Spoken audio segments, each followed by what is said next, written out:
The journey to the Royal Arena for Group B begins here. G2 needs to return fighting, but can they take down the underdogs of MIBR? Sneaking up behind them, a little bit risky, but it's gonna work just fine. Nice little double there.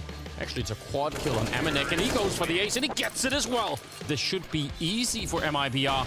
Bit of a crossfire here. Maniac gonna pick up one of them, and oh no! They line up for nexa. The turnaround is there, and it's Shell to go down. Unbelievable 2 versus 4 victory. And that's the final kill. G2 take the series 2-0. The German Giants will be looking to prove themselves with new addition Gade as they come up versus NIP. 2 teams potentially fighting for a second spot, and that battle is going to be very fierce. Is going to have to clamber through this clutch. Oh, but he gets Rez's head the moment that smoke goes down, and another Keto, big round. 2 flashbangs for tabseN to be thrown in from tunnels before he decides to commit, but yet once more, he taps him away. However, we've got Rez in the back of the site, M4 in hand, drops bomb, 3 kills from Rez. Beretta's out, the action hero. How about an ace? Oh, what a highlight. It is nothing but doom for Big. The ninjas in pajamas with a convincing 2-0.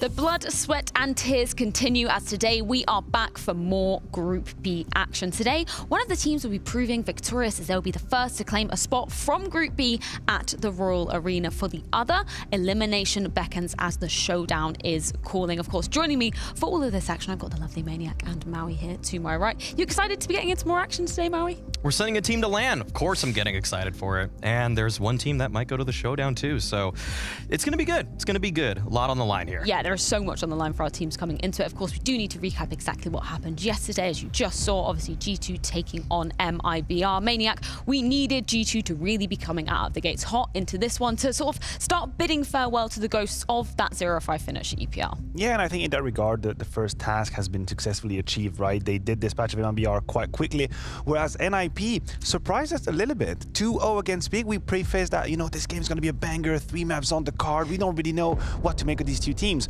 but NIP had none of it. Yeah, we put that as a massive 50-50. NIP said, absolutely not. We're going to be taking this one in a convincing 2 maps.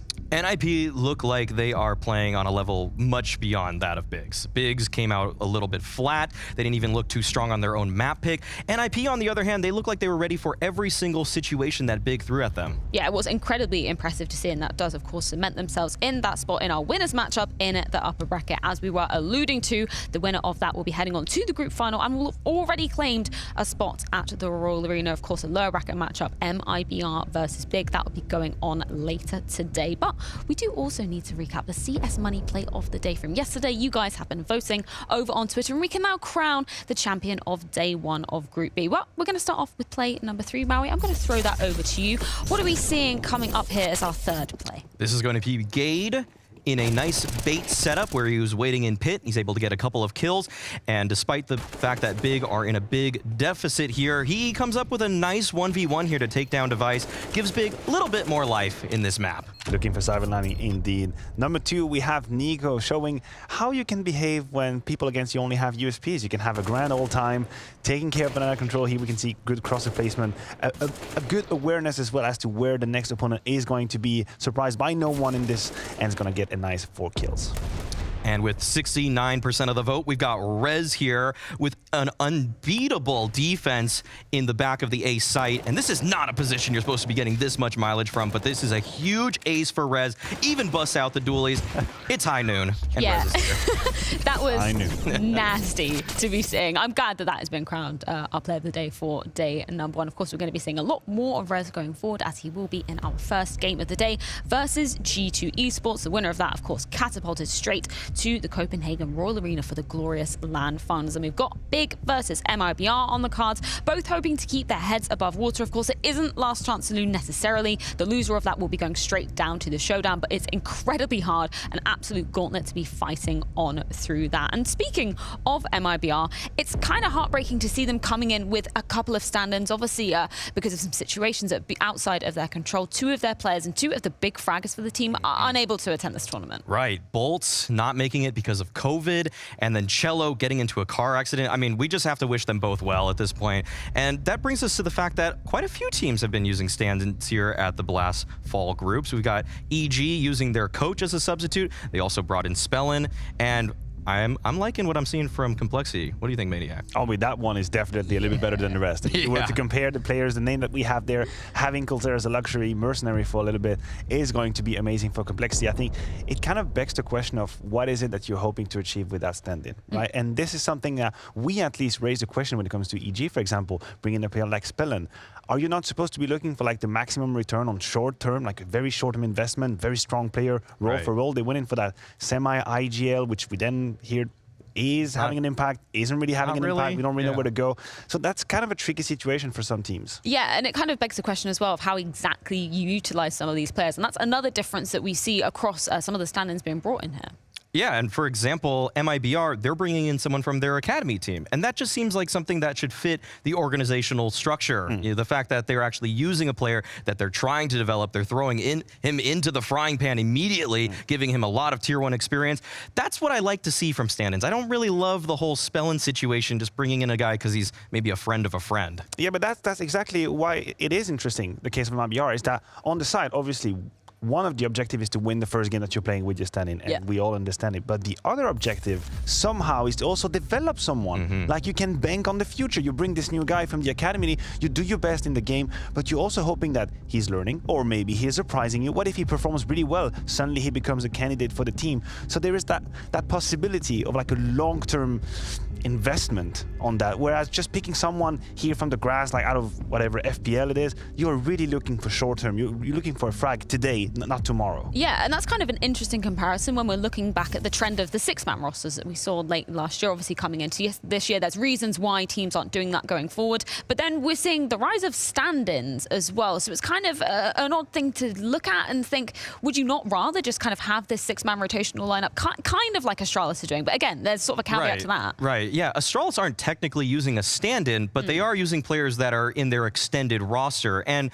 you know, in the climate of COVID, where anything can happen when people are traveling right now, it does make some sense to use a six-man right now, because if you have a player behind you who's integrated into your strategy book, he knows what's going on, you can still play your game despite the fact that it might not be that exact same individual. And we see that when Astralis did it, you know, their system still looked quite good. Their tactical depth was there, despite the fact that they just sub Zipnix in. Not that he's going to be a player that's going to have any trouble. No, look, Valve squashed the six-man roster project, and that would have been one of the avenues in which it would be very useful. As you're mentioning, having that six-man roster protects you from that, you know, need of a standing on the very short term. Some of your players cannot make it for some reason. Boom, you slot in the six, everyone knows. But since that is not really a long-term project anymore, teams have to go back to that patchwork solution, band-aid, where they just pick a player left, side, center, and it is a bit disappointing to see. And do you think with stand-ins sort of becoming a bit more of a bigger thing for teams, you see the benefits of kind of being able to cultivate and nurture that new talent like we've seen on the side of MIBR with an academy player coming in?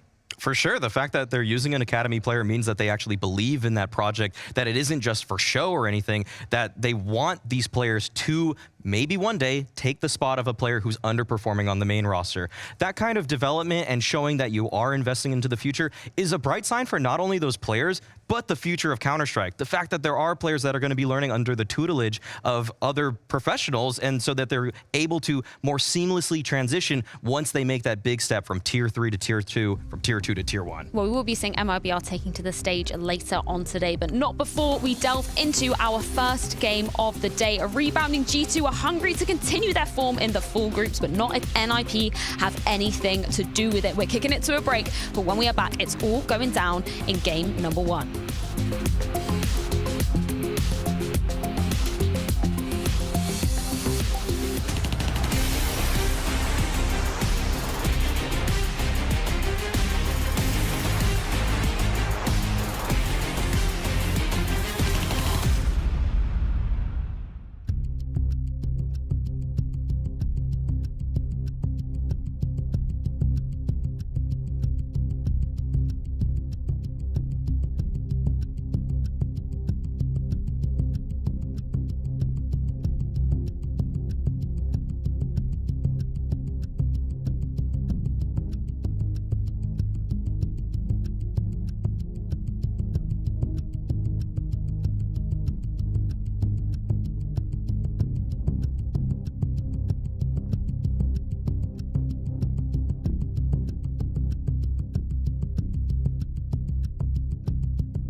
should destroy everyone here. There is absolutely no excuse whatsoever. Bit of a crossfire here. MIBR gonna pick up one of them, and oh no! They line up for nexa. The turnaround is there, and it's Shell to go down.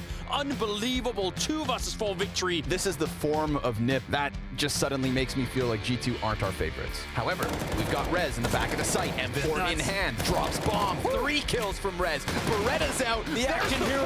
How about an ace? Oh, what a highlight.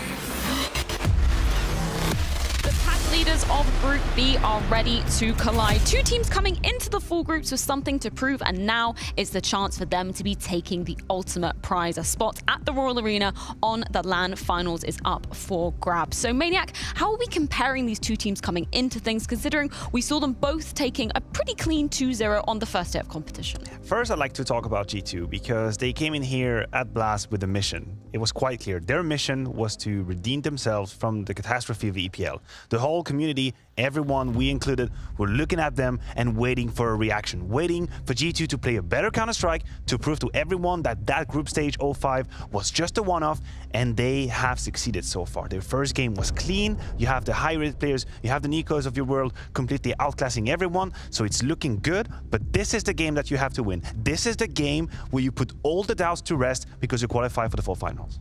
When we look at the first matchup that G2 had, they did have to win it. If they didn't, then what is even going on with this roster? But they've bounced back, and now there's a real challenge in front of them. NIP is a team that you can't take lightly, and it's a team that was of the caliber of EPL teams. And when we look at just who are some of the strongest performers here, it's both of these teams. This is going to be a star-studded matchup because the first matchup for both of these rosters, it was a cakewalk. Both of them just handled that day one. Yeah, and I like that we brought up Nico, obviously continuing that form from EPL, but Maniac as well. He really stepped up to the plate in terms of that matchup against MIBR. Maniac was quite good. I like the fact that Rez and Nico are at the top of that scoreboard because these 2 are going up against each other right now. Yeah. And this is quite interesting because on one hand, you have Nico, and the way he was playing the first match, we didn't even raise an eyebrow. We just said, this is a normal day for Nico. You know, he's out there, he's always fragging. Rez, on the other hand, completely different story. We were blown away like, holy crap, this is Rez taking over. So it paints a picture of what we expect from these 2 players. Yeah. Nico, you know what he's here to give. You know, and you're ready for it. For Rez,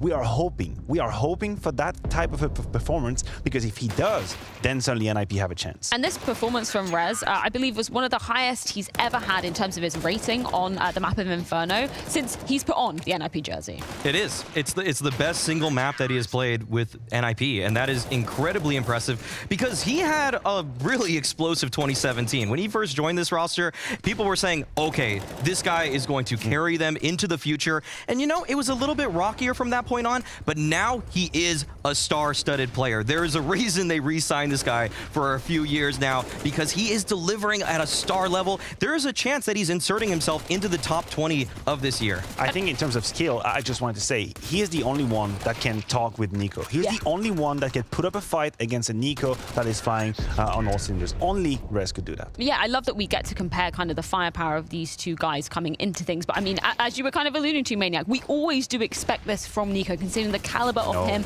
and the experience of him as a player. I know Nico now, I'd say for a few years, has entered this very ungrateful category where we don't even notice when he's got 25 kills. Yeah. That's just how it is. Nico, you know, if I drop an apple, it falls on the ground, it's gravity, and then Nico is having frags. That's how it is in Counter-Strike, but we should never, ever underestimate how much he brings in terms of fragging. Like, how many times he saved G2 against MIBRs with any kind of rounds that were dicey, as we're seeing in front of our eyes here, where he just gets that clutch at the end. He will always contribute, and that is the incredible value of having Nico in your roster. I think it's interesting to also compare the in-game leaders from the squad as well, because we're sort of picking on those similarities between Rez and Nico, but then when you're looking at Hampus, when you're looking at nexa coming into things, there's actually quite a lot of differences in terms of their styles. There are a lot of differences, right? They might have a common goal, right, which is to lead their team to victory, but the way they do it, their position on the chessboard is completely different. On one hand, you have Hampus. We see here 38% of opening kill attempts. He's the one at the top of the speed. He is trying to go with these very aggressive lurks. On other sides of the map, he's taking risks, and if it pays off, we can see against Big, suddenly everything works for NIP. Whereas nexa is more like a maestro. Nexa is in the back, and he's deciding wherever people are going. He's staying so that he can play the clutch. He's staying so that he can have a voice. He can have an opinion at the end of the round. So you have 2 IGLs who plays completely different. They might even not run into each other, depending on how the games work, but both very important. Nexa just plays the game from the back lines. He's looking at the radar. He's throwing the flashes. Like a general on the heels, you know? Yeah. He's throwing He's sending in the soldiers first. Attack! Exactly. And the thing is that it's two completely different styles that different IGLs throughout this last year have really bought into. There's some like Kerrigan who just want to be in the fray. They want to be that entry fragger. And then there's players like Jame who are all the way in the back. And Nexa, obviously more in the Jame camp. And then you've got Hampus being one of the more aggressive players, kind of like Art in a way actually now. And that's something that it's just two completely different philosophies, and you can actually see that in the way that they call too. I do think we need to get into the map veto quite quickly for this one, because there's some interesting talking points coming into this, particularly of what NIP are going to be picking in this. Yeah, so NIP actually can do probably whatever they want, because G2 have a decision right now. Do they ban Overpass? Yeah. Which they will. And then that NIP, you should just roll out the red carpet for them. They're going to be picking Ancient. This is what they picked every single time at EPL if they were given the option. And there it is. Yeah, and they are probably the front runner, right? They are the ones kind of showing us how you can play Ancient. They are making all these new adaptations. Now, when it comes to G2, I believe in two main possibilities. I think Mirage actually could look kind of cool, and Inferno is very strong. These are the two maps that they go for the Mirage. We can talk about, you know, the device conundrum, the fact that Mirage was not really a map he played in with Astralis. Right. I'm not exactly sure how valid that is, but in general, this is not an extremely good map for NIP, and G2 have put a lot of work into it. Yeah, it's one that they lost a little bit of steam on once they reintegrated Linus. It doesn't feel like they've really found their form on it. It's a map that they just have to play nowadays. And now for the decider, we have a couple of options here. Nuke or Inferno. I'm thinking Nuke. I'm thinking they might want to go for a Nuke here. If I'm G2, some of the structure that you've had, okay, they're not feeling it. They believe in their Inferno. They believe in their Inferno, and it has been sort of bulletproof. If you look at the past few months, not only their T side has become better, but the CT side used to be one of the things, one of their flags, right? They'd say, we believe in our CT side. Nico said that in an interview, that we have such a strong CT side. They've really figured that out. So when you have that luxury of having two sides you can rely on, it's a perfect third map. I do want to go back to just discuss Ancient very quickly as well, because you had some interesting points about what kind of style that we're going to be expecting from the Ninjas coming out here. So NIP, on other maps, I've criticized them for being too reactive. It's too many times. They just default, they let the round come to them, then they try to make a mid-round. But Ancient is a map where they have so many plays. They have so many options. On CT side, you'll see them playing completely retake one round, and then they'll send 3 people straight down mid in the next. It is a crazy map to play against NIP because you can anti-strat all you want, but they are so drastically different round to round, and the way that every player on this team seems to have complete control of their position. I mean, Rez in particular is the best player that is not on Gambit or Na'Vi on this map. So do you think that for G2, they can actually just tailor a plan to counter NIP? Because that's what's going to happen, right? If you ask me the question, is G2 a better Ancient team than NIP, then my answer is no. I think NIP are a better team. But can they just devise a plan? Can they just tailor something right there on the spot for NIP? G2 haven't played this map in over 3 months in an official. And when they were playing it, a lot has changed since then. Some of the smokes they threw for mid control were just deemed inefficient. Teams stopped using them. And we haven't seen them even play the map since then. So there's some things that G2 has to catch up on in the Ancient meta if they want a chance in this, because NIP has been paving the way for how you need to be playing this map. Well, we are going to get some insight from the side of G2 as James had a chance to be catching up with Nexa ahead of this game. Another player who's also changing some things up within this roster is Maniac. Obviously, he's now had some time on this AWP role, and I just wanted to see from your perspective, do you think there's still room for big improvements from him, or are you just looking at it as like, okay, this is what we've got with Maniac on the AWP, and this is what we're happy with, and this is just how we have to deal with it? I think there's definitely still more room for improvements. I think he did a really great game yesterday against MIBR, and this is the type of level that we expect to see from him in every game, you know, and this impact that he had yesterday alongside Nico, it's basically what made the game really easy for the rest of us, you know, and if he can consistently perform on this level, which we all know he's capable of, and we all know the amount of effort he's put in, even like I think he's had it the roughest in the team out of all of us throughout this last couple of years, like with all the things that have been happening, he's always been the guy, you know, getting the short end of the stick. So he's really toughed it out and proved himself that he can handle whatever we throw at him. And now, honestly, he's had this stability with being the primary operator for a couple of months, and he's steadily being like, you know, improving and showing his potential. And I know that he's just going to do better and better in the future games. some insight from the mind of G2 on MIBR kind of going forward and developing as a player, because yesterday, I mean, as we highlighted with our top 5 players so far in the tournament, he was really, really showing up when the team needed him to.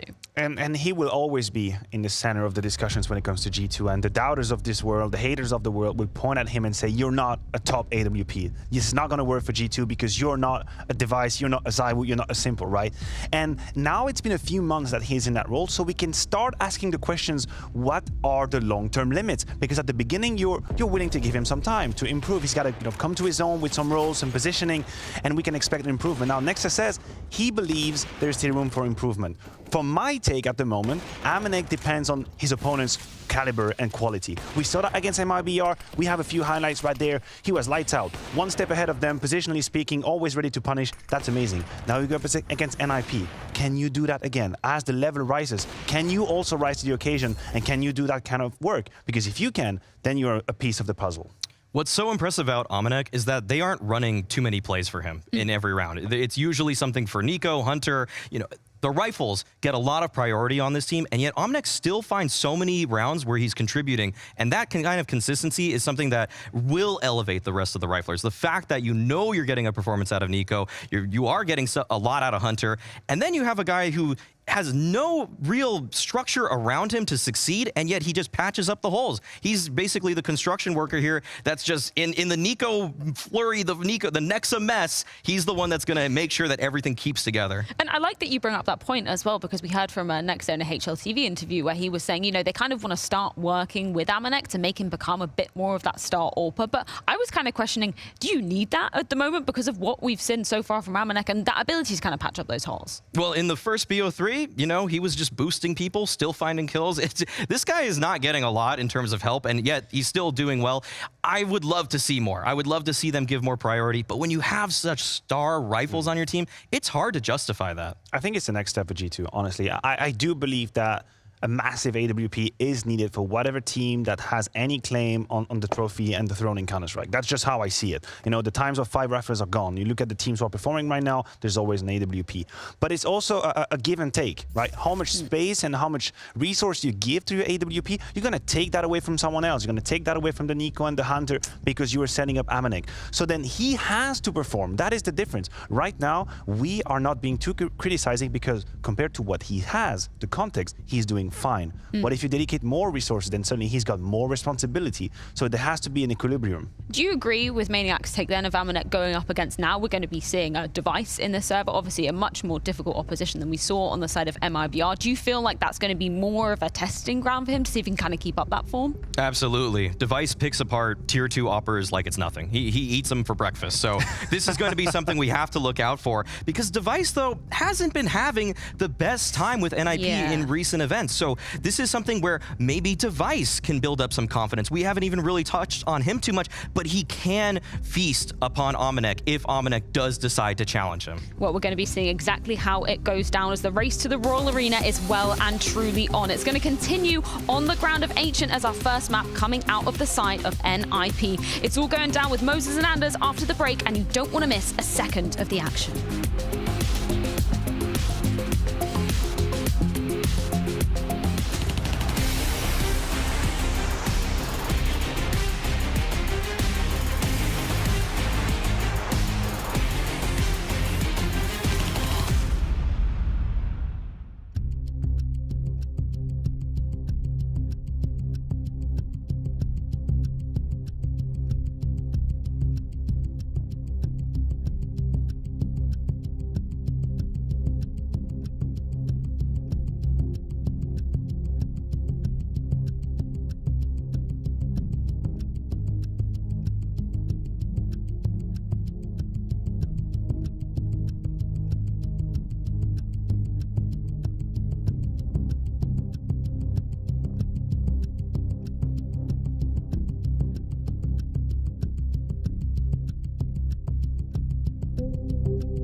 here we go. Kicking off the day with a fantastic game. It's going to be G2 versus NIP. I really can't wait. I think this is going to be an exciting game. Yeah, this should be potentially one of the best series in the entire group. This is going to be an awesome matchup. G2 bouncing back from EPL, still not super convincing yesterday. Look at the odds. They are almost, I think it's the most even we've had so far in this group. That's fair. I went back and forth in my prediction this morning as well. I can understand the sentiment. I think NIP actually looked like they played a much cleaner game yesterday than G2 did, but I think still like the remnants of G2's good deep run at Cologne probably has us feeling good. Nico's level has us feeling good, but they did not look super comfortable for the entire series yesterday.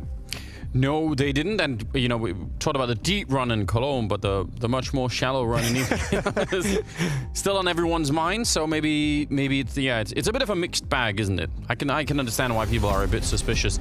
NIP though did look like they played pretty well yesterday, so that's great news. I don't know where they're going to meet up. I picked G2 for this one, but I wasn't 100% confident either. Yeah, I'm the same way. I can fully see the nip love that was going around. Either way, we're going to get started right into it. We're going to see exactly how this one pans out. Ancient is obviously going to be the map, a map that NIP very much enjoys, very much likes to pick, so G2 should have seen this coming. Nico's going to back away from that smoke, sees the tracers coming through, but no real information gathered just yet.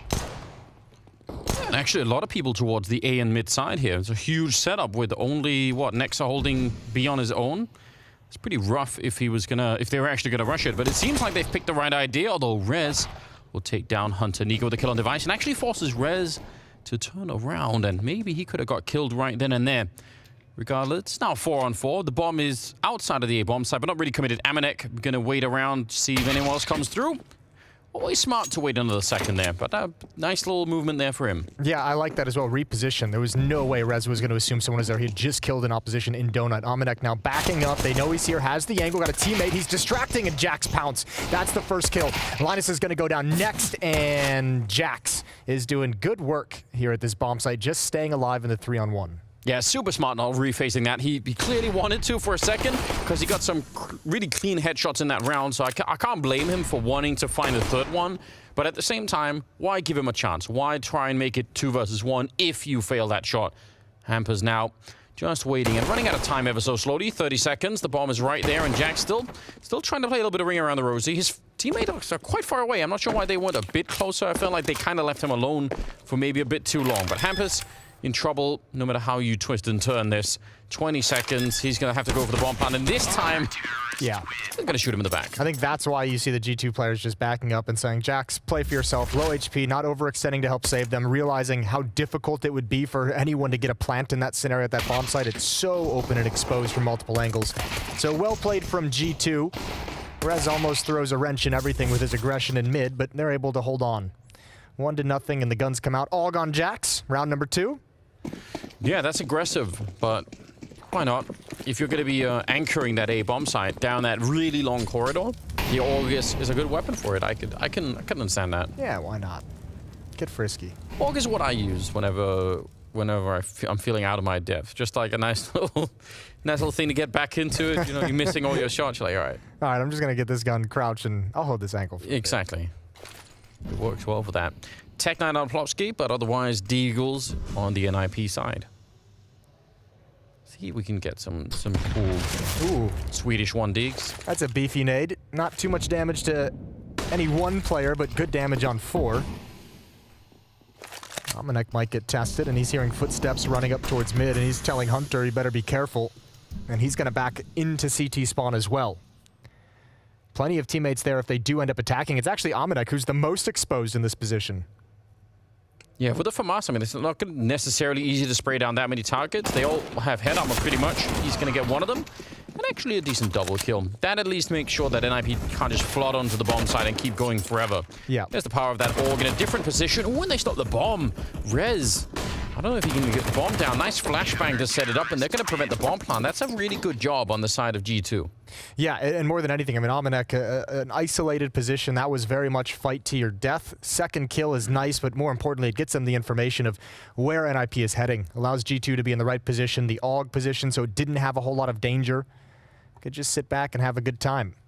So back to the unarmored pistols, although some upgrades coming in. Deagles on Hampus and Device for this round, P250s on Rez and Plopsky, but not a whole lot to work with. Just the one flashbang, which is used right at the start.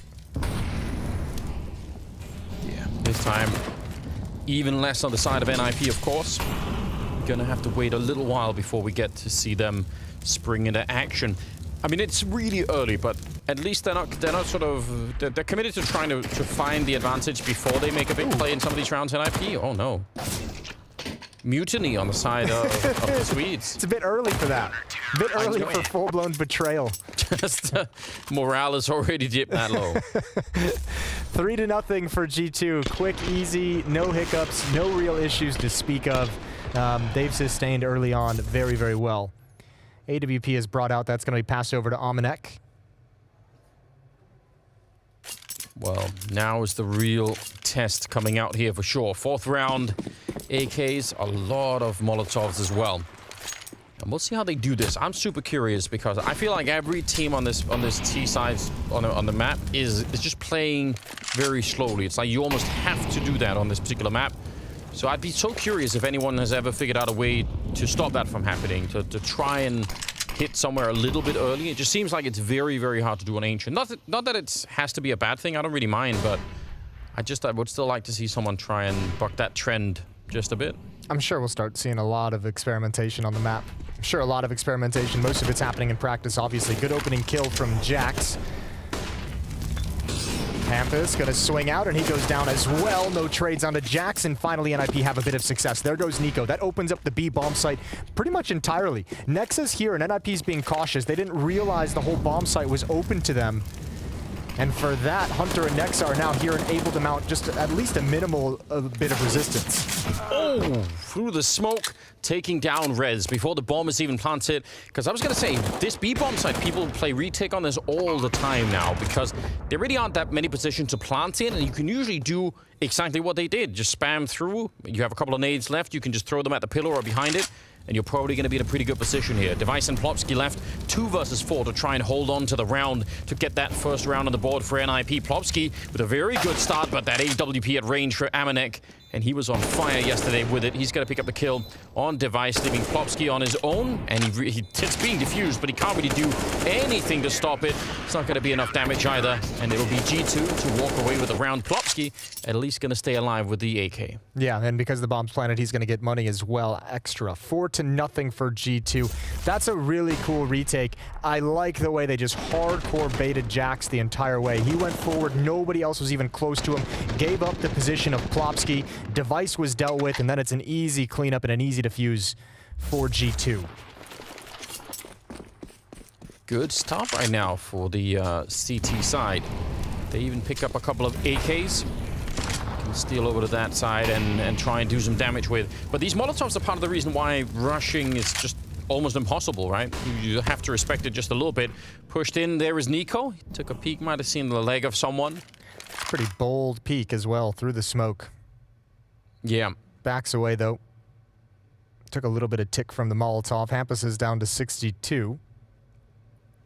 And as you kind of mentioned, start to this round very slow. Nothing aggressive, nothing fast-paced. Nico is the only one who seemed interested in that.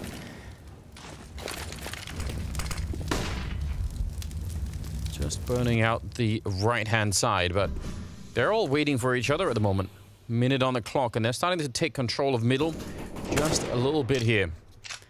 Looks like eventually they're going to be leaning towards the B side of the map. And they haven't really put a whole lot of pressure on anything. They haven't really shown a whole lot of presence. It's been quiet. There's vision obscured in middle. They're trying to hope and pray that G2 is going to keep eyes on these smokes in the various choke points on the mid stairs, on the entrance to Donut. And meanwhile, NIP has relocated towards the B bomb site. It's all on Nexa and Nico to defend, and this hit is going to have a lot of utility behind it. Yeah, so the question is, are they going to stay on the bomb site or fall back and play it like a retake? So far, they're going to try and see if they can defend it with the smoke and the HE. Great kill coming through. Nico's right behind him to take down Hampus. That's a strong way to shut down the main thrust of that push. In fact, they have to just wait behind. 20 seconds, and they probably should just fall back and save. Yeah, that's great from G2. That is really, really good, holding on to your nerves. That smoke deployed at the top of the B ramp is just brutal right when the execute begins. NIP felt they slow played the round enough. Yeah. to where G2 wouldn't have the utility that late. And again, it goes back to just the fact that NIP didn't really apply any pressure, didn't make anyone on the map nervous from G2, so they didn't have to use that utility early on in the round.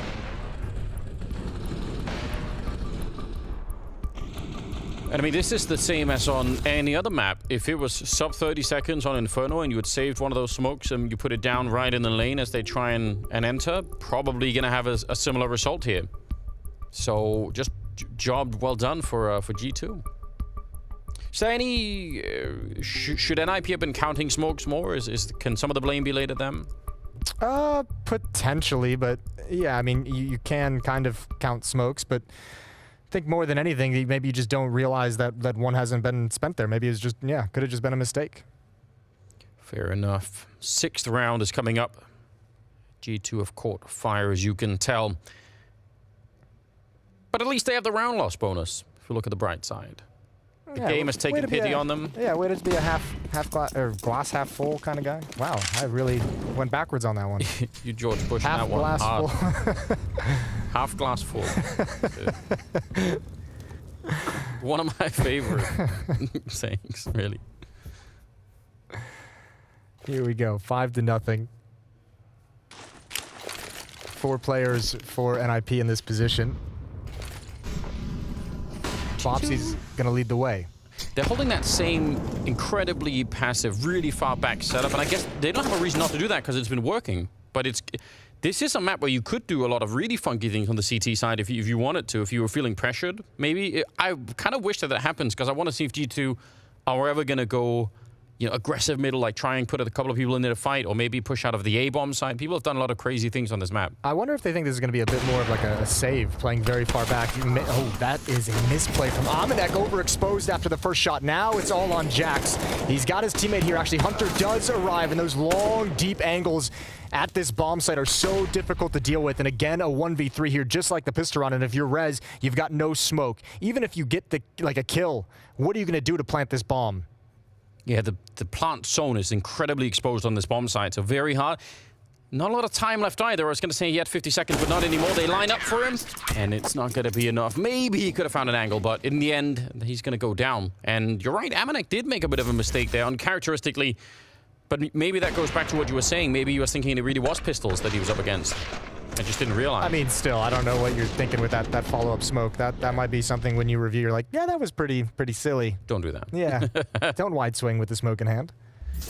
Well, 6 in a row, no bomb plant. They're feeling so confident right now. Their cash is actually almost 13,000 on Nexa. That's incredible. Yeah, he's living the dream. He's having a real good time. Good kill, good opening kill from Mauisnake with that AWP again. Another one rings out. And he go back. Yeah, he's able to be real aggressive, using his Molotov and smoke here, and going to back away to the B bomb site. So still no danger, and G2 is going to be happy to play the 5v4.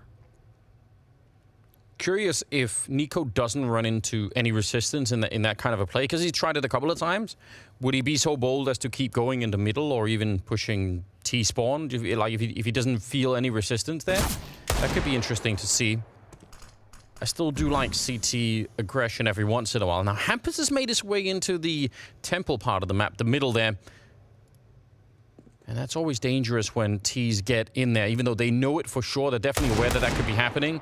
Plopsky's gone down in the meantime. Now it's a 5-on-3. The bomb way outside of B. And actually, they are pushing out to just take a look outside of the B bomb side. Not all the way out, but being a little bit aggressive. 2 versus 4. And these Deagles, even if it is rest and device, probably gonna find a hard time here getting anything done.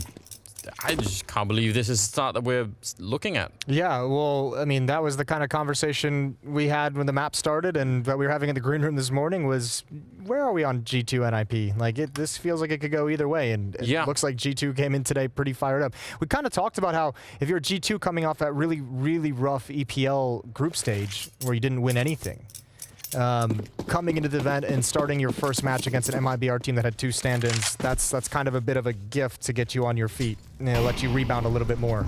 And that match probably should have, at least in the opening, should have looked way more impressive. It did end up pretty good for G2, right? They recovered it and looked like the more powerful team, but yeah, maybe that's just what was in my mind too. I mean, it's early days still. Don't want to throw NIP completely under the bus here, but nice aggression coming out. Nico and nexa on the other side. Double kill And that really takes all the initiative away from NIP. That's what I was kind of fishing for a little bit earlier. Would they really try and go for it and sort of commit fully to that kind of a fight? And they did. Yeah, that's such a cool change of pace and change of aggression from G2, because both of these teams have been super content at the start of the rounds to let each other pretty much have whatever they want, nothing crazy. NIP is able to slow play these defaults and chill for 30 seconds before making a decision. And this time, I think G2 just catches them off guard. We're not prepared, we're not focused enough to handle that aggression. And really, really clean execution of it. Nico gets 2 kills and still has 100 HP. It's very hard to support the people that are on the wrong side of the smoke if you're coming through, because you're just going to be running into flashbangs. Hampus trying to follow it up. Device is very low on health. Headshot more than enough. Overkill, you might say, to take him down. Nexa getting a bit of action. It's got to feel good over in that bomb side. I think he's been slightly bored. 8 rounds in a row. But by the way, because every other time Nico... wow, that's wild. Every other time he played that, he just sort of showed up and fired some bullets and ran back. Do you think that's what catches them? They're like, oh, he's just doing the same thing, Molotov. He's like... I think he probably would have done the same exact thing if he didn't have his teammates pushing down that ramp. The fact that he has 2 teammates pushing down the ramp, taking fights, taking attention away from him, that gives him the confidence to be really aggressive and find that new angle. Speaking of aggression, here we go. Fast pace from NIP. Rez is shut down. Oh, that smoke. The timing was almost perfect, but Hunter with low HP. Still, again, Jax. He's got a teammate here with him. It's Maniac with the AWP, and he's caught the arm of Plopsky. This time the smoke is deployed with a bit more safety. That really looked like he shouldn't have hit that shot. I can't believe it. It really did look like it was just a hand that he shot, but it worked out anyway. Device going to be going down, trying to get through the smoke, and Hampus also revealing that he is in fact on that side. 1 versus 3 in a very similar position here for Jax. He's going to go down once again. A minute left on the clock, and maybe Hampus should use that time, but he's just running right ahead into Nexa, who picks him up. Maybe he didn't realize how quickly they had got there from the B bomb site, but regardless, it's 9 in a row for G2. Ooh. This is brutal. And I think this is where we can kind of bring up, remember, the maybe an underrated roster change for NIP coming in. COO stepping in for Threat as the coach. And this is where you'd love to have someone who could take a timeout, calm everyone down, maybe come up with an idea, maybe come up with some adjustments that could make, maybe kind of motivate some sort of change of pace, change of style. Because at the moment, NIP, nothing they're doing is working. Yeah, no, you're absolutely right. Definitely, you know, the kind of, and maybe even just the confidence in knowing, well, we've always got something to draw on. Like, let's take that time out, get Threat involved. All right, cool boost to look over. This is actually really interesting. Don't think I've seen this too often before. Maybe once, but they're not finding anyone. Clearing out the early part of that whole cave. 10th round here. And again, we're back to that slow, sort of hoping for a fight here in IP. They would love to have just a round that at least starts 4 on 5, right? If they can get that before there's 20 seconds left, that'd be really cool. Haven't really been able to. They get anything going, that'd be really cool. It's been so rough. I almost feel bad. There it is. Call on Device's number. He's got you the opening kill. That's Nico down. AWP picks into the B bomb site, but you've still got Nexa here. And now you have Jax on the rotation over to the B bomb site to help him out. All 5 players from NIP are here, but they're still not pulling the trigger. Just under 40 seconds left in the round. I'm just going to be remarking on the fact that Jax does have a Molotov. He's walking right into that shot, so he's going to go down. The Molotov is on the ground for the minute. But yeah, with a little nice entry. Hampus just rolling into the bomb site. That's impressive. Yeah, there's a late Molotov. That's what I was worried about, because they do need to plant the bomb, but they've got more bomb site. They're going to be able to do it no problem. But yeah, I was just keeping my eye on that. I wonder if NIP is going to try and hunt this down. That might be one way they think to get back into this game, is to make sure they take all the economy away. And yeah, they are pushing forward, even without a round on the board, without a whole lot of money built up. They want this off, and I think it's a good call. They're going to get it for free. Triple kill from Hampus in the round, but the opening kill to Device helps in a big way. 9-1. That's a long time before you actually set foot in the map. But better late than never, right, Jason? Yeah. You're a fan of that in all cases? Not all cases, but you know, certainly here. Okay, fair enough. Just checking. 11th round. NIP. The most they have is 6 kills on Hampus, and what, 2 or 3 of them were in that last round? They just had almost no kills even.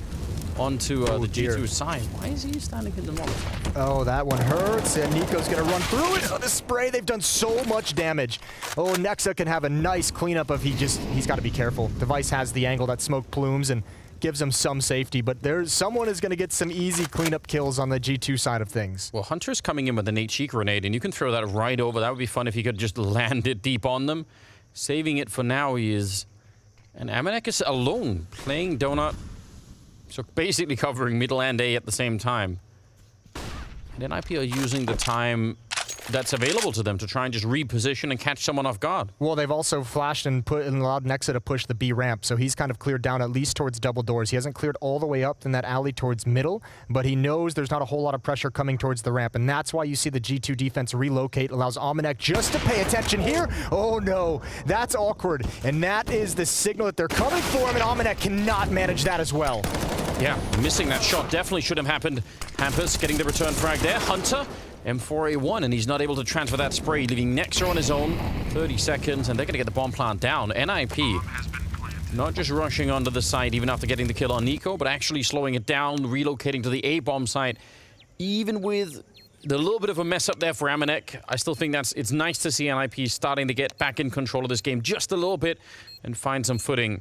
Nexa, he has a kit, but no smoke to try and buy the time. If he had that, it could be fun. Maybe you could put it down and try and force them into a battle, but it's way, way, way too exposed. Listen, at the end of the day, it doesn't matter as long as you're getting rounds and points on the board, but I have to feel like these last 2 rounds from NIP don't feel like they've won it. It feels like they've kind of gotten them off the back of some mistakes, some misplays. How often you can see Nico with those kinds of fights not able to get one of those 3 kills? How often you can see Maniac miss a shot like that? No, it's not going to happen very often. Ooh. That's rough. A lot of candles on this map everywhere, Jason. You fan of candles? You like? Yeah, I guess. I have nothing against candles. No? No. A lot of mosquitoes in Michigan, I'm assuming. Yes. Certain times of year. Do you have mosquito candles, like to try and... Do those work? Because I swear they don't. And I've realized that it's actually... I know people make fun of me because of the conspiracy stuff. But I'm starting to think that they just add the word mosquito to any kind of random product and it just... And it works? Yeah, and you just charge sells? like... No, yeah, they just charge 25% more. Okay. Yeah, the mosquito candles, you gotta have a lot of them. They tend to work, not perfectly. I feel like it's a binary thing. Either I'm going to be stung by a mosquito or not. Well, no, but I mean, if there's, let's say 100 mosquitoes, maybe the candles handle 80 of them. I just have to settle for the rest. Yeah, I don't live you just kind of get wrecked by the 20. All right. I'm going indoors if that's the case. I'm out. All or nothing in that scenario. Okay, well, a lot of candles. Well, that's fine. A lot of candles. That's the trick. 9-2. Let's see if they can continue. NIP, they actually are quick in the middle. This is what I was talking about earlier. You almost never see this. Flashes go everywhere in its res to pick up the kill on Hunter. I don't know if any of them could actually see what was going on. Nico, he's going to flash his way and actually go into the middle to take the fight. Nearly a double kill for him as well. But Device is quick on the trigger with the AWP to take him down. MIBR, I don't know if he saw that. I don't know if he could see it. But either way, he's going to bring down Plopsky. Aggression is everywhere right now. Yeah, but this is going to be the signal for Rez to pounce and try and go quick as well. They just saw 2 people at the B bomb site, so NIP's got to relocate and got to be very decisive on this. Rez is cutting off rotations with utility playing behind this smoke. Nexa's going to try and make it happen, and there's the kill. Huge. Rez not expecting it. And Jax has gotten here in time. It's still going to be such a tough plant for NIP. I don't think they were quick enough. No, that's really the issue, isn't it? At least they have a little bit of time, but they've lost Device in the meantime. And that means Hampers. 50 seconds for a 1 versus 3. Set up so hard to catch in that hallway. I don't know, there are other maps where I feel like those 1 versus 3s, they're never going to be easy, but at least you can have some advantages as the solo. You can find like a safe bomb plant. This map just doesn't really allow for that. Well, the problem with trying to win like those kind of clutches on the A bomb site is, you think other maps, I think part of the reason why it feels like it's probably easier for people to execute those 1v3s a little bit better is because you also have to contend with the idea that he can plant the bomb. And once he gets the bomb planted, it means the CTs have to come to him. This bomb site at A, you can't plant that bomb in a 1v3, especially if you have no utility. There's no safety whatsoever, so you never have any tool to put that pressure on your opposition. Couple of rounds for NIP. Be great if they could get up to 5. It wouldn't be fantastic, but it would at least allow for some sort of recovery. Answering back with a pretty decent HE there. Does sort of bring the gap back for those M4s to get one-shot headshots when you do even that amount of damage, which is fine. All counts in the end, you know. It all counts. All right, slow progression for NIP. I don't think Nico expected that big of a gap to be there. Obviously, the Molotov didn't help anything at all. Nexa now. Oh, he's going to step in, pre-firing around the corner, but can't transfer over. Again, that gap in the smoke. LNZ is able to take care of him quickly. Hunter's coming and able to get the first. 3-on-3 as the bomb goes down. tabseN not able to actually pick up that spray. At the right idea at any rate.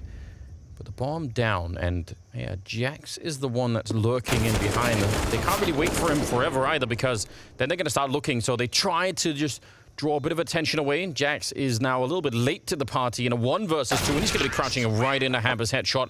That's a really nice little kill there at the end, and a 3rd round for NIP.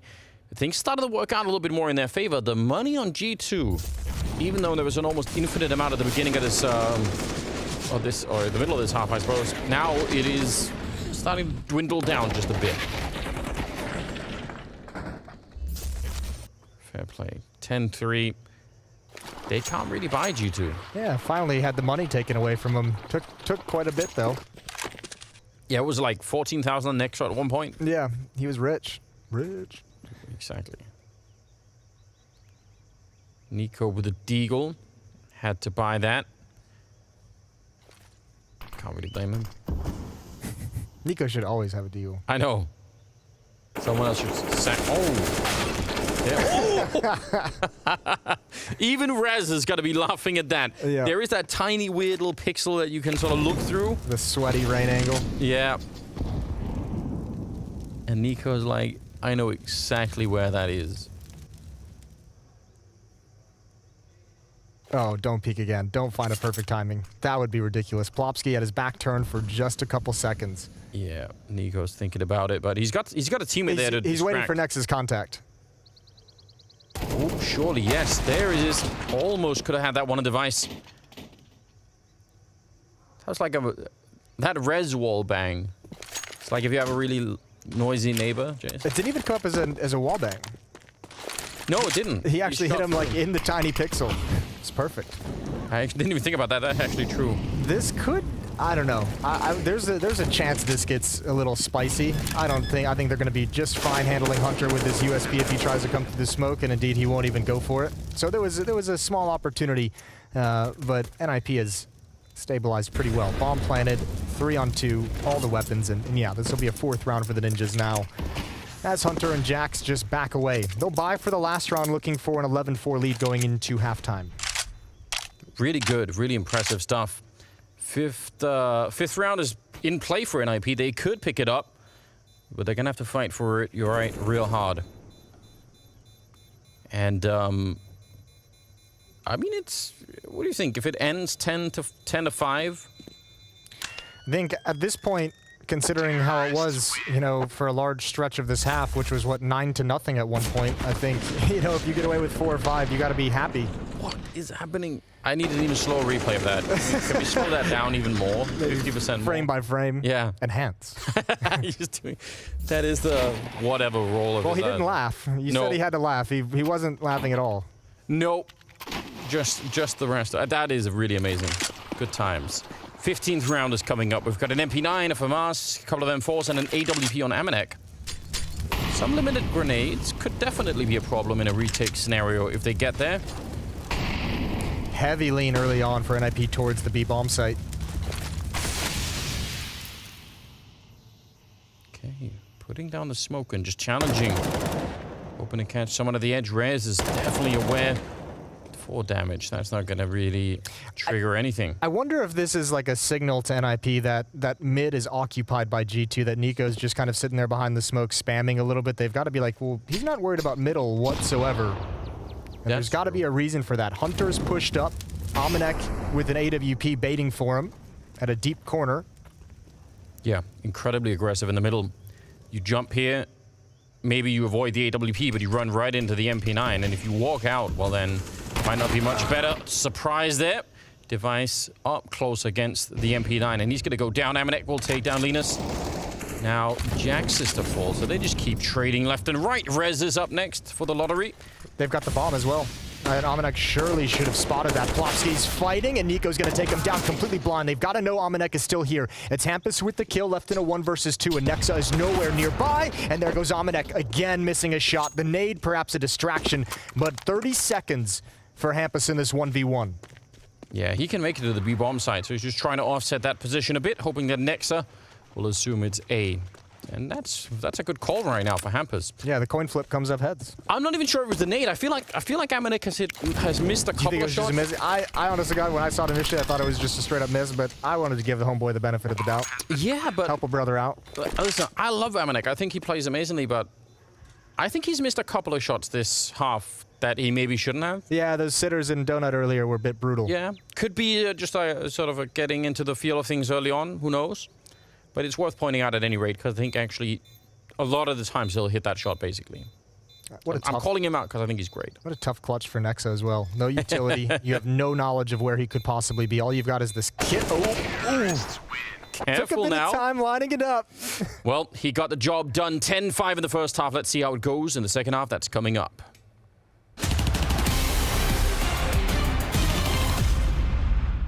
Already starting with blaming each other. Yeah, this is a teamwork map. Oh no. Okay, wait for me then. Nope.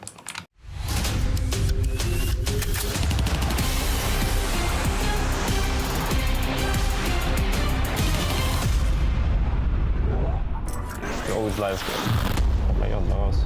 Yeah, yeet. Don't go the same way as me. I had to. You me. There is no collision, man. No, but you go win into my screen, man. Yeah, already starting with blaming each other. Yeah, this is a teamwork map. Oh no. Okay, wait for me then. Nope. Nice. I'll see you at the end. Oh no. I fall down again. I'm looking for me. Haven't you played this map? Nope.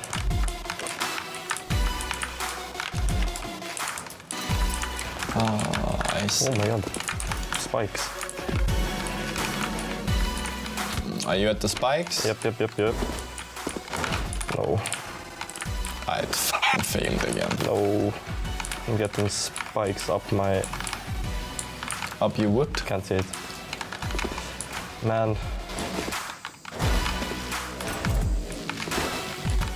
I can't believe it. Were you spikes? For me, spikes.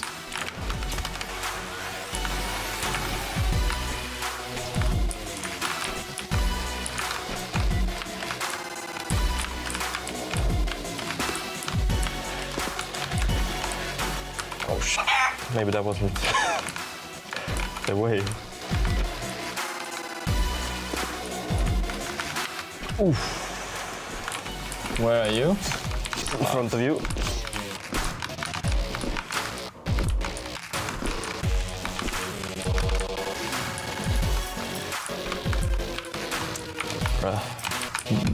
Bruh.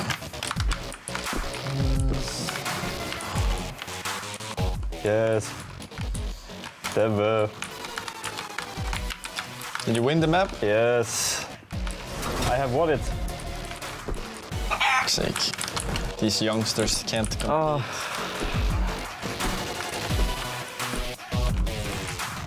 I'm here too now. Just so everybody knows, Dev did warm up, but he still failed. Nice. Just want to throw that out there.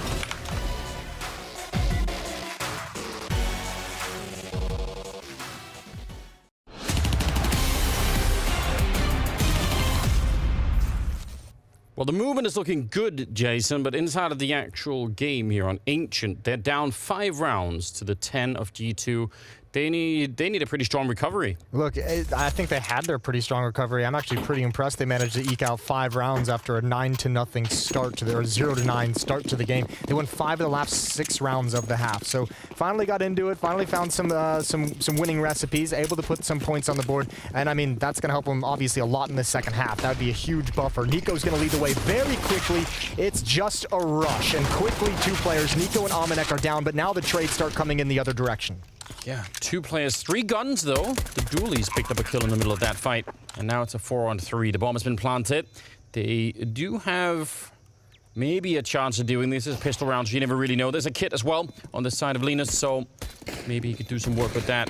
Hunter's gone down already. Nexa trying to hold it. Jax with a headshot. And now it turns around. He gets 1 more, and it's going to be Linus going down. They win that 2-on-3, 4. How many people were left? Oh, no, that was 4. 2-on-4, and you're stuck in that room as well. No escape, and they fight their way through it. Good shooting from Jax. Good shooting as well from Nexa.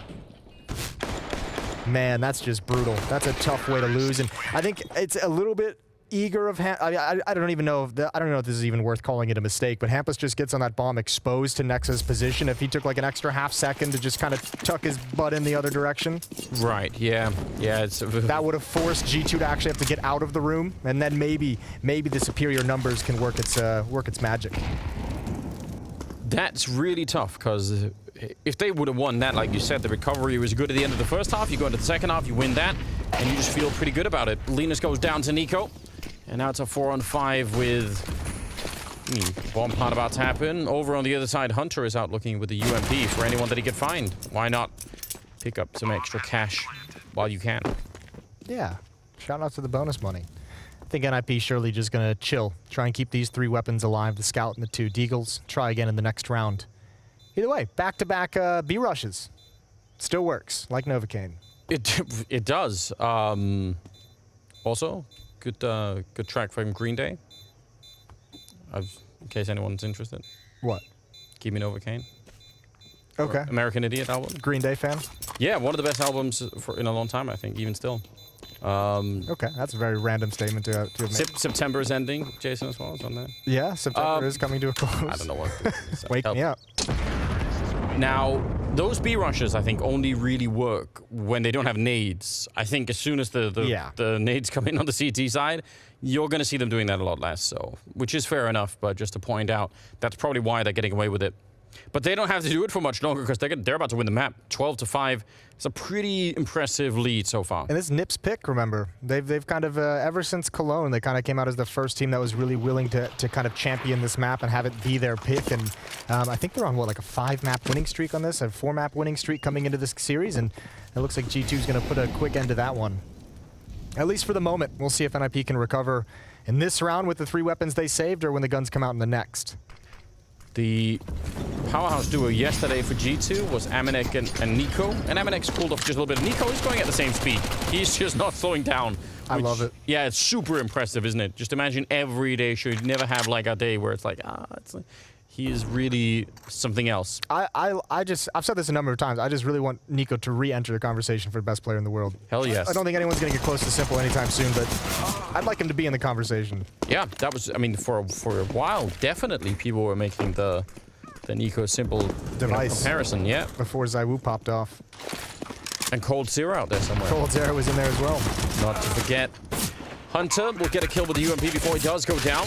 Scout is getting a little bit close to the rifles there. Got to be careful. Hampers on his own. 1 versus 3. Maybe could do some economic damage, but actually Nico is going to cancel all of that. He's up to 19 kills, and G2 up to 13 rounds. G2 up to 13. 3 away from closing out map 1. But it's going to get more difficult now. Device has the op Deve with the AWP. And here's all that utility you discussed, maybe slowing down any potential fast plays from G2. A strong buy from NIP to start to try and get going real quickly in these gun rounds. All right, setting up maybe for something here. Or is it just a smoke? Wondered if he wanted to flash his way into... It's just, he's holding a flashbang in case there's any aggression from the CT side. He can pop a flashbang for Nico and Nexa to be able to take those fights, or to be able to force back that aggression from NIP if it were there. we saw that G2 themselves did that, right? So maybe, you know, they don't want to taste that either. I feel like you have to expect it's going to happen at some point during a half. Surely, obviously, more teams or different teams are going to be more willing to be that aggressive. But I feel like no matter what, you got to expect it once or twice in a half. Middle is being watched by Hampers, quite far back. Device with the AW. They got a huge lean again towards the B bomb site. Maybe not that uncommon. It feels like B is going to be the end game for G2. The bomb is on Mauisnake, very, very far back of the B ramp, but it hasn't budged since it got here at the start of the round. So even if G2 was to put some kind of a pressure, maybe try and feign some sort of split through mid towards the A bomb site, it always feels like this was going to end up here. This has been the plan since freeze time. And they haven't really done anything to try and sell NIP on the fact that it was going to be anything else either. So they're just kind of waiting here with 3 people on the site. Plopsky goes down. But then again, so did Jax. Pretty good little flick coming out there. Lena's playing it close with the Orc, and they're going to run right past him. And this is looking pretty good for the defense. 15 seconds on the clock, and I don't know if G2 can make it through here. 2 on 3. Any mistake right now, and the bomb is going to be on the ground. They're also getting flanked. The more they wait, the worse it's going to get, and Hampers will get the last kill, taking down Maniac. Really, I don't know. That just, again, looked like they were trying to force their way through that smoke. Maybe they weren't expecting for one to be down, and NIP had the same problem when they were on the team. Yeah, when they kind of slow play and execute late onto this bomb site. Yeah, very tough. Nice shot from Nico, just not enough. Device being there with LNZ as well behind it. They didn't expect that third player. And yeah, no success whatsoever. So good start for the Ninjas, the exact one they needed. And G2's going to open up this time towards A. And it could be fast-paced. They're giving up the game. They're showing a lot of footsteps. Hampus in front of the smoke is going to go down. No teammate out to trade it. The off on Device is rotating over through Temple. And Rez has got an off angle around the edge of the smoke, but he's getting way too spammed to stick around. He's got to back away as well. So even though damage has been done, NIP's not able to have too much success. And Nico is ready to deploy a real late flank and lurk through mid. Possibly be lucky to be alive there, Rez, isn't he? That could have gone awfully wrong. There's no more smokes on G2. Oh, that's awkward. They need to use the ones that are up right now, and Nexa is still far away from the bomb site. Yeah, it feels like running out of smokes and waiting for the other ones to evaporate means you're kind of committed to actually taking a bunch of fights before you can even get the bomb down. Yeah. I don't know if I like this slowdown. I think it's actually betrayed G2. Maybe they were expecting for more of a flank to come in, and maybe they could have done something there. Device getting Jax, it was real close. But again, yeah, you see the wide open space here to put the bomb down. Maniac might even be lucky to be alive at that moment there. 2 on 3. He's low on health. Nexa has the bomb, but everywhere is the crossfire. There's nowhere to stand.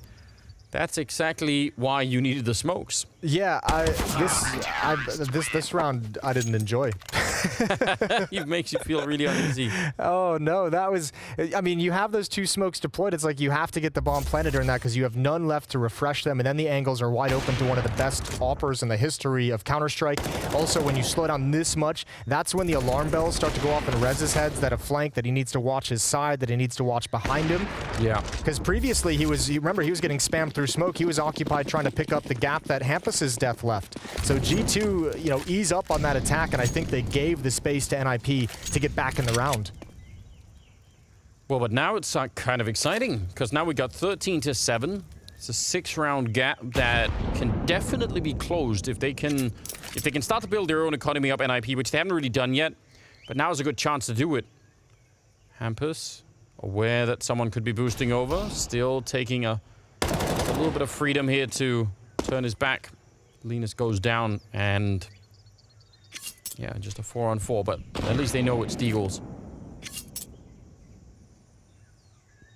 You know, this map reminds me of a movie called, I think it's called Ruins, or The Ruins. You ever seen that? No, I have not.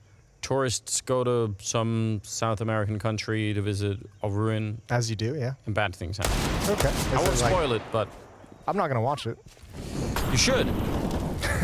I think you would enjoy it. Just trying to tell you now. Maybe off camera you can spoil it. Feel free. No, it's fine. Anything like Tomb Raider? No. I'll bring it. I was gonna say I'll bring it on a DVD, but no, use that anymore. So I don't know. probably doesn't exist anymore. It's probably been lost. Hampus goes down. MIBR with a little bit of a kill. This is really awkward. They've picked up the AUG as well. This should be the chance for NIP to build money, not lose the round.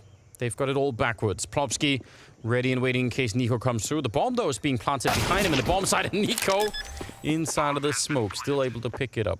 What went wrong here, Jason? What was the matter with NIP in this round? I mean, just how it always goes wrong in these rounds. You get a couple picks, the defense gets thinned out, and G2 made the right selection of where to just walk and creep right up middle and had their choice of either bomb site they wanted to go to. They would have had a 3-on-1 with Nico somewhere to be a flank, to be a lurk on the other side.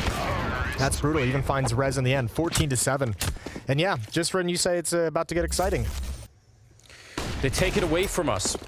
Or they up the excitement. If NIP can make the comeback now, it's even better. These are spectacular shots from the Deagles as well. Like, you almost can't even fault NIP. Those are disgusting shots to hit. Even that flick, he was actually looking the wrong way. Pretty impressive stuff. Yeah, 14-7. And NIP, they're kind of out of runway. They need to stop to basically just win from here on out. No more mistakes. AWP on device, Deagles on the rest. And kind of no one towards the A-bomb side, at least early on. For the NIP side, Nico just getting really close, and he's running straight for it, checking that corner, following up a big double kill.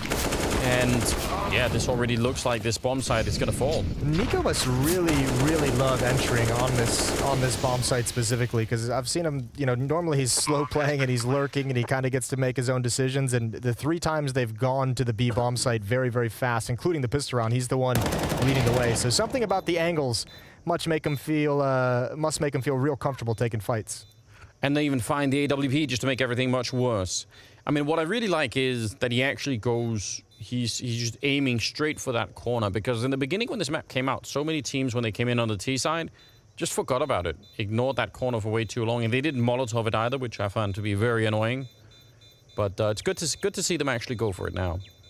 Pay attention and all that. I think now that we're starting to see teams like really show some success with different executes and protocols in this bomb site, it's kind of like, listen, we can smoke out and we can blind every other position except for that one. So just keep your eyes trained there as you enter in. Yeah. Yeah, straight for it. Well, 8 chances for G2 to close out this opening map. Should be plenty enough the way that things are going right now. Krieg being picked up on MIBR. Always interesting. 25 kills on Nico. Yep. That's hard to keep up with. 22 rounds. Yeah, that's even better, isn't it? All right, he's aware. Hampus is going to have to do a real fine job to get out of this one alive. Almost baited into a shot potentially there. That could have been a little bit scary. Did he see the gun barrel? Hard to say. Walking back now to look for Jackson. I don't know. It looked like he had the right idea, and maybe even a second there where he could have landed the kill. Oh my lord, this timing. Yeah, it's almost unbelievable. Jax, though, doesn't look like he's aware of it. MIBR certainly isn't, and Jax is going to be going down. Device, he knew that Jax was going to be there, so he gets the kill on Device, but that's kind of the wrong target, so he still kept looking for the follow-up fight there. That's got to be frustrating to MIBR, but the timing on that is just so unfortunate and brutal for Jax to be able to cover that position. So nexa with the bomb. It's paired up with Hunter. Nico doing his lurk thing over in mid. He's going to find Rez, as Rez just wants intel, but Nico's able to put him down. Device is in way, way back at the CT side stairs. LNZ over towards the B bomb site, so this movement in towards A is going to be just fine. No smokes needed for this plant. Nico's still lurking, might be able to catch Device, who's getting aggressive. That's a big win for Deve, and here goes the bomb. 2-on-2 for the map.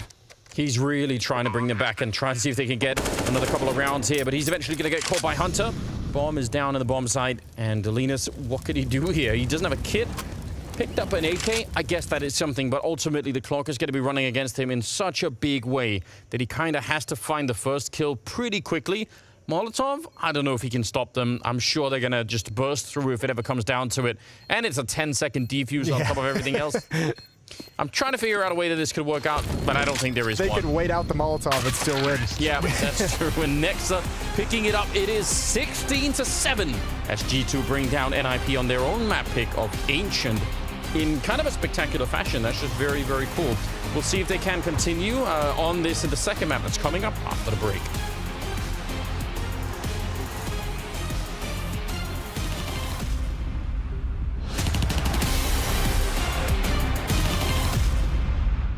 We're really close outside of the game. I think that's why we're so good together.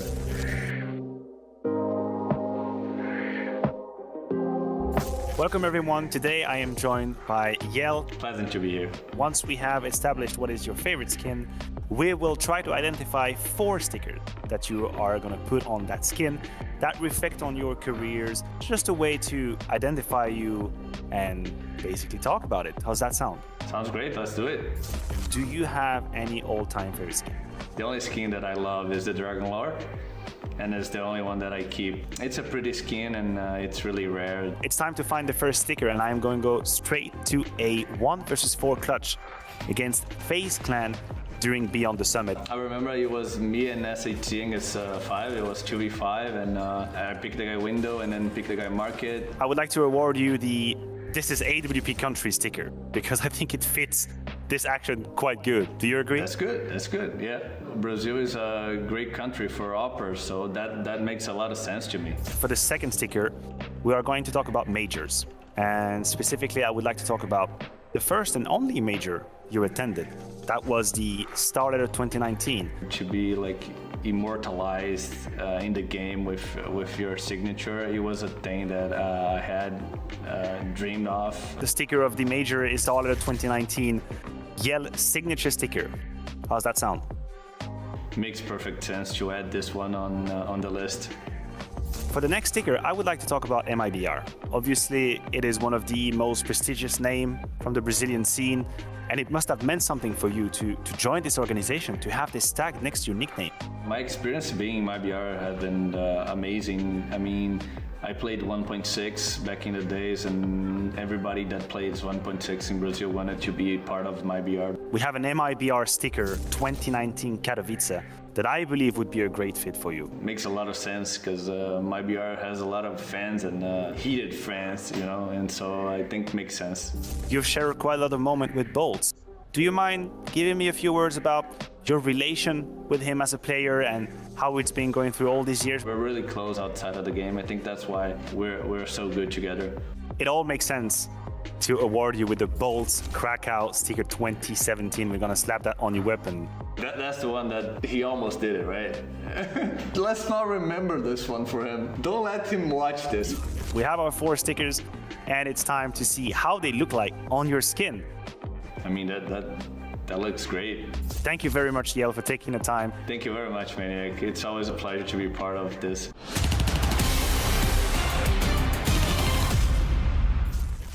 A stellar performance from G2 on their opponent's pick. A map where Nexus men don't necessarily hold too much experience, but that didn't stop them from taking down the Ninjas 16-7. And this is really surprising coming from the side of NIP, because Maui, we were coming into this praising how proactive, how reactive the Ninjas can be on the grounds of Ancient. And I feel like that slow start for them definitely didn't help them when they came back into that game. They did not have an easy time. Getting any type of space was so difficult for them. And what G2 did so well is they just put up a barricade across half the map. It was so hard to get into any bomb site, to get any significant map control. Anything G2 did, if they did insert themselves deep into a round, then G2 just read it. It was a great win from G2 because we, coming into this, didn't think that G2 really had much experience. They haven't played this map for over 3 months. And when they did, the meta has changed drastically since then. But they've been doing their homework. Yeah, you were kind of setting this up, Maniac, as a potential win condition for G2, having that practice and preparation coming into this and maybe having some anti-strats for NIP. Did you see that, or was it just them more being reactive inside the server? I don't really know if anti-strat is the way I would put it, but I would say that they had the right philosophy going into this game, right? Because we knew and we prefaced that NIP's playbook is quite deep, the portfolio is deep, the way they can play Counter-Strike can be annoying. So if you're G2, what do? You go up and you cut the attack at the very beginning. You cut the attack at the freaking roots, so you don't let NIP use all these tools they have in the shed. I will still say, though, this is a great reminder of the depth of that roster inside of G2. When you have Jax playing the way he's playing, a man that is under quite a lot of scrutiny after that Pro League, after the first game, showing up in this matchup here, suddenly the roster is just untouchable, right? The quality overall is huge, and he started the best of way with that pistol round as well. Yeah, I really want to continue to put Jax under the spotlight, because yesterday we didn't really see too much of him, given we didn't actually really need to see too much of him anyway, because Nico was just taking over the server alongside MIBR. But here he really stepped up to the plate. What was so impressive about Jax here is that he has been in a bit of a slump lately.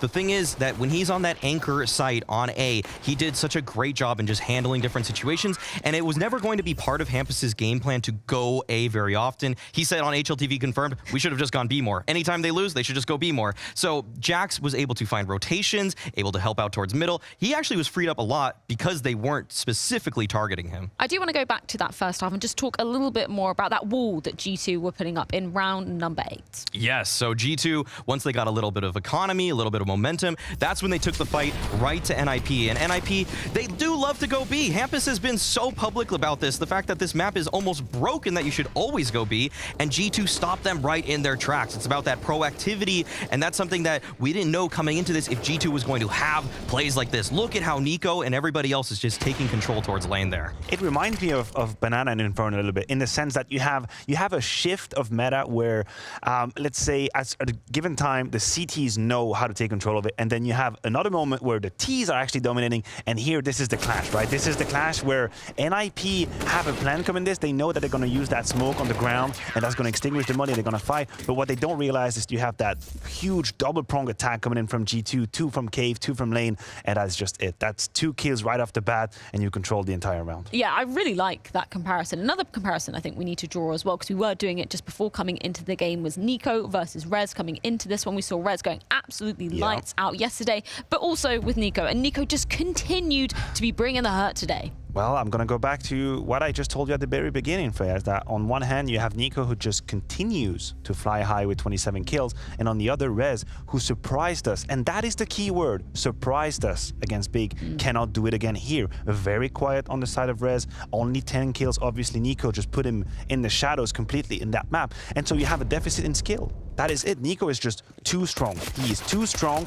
And I'm impressed, because NIP is supposed to be tactically able to shut him down on a map that they dominate, but they just couldn't. He did whatever he wanted. Look, that's the round that we were just talking about, where he's just pushing, and he's got the free realm to destroy everyone. Yeah, when Rez doesn't have breathing room, then Nico's just going to thrive. He's going to be able to eat up all the players from NIP. It was never necessarily just a straight up 1v1 duel. It was always the setup from G2 that got Nico into a position like we just saw at lane, where he's able to just capitalize based off of the utility and the fact that his teammates are helping out from different directions at the same time. And it wasn't just one Kovac cousin going off in this game. Granted, Nico was topping the scoreboard there, but also Hunter was putting up some pretty solid results too. Yeah, he's that failsafe. That's what I really love about Hunter. He might not top the charts all the time, but he doesn't make a lot of bad decisions. And in Counter-Strike, it is so invaluable. His positioning is so strong in general. He's got that deep understanding of what's happening. Never any useless death for Hunter. You never see him, being caught off guard. He always knows how to punish people. And again, in this game, he's got 16 kills, but he did exactly what he needed to do in order to win. And then coming into that second half, you were kind of facing it, Maui, saying, NIP have a better CT side coming into it. It's also harder for a T side that aren't really too familiar with this map. So kind of surprising to see G2 closing out quite convincingly there. G2 really popped off with pistols. I mean, that's when the firepower was most on display with this roster. But yeah, NIP, they were supposed to come back on the defense, but yeah, we got the round right here. It's so disgusting. This is gross. I'm sorry. This is actually really disgusting. You have NIP in a position to potentially come back in this map. It's 13-7, right? They've worked their way back to have the economy, and based off the 2 crazy Deagle one-shot, that is it. Look, this is gross. This is gross. Plopsky is waiting for the smoke. Nico destroys him. We saw Plopsky's reaction on the webcam. He was like, what the hell? What just happened to me? and this is what comes with a roster like G2. It doesn't matter if you're NIP and you might have a tactical edge on your opponent. they're just going to bang you with deagles. That is it. And then it's 14-7. You don't have the money anymore, and we're looking at 16. That is the strength that G2 has, that not a lot of lineups have at the top. This ability to win any round if you give them an edge. It's the firepower we were all missing at EPL right there on display.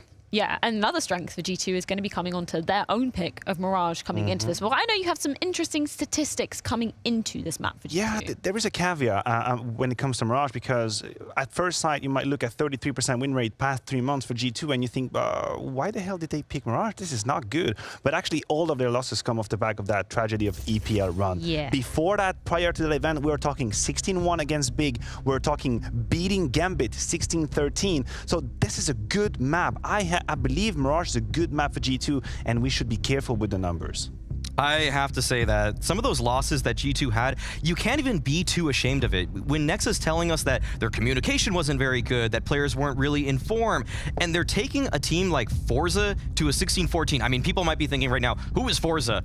I will tell you right now, Flit is the best rifler on Mirage. Just period. Just period. There's no one that's better at rifling than Flit. So these aren't losses that you have to really be too sad about if you're G2, because if you were that close and you were in bad form, then imagine just being in the form that they're showing right now at these fall groups. Yeah, and we did see G2 bouncing back against MIBR yesterday on this very map of Mirage. So with that as kind of some context, what are we specifically looking for G2 to have made those improvements from EPL? I mean, the Kovac again. These are the two that you'll be looking at on Mirage. I'll still say I appreciate Maui being positive about G2. It was not too bad. I think it's a matter of expectations and how demanding you are with your roster. If you're G2, if you're ranked 3rd in the world and you want to lift trophies, I'm sorry, you're not losing to Forza, you're not losing to Sinners on the map. So they were not blown out of the water because there is an inherent quality of the roster, and of course they're not going to lose 16-2, but this was still not good enough. And I think we are seeing a very ego-driven response from G2 at that event, because they are making no prisoners right now. They are just outclassing everyone. And then we're moving on to the side of NIP, coming onto this one. Obviously, isn't a good look losing your own map pick to be beginning off a series. Do you see any hope of them bouncing back on Mirage? The one thing I have to say about NIP on Mirage is that when they beat Liquid on it, 13-2 on the T side, they made Liquid change everything that they were doing. Liquid looked at that loss and said, okay, this is not working for us. So if NIP has the capability to take a team like Liquid and make them just change every position, then there's a chance here. It's a distant one, though, because NIP, they don't have great results on Mirage. If we're being completely honest, Device had 2 years of never even playing the map. There's a lot of reasons that you would have to pick G2 to be the favorites going into Mirage. Very quickly, Maniac, is there a specific player you're looking at coming into Mirage for either side of the equation? I'm going to be looking at LNZ. LNZ was a player, when they played against each other during the spring final, he surprised everyone by how relevant and how strong he was for a rookie. He fell off a cliff. He fell off a cliff. Again, on Ancient, he was nowhere to be seen. So we need a reaction coming in from LNZ. Otherwise, we might start a conversation of maybe this level is just a little too high for you right now. Well, a lot of pressure on the shoulders of NIP to be turning up for our second map of this series. Only one more map separates G2 from potentially grasping hands on to that spot on LAN at the Royal Arena, and it's all going to be going down to Mirage in just a few moments.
Well, NIP down a map. Their own map pick on Ancient didn't really work out the way that they wanted to, but Spirits are still looking pretty good here at the NIP offices in Stockholm, and they're getting ready to play Mirage. Second map going to be coming up. Obviously, G2 looked very good, and the odds, they do reflect that. It translates into the odds. They were almost close, almost neck and neck at the beginning.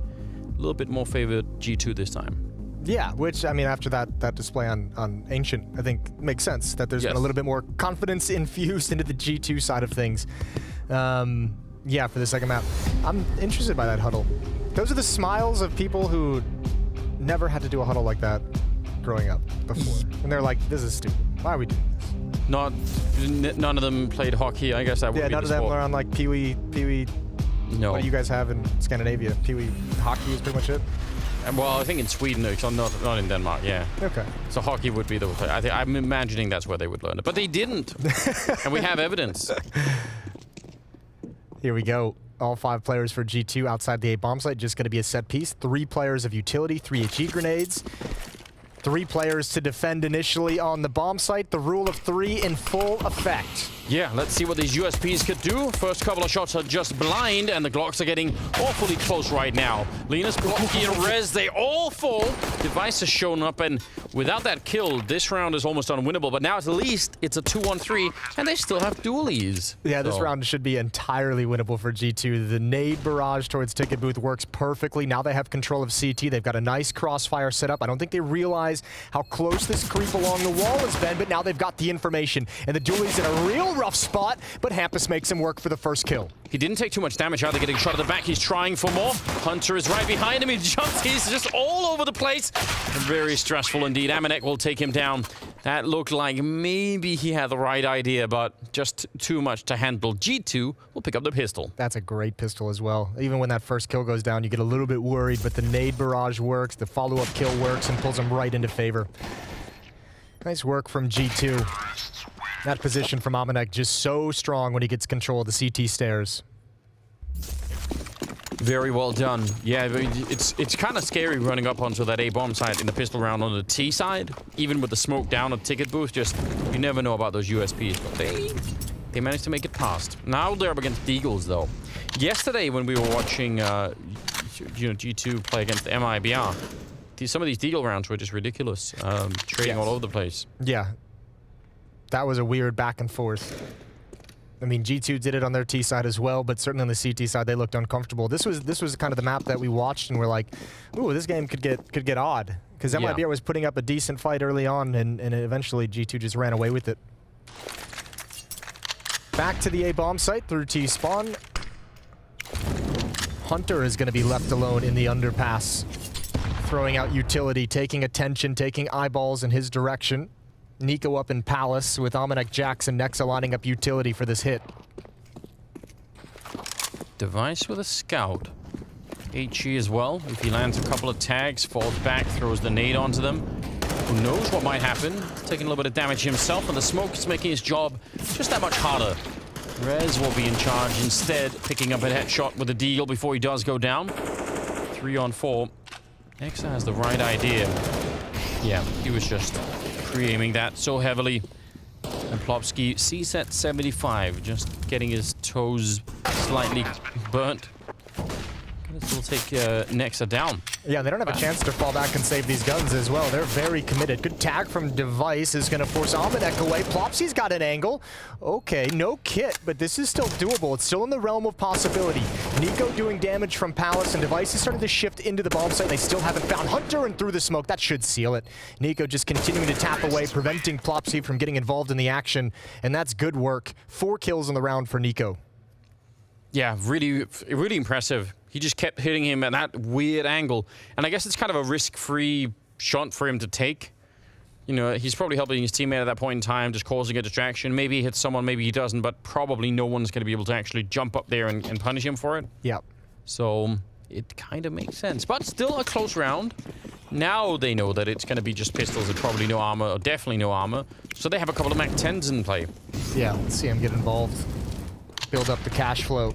Nexa is going to lead the way. There's no flashbang, so I think, ooh, actually, excuse me, there is. They just used it when I saw it, and Maniac is going to try and recover. The MAC-10's not doing as much work, but don't worry. The rifles have arrived from behind, and Hunter's going to shut things down. A quick 3-0 start for G2. Nice flashbang, though. I mean, that was a cool setup. Yep. Didn't get as many kills as they could have, but still, you've got to respect that. It's a hard flashbang to really like time perfectly. Yeah. Because you're trying to time it when they're really committed and about halfway down that ramp when everyone's going to get blind. And I think teams are very good at avoiding that catastrophe these days. 4th round. Org, AWP. Maybe not all the nades here for the NIP side, but you have to expect they want to try as much as they can to avoid a repeat of Ancient and just get him. I mean, it was 9-0 at the start of the first half in favor of G2. So NIP, if they can get on the board early on here, could get really interesting. This will be interesting to watch this particular battle, how much Nico likes to get aggressive up those stairs, up that ramp. And yeah, if Device is going to be positioned with the op, I mean, I don't, you know, it's kind of a guessing game for Nico. You do that when Device is there, and this is the likely outcome. Yeah. He falls before anything else really happens. Let's see where they end up. Bomb is still dropped outside of T-spawn there at top mid, so... Device is now taking the deep angle down A ramp with that AWP. He's cleared it out entirely, knows nobody's there. That's going to allow Rez to kind of shift towards window, which means he has easier and quicker access towards the B bomb site if they're feeling the pressure. It looks like they are going to be feeling the pressure. Just nexa holding the middle, while the rest of them are going to try and see if they can entry here. And if anyone rotates through middle, maybe nexa can pick them up. It's a pretty good strategy. Ooh, he did get spotted, and they're going to go, yep, they need to hunt him down before anything else happens here. Hunter with the 1 kill, and Jax on the follow-up. And that is such a big entry into the bomb site. And again, now suddenly nexa's position in the middle there becomes a real big problem. They're going to catch almost Rez. Yep, behind that cash register. He's going to be out of it, and nexa... yeah, just showing himself. This is definitely a save call now coming out from NIP if it wasn't already. Yeah, it was a save call as soon as those 2 kills went down. Device hasn't even budged. He didn't even think about rotating over. And, I mean, fair play. You can't... Ooh, that's a very narrow angle he holds on to. These kills cannot be this easy. There's got to be some kind of a better response. And the timing of Plopsky kind of jumping and searching for information was a bit brutal. He never saw it coming until it was too late. Yeah, they really got run over. I mean, it is unfortunate that your first contact with them in the B hallways is you throwing a smoke past them. So you don't have your gun out. You feel like, oh, I'm not really sure. But yeah, they did look like they were getting a bit panicked in there. And when you're caught that off guard, it's really hard to communicate with your teammate, Hampus, who's on catwalk, of exactly how in danger he is, how far progressed they are. Like Hampus probably never expected to get shot from those tunnels, from those halls.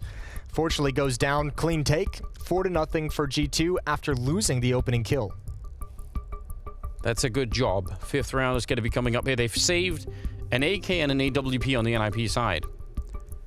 But definitely feeling the pressure already. Timeout being called. Never a bad thing to try and calm the team down. We'll see. Do you think they want to make a play behind? It's kind of, I mean, to win this round, you need the AWP and the AK to do something. Do you put them together and try and make a play somewhere, or do you just hope that people show up in the right spot where they are? For me, it's just like, hey, Device, where do you want to go with the AWP? You know, go find us an opening kill. Let's focus on getting that first kill, and then we'll kind of figure things out from there. But you put it in your star player's hands and tell Device that we'll get someone with some flashbangs, we'll position him with you. He's just full support mode. Hampus, I don't know if he wanted to make the jump over, but he certainly didn't. Hunter, though, is really quick down the middle. If Hampus sort of backs up, maybe he can actually catch him. I don't think they have any idea. Hampus making that play work, and Device with a kill on Jax. That's a good start. 2-for-1 trade favoring NIP. And you've still got that AK-47 that G2 has no knowledge of where it is on the map. It's on LNZ. He's back in CT spawn at the moment. He'll be playing retake on this A bomb site.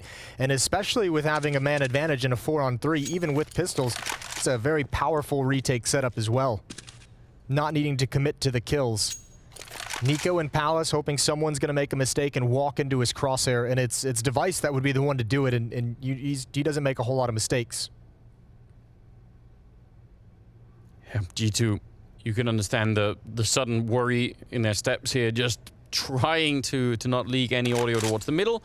and maybe hoping even for someone for NIP to show up there. You could see Nico has kind of been looking into the bomb site. He's not been able to spot anyone yet. 45 seconds on the clock, and that AK is so far back. They can't really easily find it. I think LNZ is playing this so well at the moment. The biggest disaster for NIP at this point would be if LNZ went down before his teammates rotated over for the retake, or went down, you know, before spotting numbers, spotting them coming in. He would love to just have one decent enough battle, spot them coming out Palace, take that fight, but stay alive and survive for your teammates.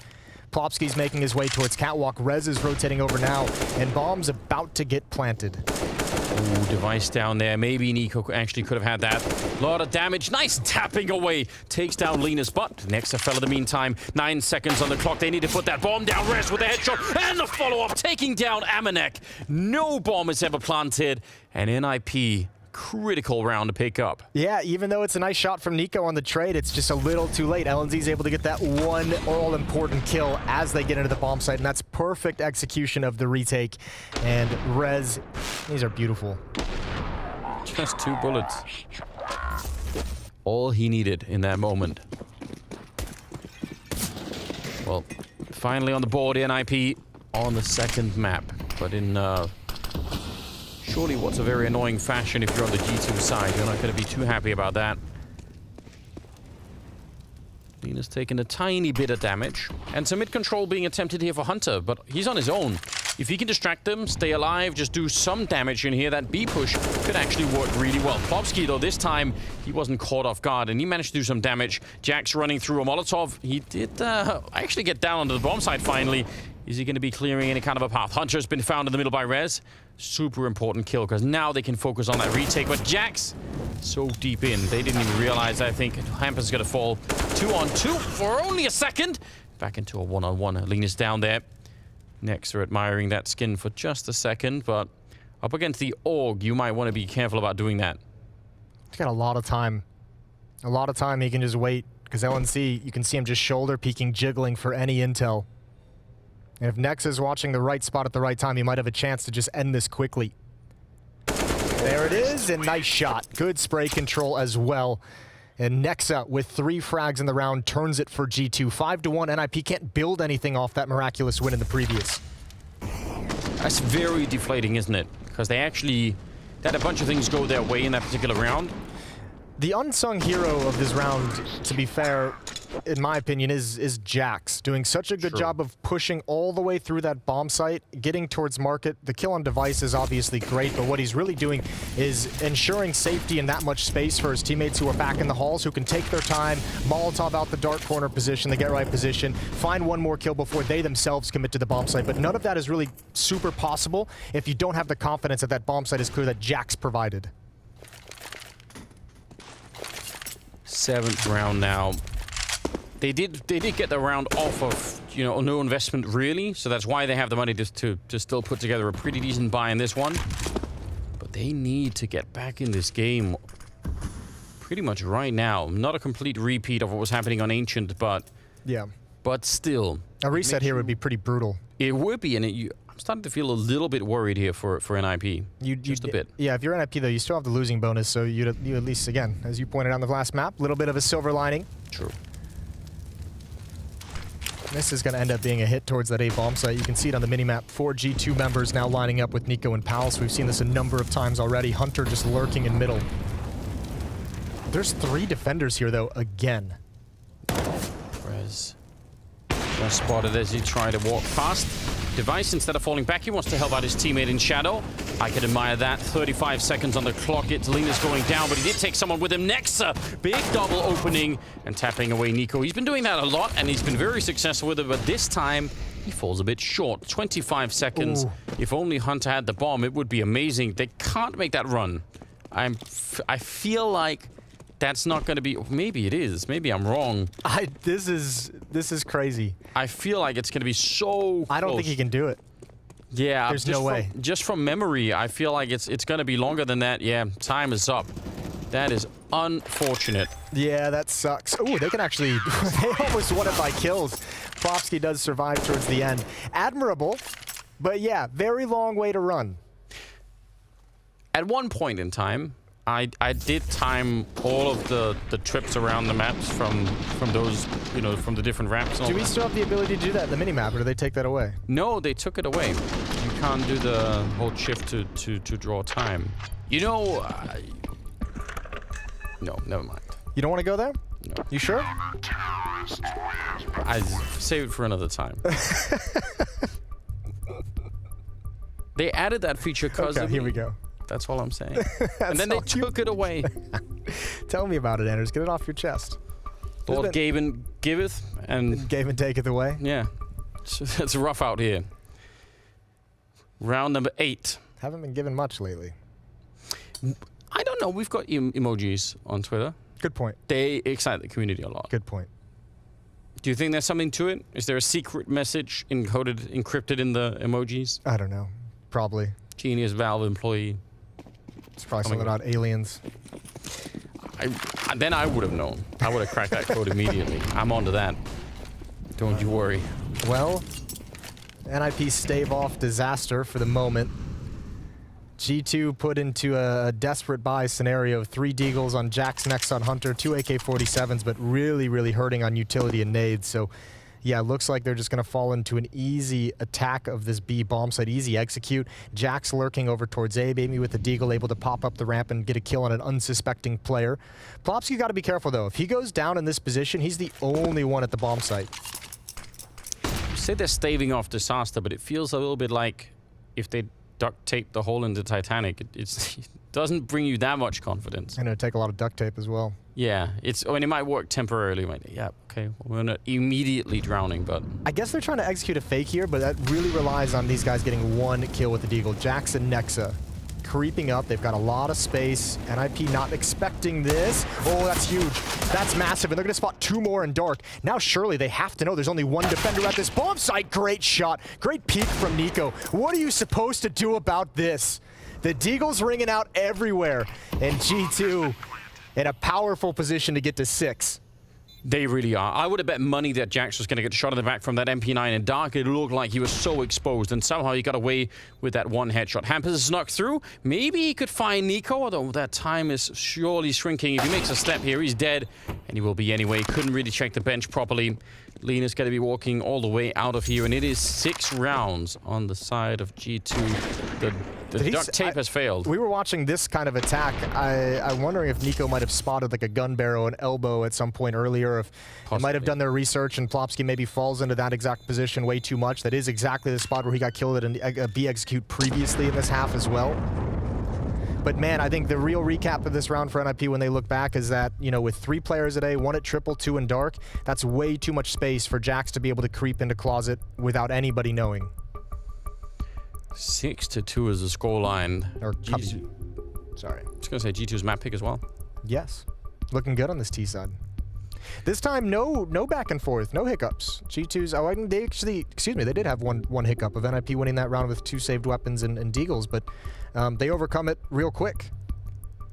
They're playing up to their current ranking, G2, which is very good, very nice to see. It's a fresh change of pace. Yeah, I mean, it's so disappointing when it goes the other way. So, and obviously they're playing to get into the Royal Arena. Tickets are available. So, nice. I would love to have G2. I want Nico on that stage, playing the way that he is now. Royal Arena. Yeah.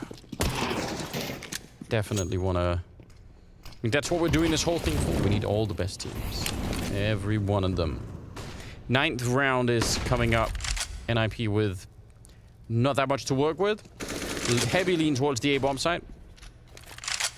Hampus on his own with the deal over on that side.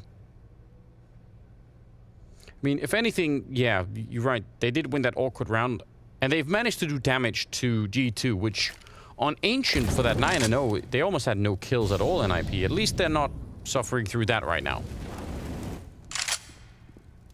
But they need to turn this around. They have almost no map control in any of these rounds, I feel like. They don't ever know what's happening in the middle. Yeah, I don't know if this is necessarily a round for them to get back on track unless G2 kind of walk into it as just weakened weapons. Deagles, Scout, Yogg on LNZ is the only thing, and unfortunately G2 is calling a great game and they've selected the right bomb site, or have they? Hampus with one, traded immediately. Hunter, the timing on that is gonna piss him off. Trades all across the map into a 2-on-2. LNZ still here with the AUG, and he's trying to hunt down Jax. It's a bit of an awkward duel. That's a good find. All on MIBR, planting the bomb in the open at A. Yeah, he snuck right past Rez, which is kind of funny. If he hadn't lost his teammate over at the B-bomb site, it would have been so weird for them to try and figure out where the bomb even actually was, potentially, at least for a couple of seconds there. But now, Maniac here. Not the best game for him yet here on Mirage, but now's a chance for a big clutch if he can get it. Almost able to spot it. There's the first kill. Now they know where he is. Linus is coming up, but Maniac with a spray to pick up the double. A nice headshot, and that will bring it right back. 7-2 now in favor of G2. Yeah, unfortunately for NIP, they had no information whatsoever of where Maniac could have possibly gone after that plant. You can see they're all expecting him to have bailed out, gone towards Palace, gone towards A ramp, and hiding in the bomb site completely surprises Rez. Yeah, it means a lot. 7-2. G2 starting to just build up and run away with it. They really are. MAC-10 being picked up by Hunter always makes me think that it'll end up in the B-bomb site, just because jumping out the window with the MAC-10 is so cool. That's a lot of damage on the device. That's a crappy way to start a round, Anders. At least he has the AWP, but you're right. Doesn't feel that great, does it? Ooh, is there a little bit of effect? Yeah, A Palace slowly but surely creeping in as Linus. I think one of the first times we've seen anything like this out of NIP. I was gonna say, surely you like it. You just commented on them not ever having information, and here we are, at least LNZ saying, okay, Nico's not here, so it's not gonna be that A set piece that he's usually involved in from this position. Device is gonna start cheating over through the murder hole, gonna choose to go to the B bomb site. 2 players stacked up, and Nexa's gonna lead the way in. Device at the market window. He's got a clear line of sight, and he's got a kill. Hampers with a double Plopsky chiming in. And now Jax, 1 versus 5, not even close.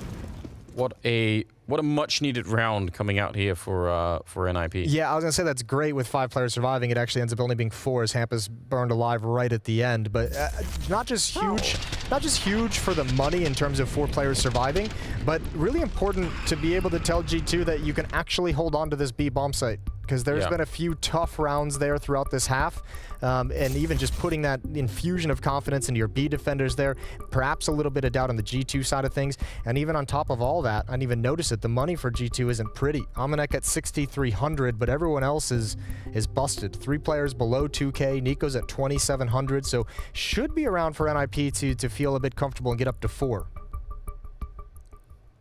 Should be. It should be. AWP on Maniac. That's crazy. You just felt like that was the thing to do? Why not? Buy up around it. Okay. Okay, I don't mind it. I don't mind it at all. Take the op. Let's see if you can get us an opening kill. You've got some deagles. You've got some utility as well. If you find that opening kill, you have the tools to apply a bit more pressure. You have the tools to capitalize on it. But a lot of this is the if game of, can that op actually find you something? Yeah, and surely have the element of surprise as well. They're going to be guessing the economy, maybe not guessing that AWP walking in down low on the bomb site. Linus with a good spray, but only the 1 kill. Looked like that could have definitely been a double. That AWP has not fired a shot yet. Nico was down. Device AWP definitely finding the kills, and Hampus, he's just out there fighting. Nothing comes of Maniac's AWP, and instead, NIP up to 4 rounds. Trying to creep back into this game, and they're going to be up against another, well, this time an actual, just a full-on save here for G2. Yeah, it has to be, and that's kind of the logic behind the force buys. You're probably going to be saving 2 rounds in a row anyways. You might as well force up here and then... Yeah. That's fair enough. Kind of surprised that... I understand the idea, like you were saying, running to get a kill with the AWP. I'm kind of surprised they just wanted to execute into it afterwards. They could have spent another minute looking for more openings, just creeping around with that weapon. I think the hard part is you kind of have the 2 options, right? Where you can kind of slow play the round and give the op plenty of time and try and set it up to find an opening kill. A little bit difficult to do sometimes on Mirage, the amount of utility that gets dumped from both sides and mid and all the flashbangs and the resources you have to invest there. I think this time with that kind of push into the bomb site with the pistols, the op is there to maybe hold the repeat from ticket booth, hold the repeat from the top of the stairs, and maybe you find a really supportive kill in that fashion. Obviously did not pan out the way they would have liked it to. But it always works out better in your head before actually happening. Right, it's very hard to come up with a plan and then thinking, and then analyzing it from the point of view that everything fails. That's usually not people. What is Jax doing? He is... He's trying to figure out what those CRTs are. Exactly what you mentioned yesterday. He's like, what is this alien device? This ancient technology. These Sumas. It's like, he's fascinated by it. Well, eventually he's going to give up on that. Looked like they had almost like a little bit of an impromptu team meeting there. Just hanging out in the hallways for a while. And all NIP have to do is not get caught off guard. Everyone just trade some kills and they'll be fine. M4 here, good position. Nice nade. That lands on absolutely everyone in the middle. And they're all inside of the smoke. Oh, Rez. Oh, no. That is annoying. I wonder if he jumped. Out of his chair. Yeah, like. I wonder if he just freaked out. Nice cleanup from Plopsky. This lead is diminished to just 2 rounds, 7-5 in the favor of G2. But they're finally back on the rifles. AK is coming out, Nico, Jax. And a double op setup for the CT side. NIP switching into a very powerful long-range defense. Have you noticed how people are doing much fewer window boosts these days on the T side? It just feels like it's not happening nearly as much as it was, I don't know, a couple of years ago. I would assume because of the self-boosting is such a possibility. Yeah, but even that, even just going into the window, I feel like people just do it less. I mean, I don't know, maybe it was so popular that people started countering it and checking it way more and it just became less of a factor. So maybe it's just, once it's been gone for a while, it'll come back again. Yeah, I'm sure it'll come back. It just feels like for a short while here, it's been less popular. Jax had the right idea, but Plopsky just winning the fight. Yeah, shot him in the face. Device still looking over this smoke, but clock has run out on this play. He doesn't feel comfortable there anymore. They're going to fall out of it, Rez and Device. Plopsky's come over to the window room as well. That second op on Hampus is just being used in those B halls after that kill. Get a deep angle, have information, and know it's clear. It's not going to be clear for much longer, though. G2's coming right back, and it's going to give Hampus a chance to have an impact in this round. Yeah, big chance here. Even if he missed the shot, should be able to fall back around the corner.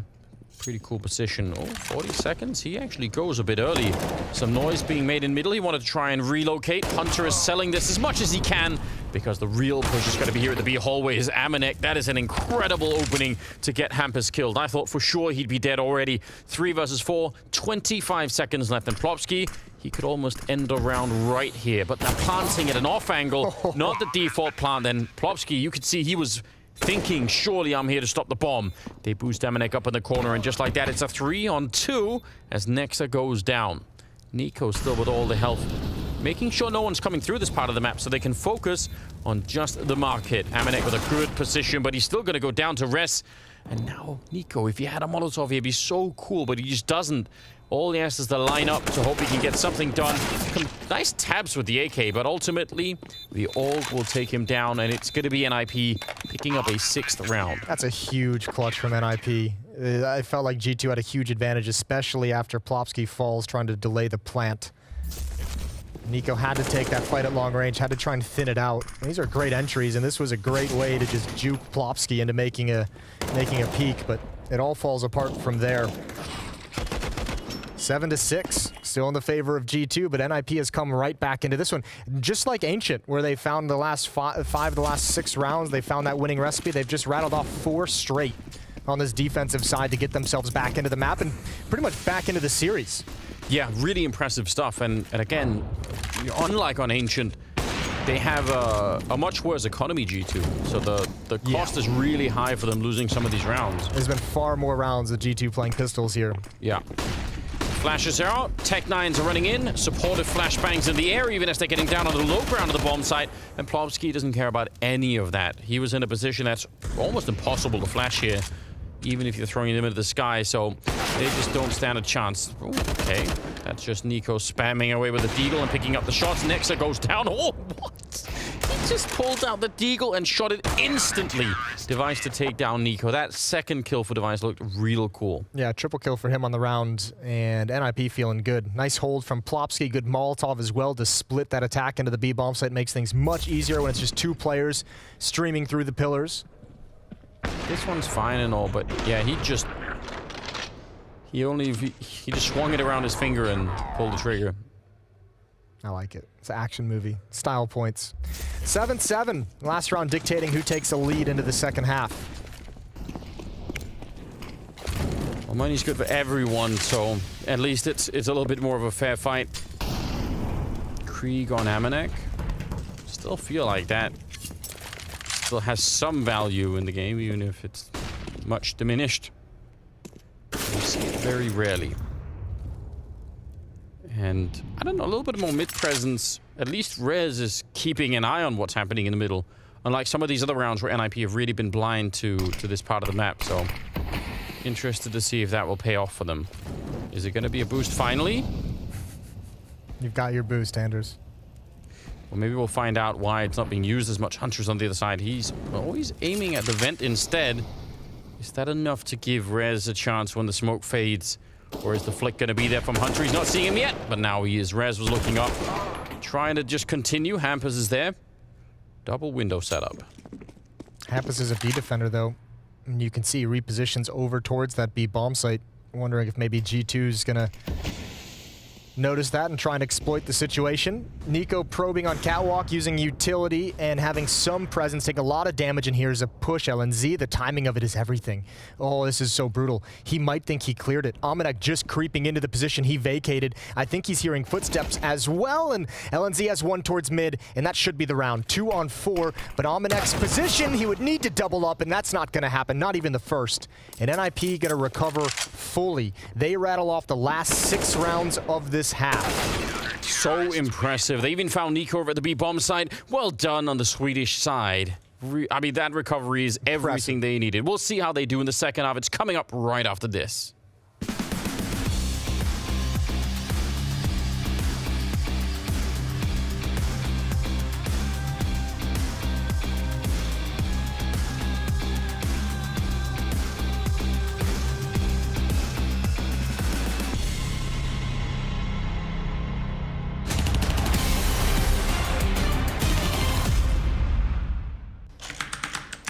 Wait.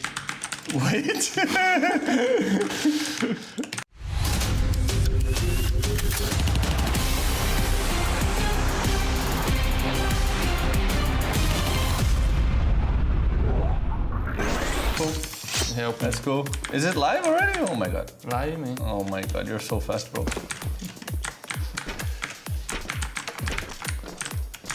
Let's go, Nuke. It's me and you against the world. Yes. Don't forget. Oh my god. You're a team. We're a team, yes. Wait for me. No. That's too much. Let's go. Oh, what is this?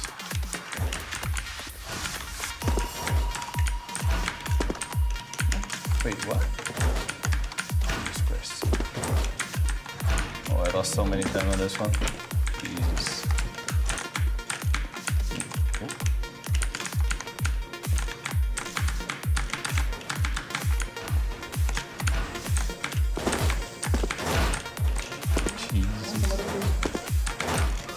This is just too hard. Ah, pass it. Wait. Oh my wait. god, bro. I cannot wait, bro. We're gonna lose Stay here forever.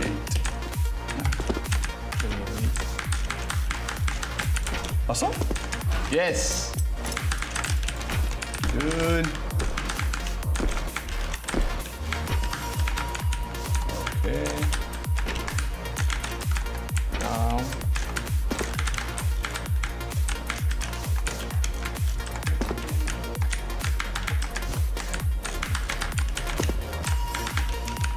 Oh no.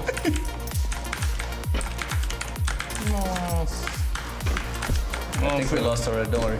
We just play for fun. No pressure, just fun. Oh, Jesus.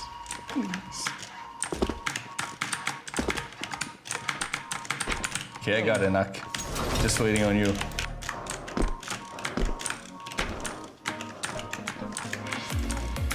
Beleza. You got it? Yes. Okay.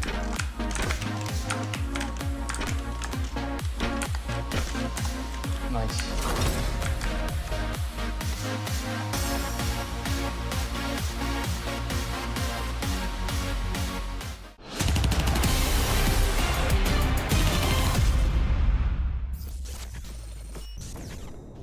I don't see anything. I don't see anything.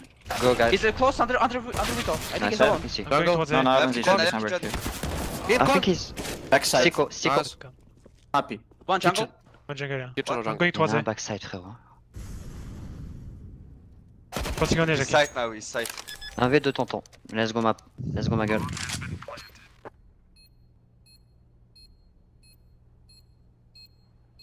Yes.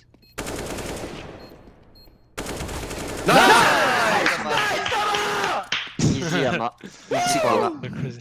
Good job, bro. That's a very aggressive kind of yelling, but they were happy. Maniac, great clutch. But also NIP on the flip side of things, they end up with 8 rounds in that first half. I think that's really well done. Yeah, that's impressive. A good rebound, as we kind of mentioned, 6 rounds straight to close out the half. And unfortunately for NIP, I mean, both these opening halves on each map has been a factor of getting back in the game. They've started out a little bit slow, but they find it towards the end. At least here they get to take an advantage into the second half. And now they need to use that momentum coming out of the first half and just win this pistol. They got a P250 on Rez, blocks on the rest, and the bomb was over by that A ramp where Rez could, oh my god, he just crouched right into it. Just makes it so casual, like it's nothing. He's gonna Quick get another flick, one. he's ready for it. If they jump, he's gonna take down Hampers, and he knows there's a second player there for that boost, so he's gonna go read that, taking down Plopsky. It's just absolutely outrageous to watch. He hasn't even reloaded yet. He's still got 5 bullets. He's just ready for more headshots. He's playing with them. One more is there, and Linus in the back. He's still hunting 4 bullets, and Nexa's gonna take it away, but you just must feel so overpowered in that round. Oh my god, Nico just flexing. That's freakishly disgusting. He just... It's like he was playing a game with himself. Like, let's see if I can win this round without even reloading. Maybe that'll be fun. That'll be the handicap that I have. One magazine, one clip, whatever it is. Whatever they are. Someone was going to correct me. Oh. Yeah, good shooting. Headshot angles against Nico. Extra jump against Nico. And, yeah, just in an impossible fight against Nico. It's not fair, is it? Fair play. 8-8. And they didn't even give him a chance for the ace. No, I credit to Linus. Hide. Don't give him the satisfaction. No, go find one of his teammates. That ties it up pretty nicely. NIP, though, will still pick up some AKs and even a scout on device. So they are pretty dangerous in this round, although it looks like G2 have seen this coming. Seems to be pretty trendy these days. Nice flash for set up that kill. That's very well done. But yeah, they've got FAMASas and an M4 and not a bunch of MP9s. Yeah. Well, and now they have information as well. Kills one, sees a couple more. No need to go for the repeats. Creeping around in middle, are they? Plopsky just ducking under the smoke not to get seen. And if they go catwalk, I mean, one of the advantages, one of the few advantages you have if you're NIP is if you can make it up catwalk. Now that Molotov is going to slow things down, which I think is going to make those smokes fade in time for Nico and Maniac to be able to take those fights long range if they don't get around the corner soon. But you're trying to enter into this bomb site and you're dueling with AKs and scouts against FAMAS, so that's the advantage that you're trying to really capitalize on. Hunter's got 1, and at the moment NIP haven't been able to make a whole lot of progress. They're getting stopped every step they take. Good double kill for Device. He's got 3 in the round and he need to ace in the 1-on-2. That's going to be very hard to do at this point in time. Just even the 30 seconds left here. Almost could have had that one, but at least he realizes that someone's in there. Double FAMAS against him. They have all the health in the world. They even have a smoke and a Molotov if they need to. See if they can get it. No kit currently picked up. Don't know if there's one on the ground, but that could also be a factor if he could buy enough time. He's stuck behind the bench, and Nexa will take him down. He just had to find a way out. He did the high percentage play, right? Fake the plant, go towards market, see if you lure someone into a peek, and he almost had the exact fight he wanted, and that was kind of the big deal. If he was able to get that, much easier to manage. And you know, the G2 players, Jackson, whoever else was in that B bomb site, they delayed that fight until the FAMAS just becomes more effective against those AKs, right? Yeah. They actually lured them all the way in there. And both Jax and Hunter played that so well, not over peeking, just waiting, biding their time, 9-8. G2, another good start to a half. At least for the moment. Device with an AK-47. And actually, a bit more of an investment that you normally see off the back of that plant. Yeah, I mean, look at it's 850 on him. That's not a lot of cash left. Could be surprising, but at the same time, you're just gonna have to get so many kills for it to even make sense. Yeah, you're trying to catch like an unsuspecting defender who's taking an over-aggressive peek because maybe he feels like he's going to be going up against like an unarmored Deagle or Glocks, and you've surprised him with an AK-47. Device is just waiting as that smoke clears at the A stairs.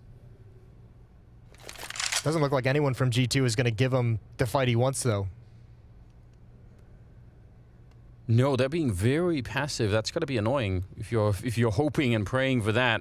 Contact play from Hunter as well, so Jax can peek off of him once Plopkey starts really investigating into the site, or pop flash so Jax can peek, and awkward. Yeah, that is a bit awkward.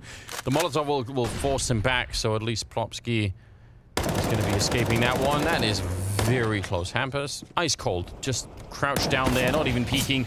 Jax is down, and here comes the AK-47 headshot to take down MIBR. They need a lot more. They need for that AK to ring true once again. It's not quite done yet, but it is a 5-on-3. Nexa snuck in, and Rez will absolutely drop him. No AK needed.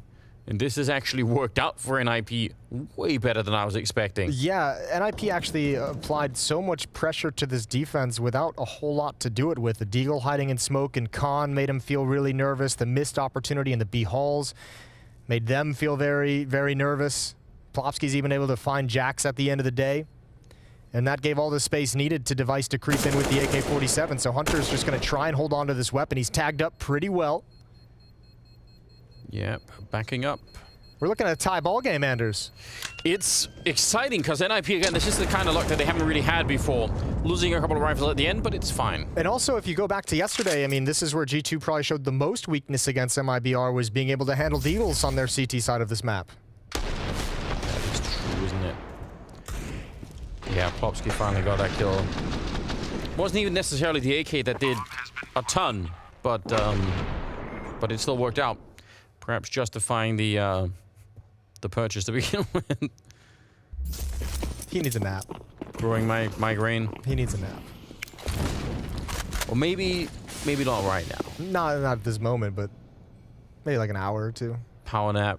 Yeah. In between the maps, if there's the third one. It would be Inferno. Great map to close on. Yeah, that'd be beautiful. You all love that.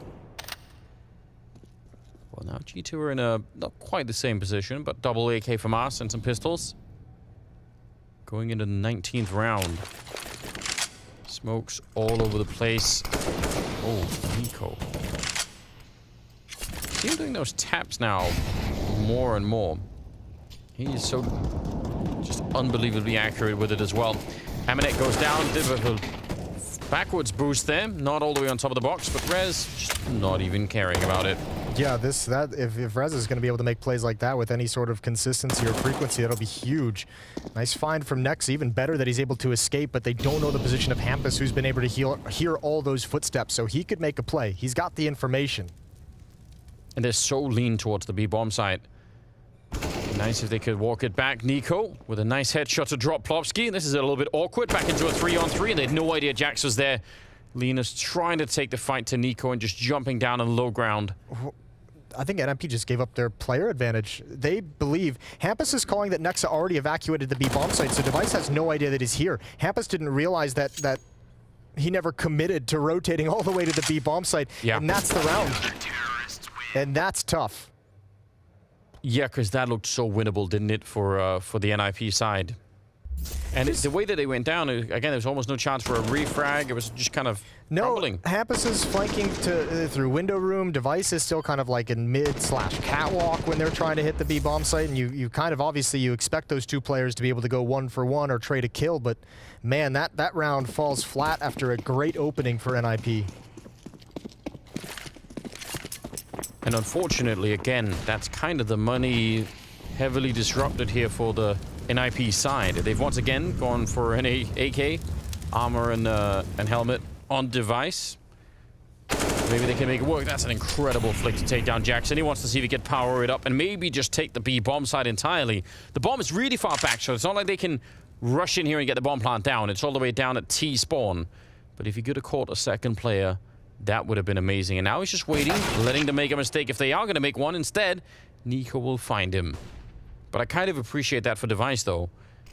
That was a lot of pressure and a lot of presence that G2 wanted to handle. They put some resources into that one. Nico's going to start hustling over towards the A bomb site, but Nexa and MIBR have to hold on a little bit longer. They don't realize how close up, though, Rez is from being able to make a play. It's a little bit late for Plopsky, but Rez does more. Another stellar double kill. Nico finally handles him, and into a 2-on-2 we go, as Hunter's going to join up with Nico, and the bomb's going to get planted. You see some of that confidence out of Rez. He was ready even on 12 health to just take that fight and get one more headshot. He fully believed that. But yeah, 2-on-2. This time they have kits. They do not have a smoke grenade for the bomb, which on the A bomb side can make things really awkward. They're going to start making noise, just jumping down in the middle. They haven't found anyone yet.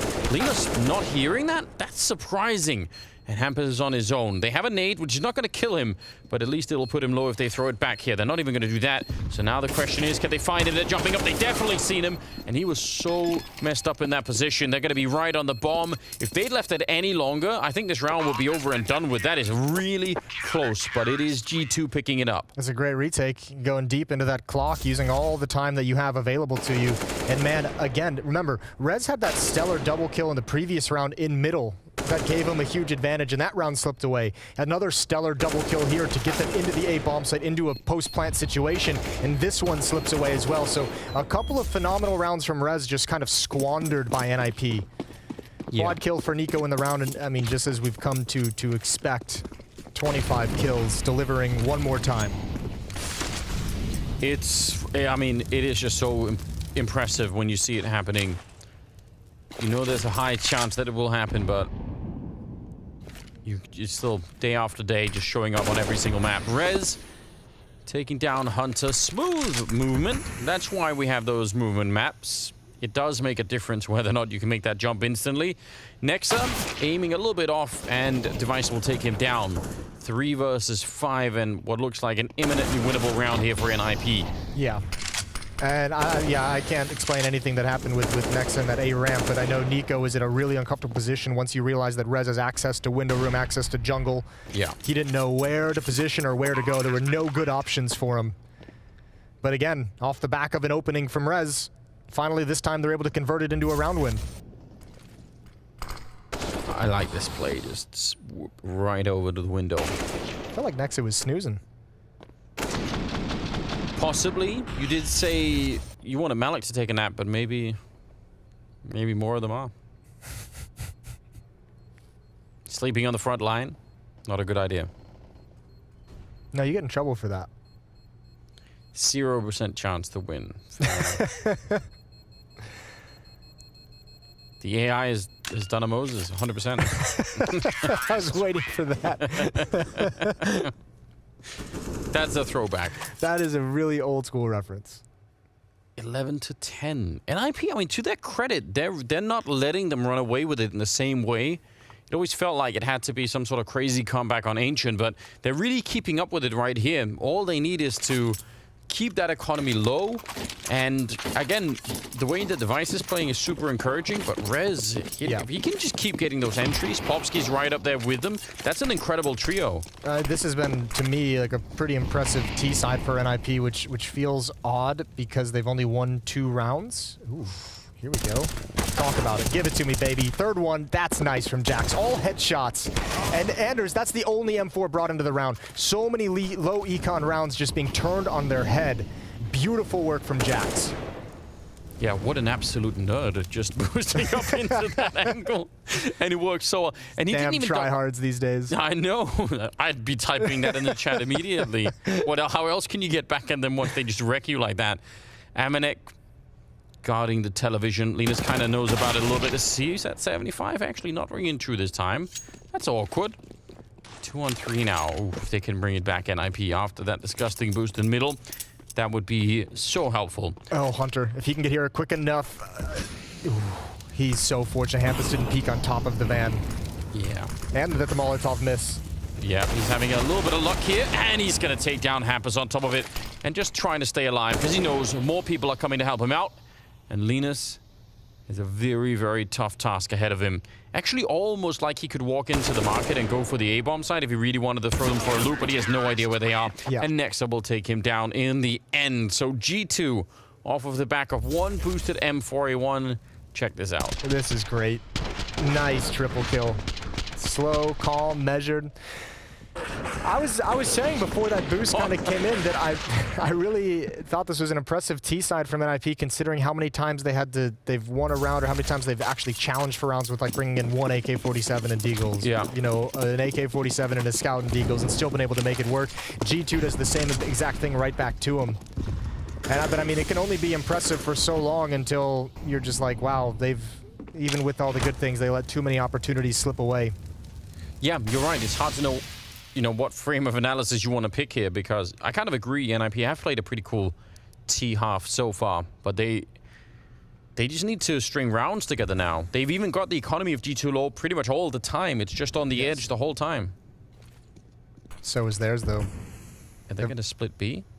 Yeah, it looks like it. Slow-paced one. Device is going to start opening up this angle a little bit wider.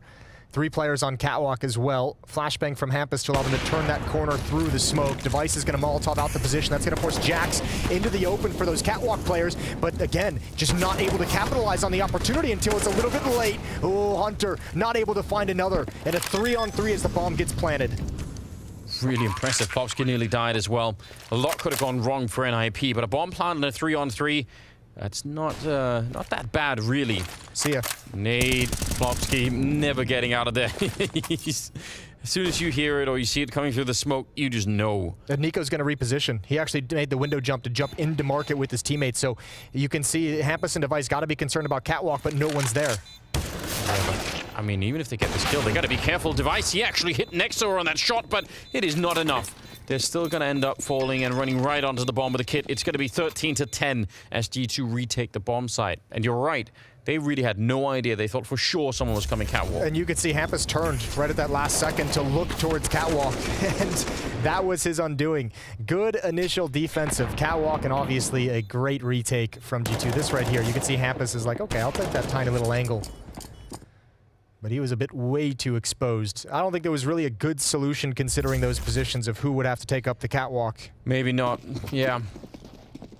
Just a man short, perhaps, from defending that. 13-10. The bomb plant, though, will give them some bonus cash, and they're going to be able to put into this round and continue the pressure. Smoke is up in the middle. He could have been killed right then and there, Nico. He's just, I don't know, playing with fire, isn't it? Not anymore. No. Extinguished. Gotta play it safe, don't you? Well, not playing it safe. Hunter and Amanek have pushed up into the B halls. They see no presence. Amanek is going to leave Hunter in his corner, move towards catwalk. And if NIP's not clean at making this set piece work, Amanek with the AWP can really, really punish him from behind.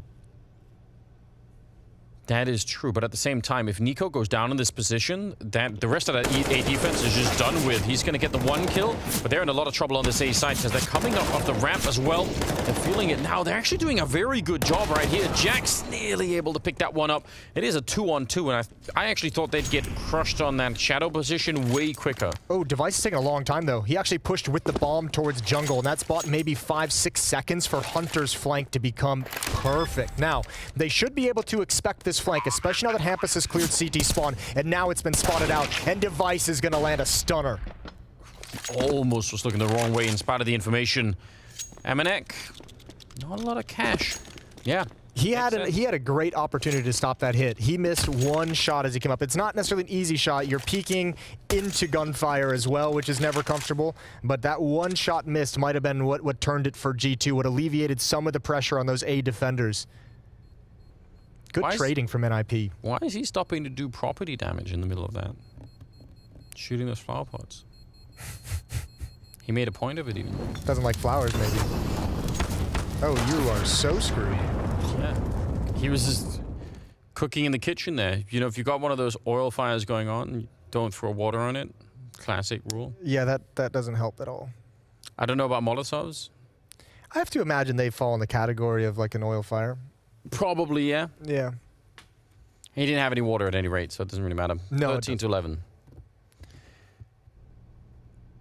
I mean, again, and I really feel like if they end up winning this map NIP, it wouldn't be so shocking the way that they've been playing right now, but they just need to get ahead, and they have the advantage right now in the weapons and just in everything else. They can really make this work. Get up to 12 rounds, maybe even get up to 13 if the money's real bad here for G2. Device, big opening. They did line up for the deagle, but it didn't actually take anyone down, surprisingly. That's nicely done. And look at the cash there. Hunter on 200, nexa 350. They might be able to tie up this game. Yeah, well, they might be able to, but I don't know.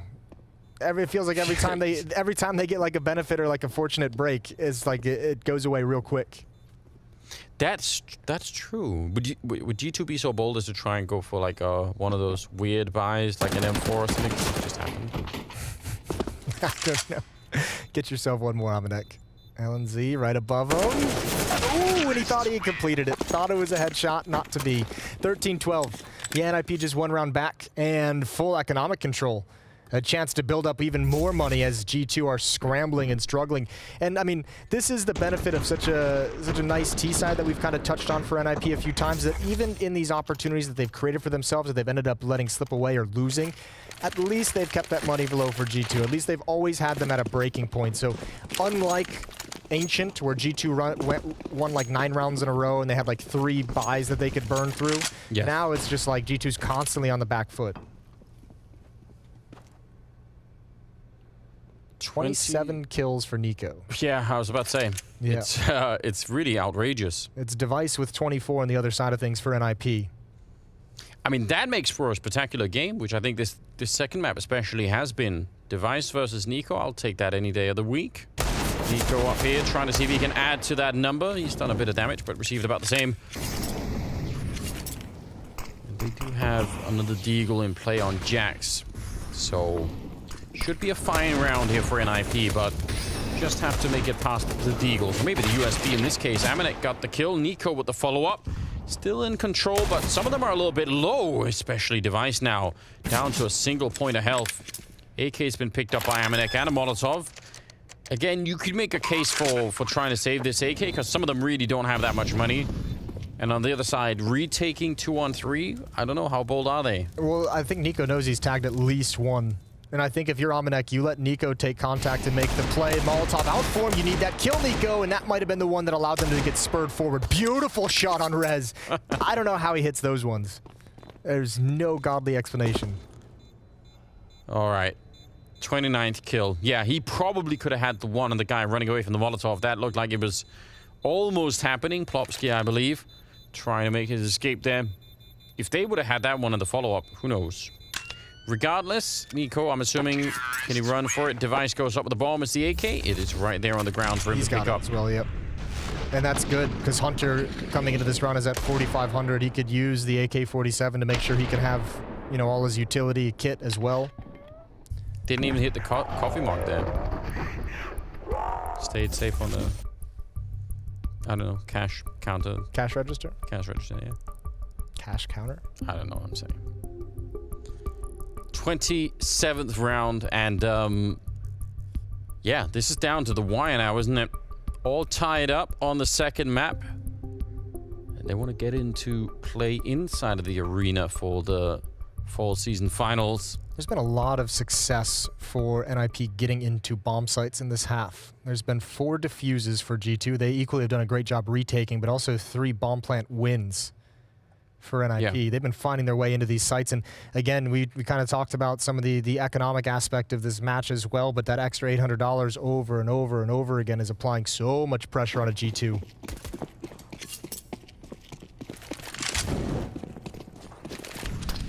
Well, let's see. Maniac. Smoke at top mid. Grenade out. He's going to throw it as he runs. Pretty decent nade. Does a little bit of damage onto 3 of them. Not bad at all. Mid control, though, in favor of NIP right now. This is new. Usually it's Nico in this position. Putting the op here as well. Hunter's got back up to watch window, and I think he might have saved him as that smoke fades. I'm not sure if those A defenders would have been prepared for Hampus to turn the corner. What a huge kill from Hunter. And that boost in the window was so quick. It was right off the bat. They just snuck past. I agree. If he doesn't see that, yeah, they're probably just going to get at least a kill for free. I wonder if they felt like that boost was slow as the smoke was fading. They maybe were trying to get it in a second or two earlier. Nico, oh, he doesn't even know. He doesn't even know, but he does check. He found it at the end. Hunter's going to add one more onto it, and thankfully, because Nexa's extremely low, and now Jax, he does go down, but Hunter is just everywhere. Truly, Linus on his own on 1 versus 4. He could maybe get the bomb plant down right away. That's going to, again, help out their economy. It does matter, even if it's not a lot. Winning the round, on the other hand, very uphill struggle. Nice kill, actually. He jumps out and maybe could have even had Nico. That actually looked like it was doable for a second. But it's G2 making their way to 14 rounds. Can't be unhappy about that outcome either if you're NIP. The plant is huge, obviously, but also you get 3 kills in the round. Still, money not great for G2 side. The saved AK-47 a couple rounds back is going to help, but man. I wonder if someone like shouted out that he was on radar, that he ran into somebody, because he didn't look like he was considering that whatsoever until he spun for the kill. That was a real coin flip, because if it goes the other way, then who knows how the rest of that round plays out. 14 though. $800 bonus on everyone on the NIP side. Gives them a bit more to work with in this upcoming round. If you're Linus in that moment, 1 versus 4, you get 2 kills in a bomb plant. That's pretty respectable, you know? Yep, you're pleased with it. Freeze time coming down. Full buy for the G2 side of things. So the Nexa is going to be back on an SMG. MIBR still has the AWP. And for NIP, you got plenty of rifles. 1 MAC-10 on LNZ. And 1 MAC-10 on Rez. Okay. Give us the MAC-10B. We do enjoy it. Head armor on everyone except for Maniac, but he's got the AWP, not the most likely character to run into the MAC-10s. What an important round to make this call, Anders. Yeah, they're going for it. G2 are checking out the A ramp, but they're going to find out too late. It's going to be down to the existing B defense, and Jax is going to be caught. That is a nice pick off from Plopsky. Maniac catching one of them as they come past, and they've been slowed down. There's fire on the ground up there, and they can't really make it past, but the bomb is actually committed to the site, so rotation is not happening from the A-bomb side yet. I'm not sure G2 understand what is the slowdown even about. Running headshot from Hampus, and there's no chance here for Maniac. He's dead and gone, and they need to save the rest of the guns here on the G2 side. What a strange round. I cannot believe they made that work. When they got slowed down, and I'm looking at utility, they had 1 Molotov, 1 flashbang to get back into the bomb site. All their previous flashes had been used and not utilized. I think G2 actually played that pretty well, all things considered, and still come out on the losing end. And again, you want to talk about the importance of it, go back to the money. We'll just rehash it one more time, because G2 have nothing. That's an issue. A big one. Nexa, he would love to upgrade into an AK-47. He's going to get a chance. I don't know if he can actually hold on to it, though. Oh, yeah, he can. He's good, baby. You don't think they're going to come running for it? No, hell no. All right. You're right. Plopsky's got 12. Hampus low on HP. Rez has the AWP. You don't want to lose anything else. And that actually, I mean, a small mistake from Device. That flash looked like it almost could have had him, but this shot is an impressive one for Hampus. Then the strength of the MAC-10, turning that corner with the quickness. Yep, see? Tired. I'm not sure if you're reading that quite right, Jim. All right, well... You're mistaking tiredness for murderer's rage. Small mistake from Device, giving up that AK right at the end needlessly, but maybe it won't even have an impact. However, maybe it'll turn everything on its head. They still can't make that jump. They did that yesterday. Yeah, I mean, sure they know if you miss that jump, you kind of miss the timing of what makes it effective. Yeah, stops being fun at that moment. Oh no. Hunter with the headshot. Don't screw this up if you're an NIP. That would be really heartbreaking. Ooh. As I say, G2's got to be they're more than happy to go for a 1-for-1 against their pistols. They still got both AK-47s at the A-bomb site. Nexa, Nico waiting to receive. And they're kind of, I think they're, because of that activity over at B, it looks like they're even a little bit paranoid about more G2 members maybe pushing or doing something weird. So they just froze for a second on the map there to see if anyone else was going to show up. Device going to be creeping around the corner. There is a Deagle hiding in there. He's going to take care of it. No issue. The CC, though, is really close, but Device is unfazed. Just not even worried about any of it. That is very important. Yeah. NIP are going to make their way to 15 rounds first. They sure are. And that AK-47 doesn't have nearly as much impact as Nico and Nexa would have liked. Good shooting from Device on Catwalk, 2 kills for him. And 1 chance to close it out. G2's going to have to force overtime if they want to close this series in 2. He just... Where's the AWP that he had? He just threw it on the ground and said, whatever, I'm going to pick up an AK and run to fight, to just fight Nexa at the end. Yeah, I'm done with this game. Take the op, I'm hunting. He is absolutely out of control. Almost catching up to Nico, who is at, was it 31 kills earlier? Still, maybe? Still at 31. Nex is at 22. Device is at 29, and he doesn't have a teammate yet at 20 with him. Leading the charge. You know, it's good to have Device back at this level. Short little Did he leave it? It was like a couple of weeks or something where things weren't, you know, quite at this level. Cool to see. 30th round. That jerk taking a couple weeks. I know. Dropping below elite level. For the first time ever in his career, ever. Selfish. 15-14, round 30 coming in hot. AWP in the hands of Maniac. All rifles as well. A little bit light on nades. Device is going to turn the corner quickly. And yeah, he doesn't want the AWP. He wants to close this map out with the AK-47. 3 defenders at the A bomb site while Hunter and Maniac handle B. He's actually just so aggressive. It's not something you normally see Device play like this. Think about where he's coming from, and that Astralis very rigid system where, you know, everything has like a little bit more of maybe like a forethought. But this is just running for it. If there had been someone there, I wonder if he would have just exploded them immediately. Rez hoping for someone to walk through. They've got to be happy with the positioning they have on Catwalk and relocating into a B split, I would imagine. Yeah, LNZ is just checking for a flank and T-spawn. It's not there. Maniac spotted a body. I don't know if he's going to call for rotation just yet. A little bit slow on the trigger. Molotov is going to keep the pace down, and oh, he misses another one.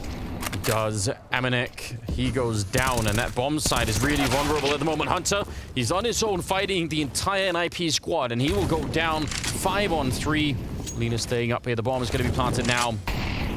I don't know. You would need a mistake from NIP to actually win this round here, 3 on 5 if you're G2. But obviously, they're going to be going for it. It is the 30th round. A Device goes down. Nico able to pick up his 32nd kill in regulation, which in itself is just really crazy to think about. Rez, though, holding the corner, and that bomb has already ticked quite far. Shooting him for the box. Jax is next, and Rez nearly getting the triple. It's Nico on his own. He's going to drop it. It's 16-14 in favor of NIP. Huge recovery from that first map, which means we're going to be playing on the 3rd map on Inferno, and I really can't wait for it. We'll see how that goes coming up after the break.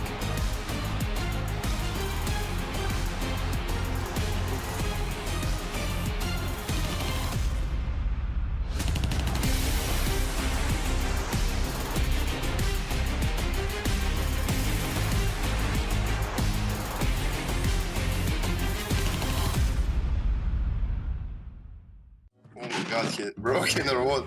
It just makes the game feel faster and more interactive. For all my life, even with 1.6, I didn't like this map, so.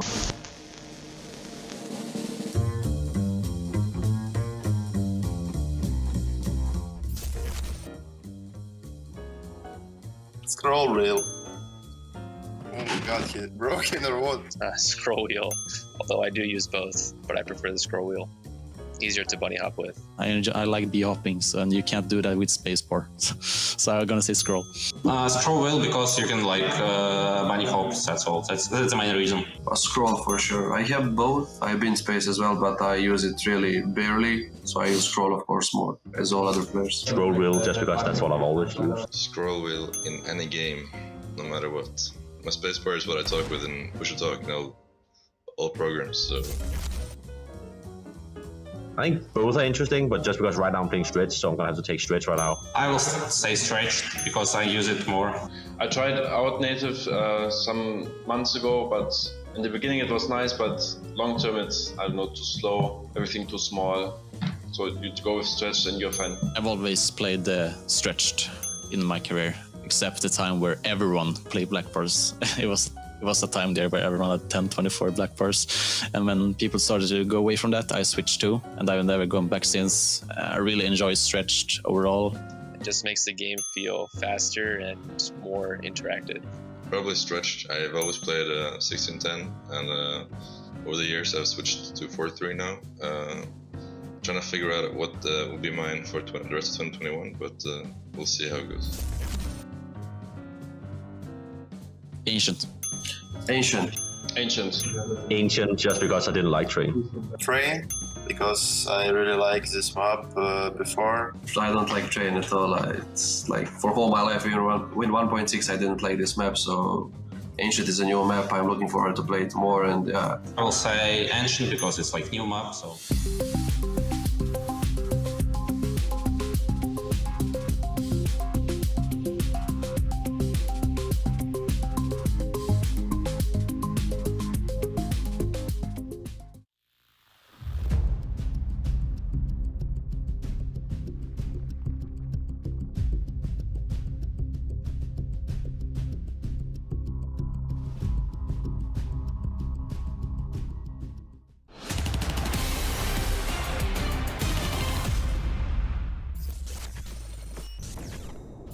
I don't see anything. I don't see anything. Go, guys. He's close under window. I think he's alone. No, I haven't vision this number 2. I think he's backside. Siko. Happy. One jungle. One jungle, yeah. I'm going towards it. backside, frérot. Passing on Jack. Side now, he's side. 1v2 tonton. Let's go ma gueule.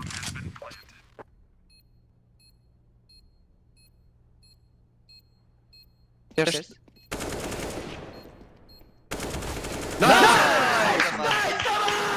Easy, Ama. Easy, Ama. Good job, bro. The hype was high for G2 early on Mirage, but NIP proved it was not over until it was over. An absolute nail-biter of a second map, Maui. And you said it in the green room. Coming onto NIP's T side, this is where we would see NIP really, really shining. And we certainly did, even by such a tight scoreline. That's where they broke down Liquid. That is where they made Liquid change all of their spots because they just brutalized them on the T side. It was a closer affair versus G2, to be fair. G2 put up a great fight. They had some great reactions on their CT side, but that mic'd up round that we just saw was the last T side round that G2 won. Yeah, no, it's kind of heartbreaking to see how the tides turned for the side of G2. Was there anything in particular you saw coming out of NIP, Maniac, that particularly going into that second half, where they were just kept on building that momentum? Honestly, I didn't see that comeback coming. Honestly, I did not. Yeah. And I'm sure G2 didn't as well. It looked like they were so in control in that CT half. If you look at the first few rounds, they break NIP's economy time and time again. NIP cannot even strike 2 rounds in a row. It seems like everything is lined up. And then a man, Rez, with the entry kills, did such a fantastic job. He took apart the entire defense from middle. He found so many of these very important entry kills, and he opened up the map for NIP. I think he did a fantastic job. Yeah, I think we've also got to hand it over to Device as well. It looked like an absolute star, particularly coming into that second half of the map. And maybe not a name that we were totally expecting, considering, you know, just his history with the map, but it seems like he's just gone from comfort to comfort to comfort. Now he's come on to NIP. Those kind of mid-round situations where he was the second, maybe third guy in, he was dominating. Device on the rifle here. The rifle, yeah. He was also being slotted into some great spots too. Once they got some control, they put him towards Cat, they put him towards Con, and he was just thriving. And that's something you wouldn't expect, of course, of someone that hasn't played Mirage. But then you're looking at this man, and it's Device. Yeah. So who else was going to thrive like he does? And the CT side for Device was where he had a pretty decent start, but really, I do have to take my hat off to how well he played on the T side in juggling some of these situations where he wasn't sure where some of the players were, but he makes good reads. You know, 1 or 2 mistakes, but that's going to happen on the T side of Mirage. But overall, just great game. The way he was clearing angles with the rifle on the T side was very, very annoying for G2. A lot of members just fell victim. We see it right there. He punishes and gets that double kill. He'd do it again in the future of that half. He was detrimental for G2 with that AK, something that I didn't really expect. Again, another double kill entry. He did that all half long. So a good time for NIP to see Device come to form. Do you feel like there was anything particularly lacking for G2 on this map? Because we kind of saw, I think we kind of got to bring up the fact that, you know, Hunter was kind of just getting capitalized on over on that side. Hunter didn't have a great game, and that's something we don't get to say very often, but him at Cat, he was being pushed and pulled by the NIP offense. It felt like for Hunter sometimes, maybe he should be playing a little bit closer towards middle, and that's when it seemed like NIP decided to go for the B execs, more from the apartments. And then vice versa, he plays closer to the site, then he has to re-aggress towards Cat, and he gets caught right then and there. Rez did such a good job in countering him. Yeah, it is very unusual for me to see Hunter play behind the rhythm of the game, being in the wrong position at the wrong time. We've seen many occasions in that second half where there is a guaranteed kill, or what I would call a guaranteed kill, because I know his caliber, I know his quality as a player, and he would fumble it. He'd fumble that one kill that is supposed to make a difference in the trade game, 1-for-1-for-1, and then you can retake. He would miss that. And this is where you start to realize how important he is for the whole puzzle, right? Because when he falls apart, then the B side just crumbles. We did see a pretty slick round from Jax, though, when we're talking about the CT side. Obviously, yeah, no, exactly. And I think we were kind of setting that up to be the beginning of the end for G2, and particularly as Jax, he was the only one with wielding a weapon. As I said, I mean, G2 broke NIP multiple times in that second half, and we're going to have an example right there with Jax. And the sole weapon of that round, 11-10 scoreline, Jax with the M4. They're going to do this very tricky boost towards Underground first. The CZ is going to come first a little bit, check what's happening, and then MIBR boosts Jax, and this is where the aim and the weapon, mind you, because the only reason he gets that is the silence are really hard to see coming. He gets that great triple kill. And when we're standing and we're looking at this round, I'm thinking this is it. This is the moment where you regain absolute control of the game. You were backs against the wall, you were about to get completely reset, but no. Jax comes in with a triple kill, Edenz is doing his very best, and he finds Maniac here. But at the end of the day, the clutch is going to go towards C2. Hunter will play admirably here with the deagle. Great spray control, by the way. I don't know how he does that. My third bullet is on Saturn already. But that round should have been it, and this is why I'm being a little bit criticizing for G2, because if you win that round, if you're 12-10 after winning this round, you should be winning Mirage. This should be your map. Anything specific for you, Maui, that meant it did kind of slip away from G2 after that moment that we were kind of saying, you know, that's going to cement the win for them? It really just felt like the NIP game plan at that point did take over. I think we kind of talked about how they focus on B. What I want to talk about a little bit in the first half, though, is that G2 looked like they were ready to just take that game in the first half. They were going to run away with it. They were up 7-2. And then that's when NIP mounted a huge comeback. They started getting a little bit more proactive in the mid-round.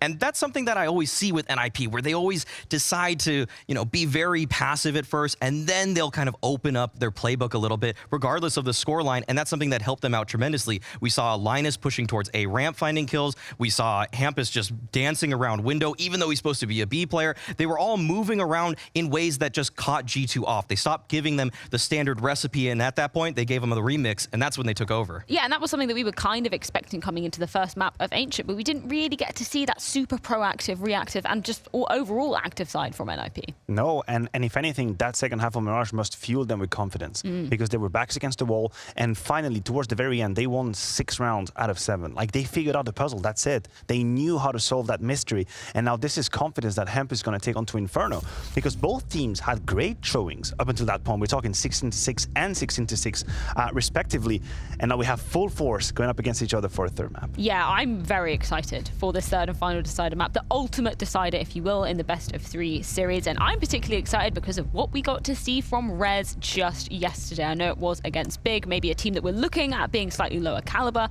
than the side of G2, but man, if he can show up again like you did yesterday, that's going to be hard to counter. Rez is going to be a problem for G2. Those holds on that A bomb site are something that you are going to have to throw bodies at him, you're going to have to throw flashes at him, whatever it takes. It's going to take a lot of resources, and that's something where Rez has been delivering on such a high level. The fact that he, without any sort of support in a bomb site, can still find ways to multi-frag, that's just something that you can't game plan around. You have to just meet him with that firepower, and right now, today, he's showing some of that. So where are we kind of drawing the comparisons? We've been doing it all series long between Nico and Rez, and what Nico will potentially be showing coming onto this map. Look, I was just looking at the numbers. It's actually mind-blowing. Nico has 60 kills so far in this best of 3. The second highest fragger is 45 with Device. He's got 15 kills over the second. Like, this is actually stupid. He's got 1.63 rating over the course of the first 2 maps. Like, what the hell are we waiting for? Like, this is what, can we expect something more from Nico? This is just ridiculous. Look,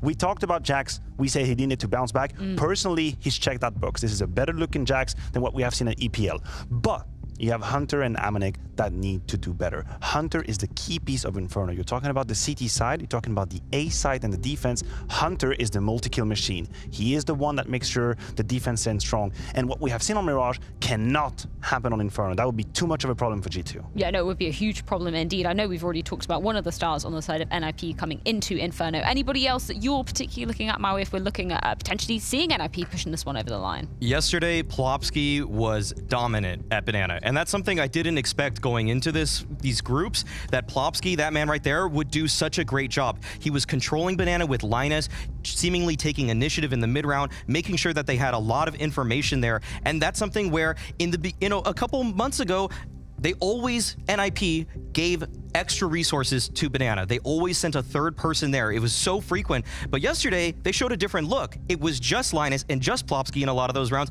and yet they were handling big. If they can do that today, if Plopsky can control Banana with just one other player, then that A defense is going to be rock solid. Well, it all comes down to the third and final decider map of Inferno, the ultimate decider in a best-of-3 series, and for one team will determine who goes straight through to the Royal Arena in Copenhagen for the LAN Full Finals. It is all coming up, and you don't want to miss a second of the action with Moses and Anders in just a few moments.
ladies and gentlemen.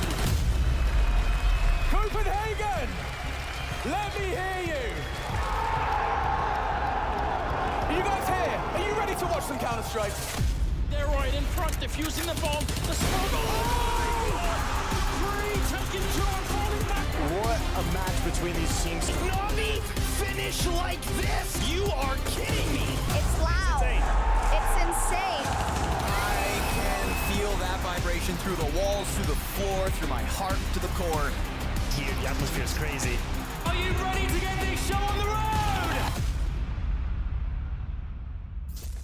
A third and final map is what we're gonna get on Inferno here between G2 and NIP.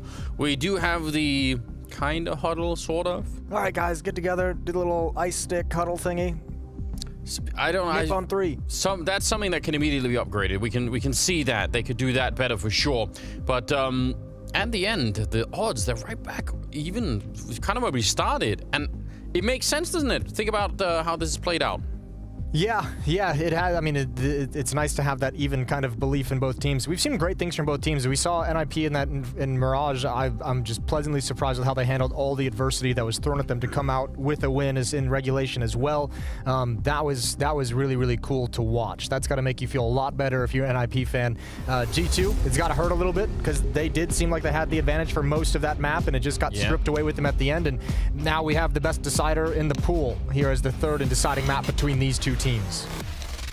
Well, let's not waste any time. Let's get right into it. G2 starting on the CT side, NIP on the T side. It feels like Nico almost could not have done more in that second map. So you want someone to join him. Device on the other side as well, playing incredibly well. But he did have Rez and Plopsky both playing pretty good behind him. So at least he had some more support. Nico had nexa with a good game, but yeah, just wasn't really enough. Wasn't the kind of impact that you'd like. Here we go, Device creeping up to the half wall, all 5 players. This nade could do damage, but they've got to hold on. The initial contact has got to go well. They turn.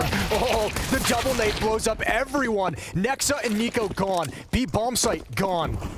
Yeah, and if Maniac doesn't get that immediate double kill, this isn't even a conversation. The round is lost already.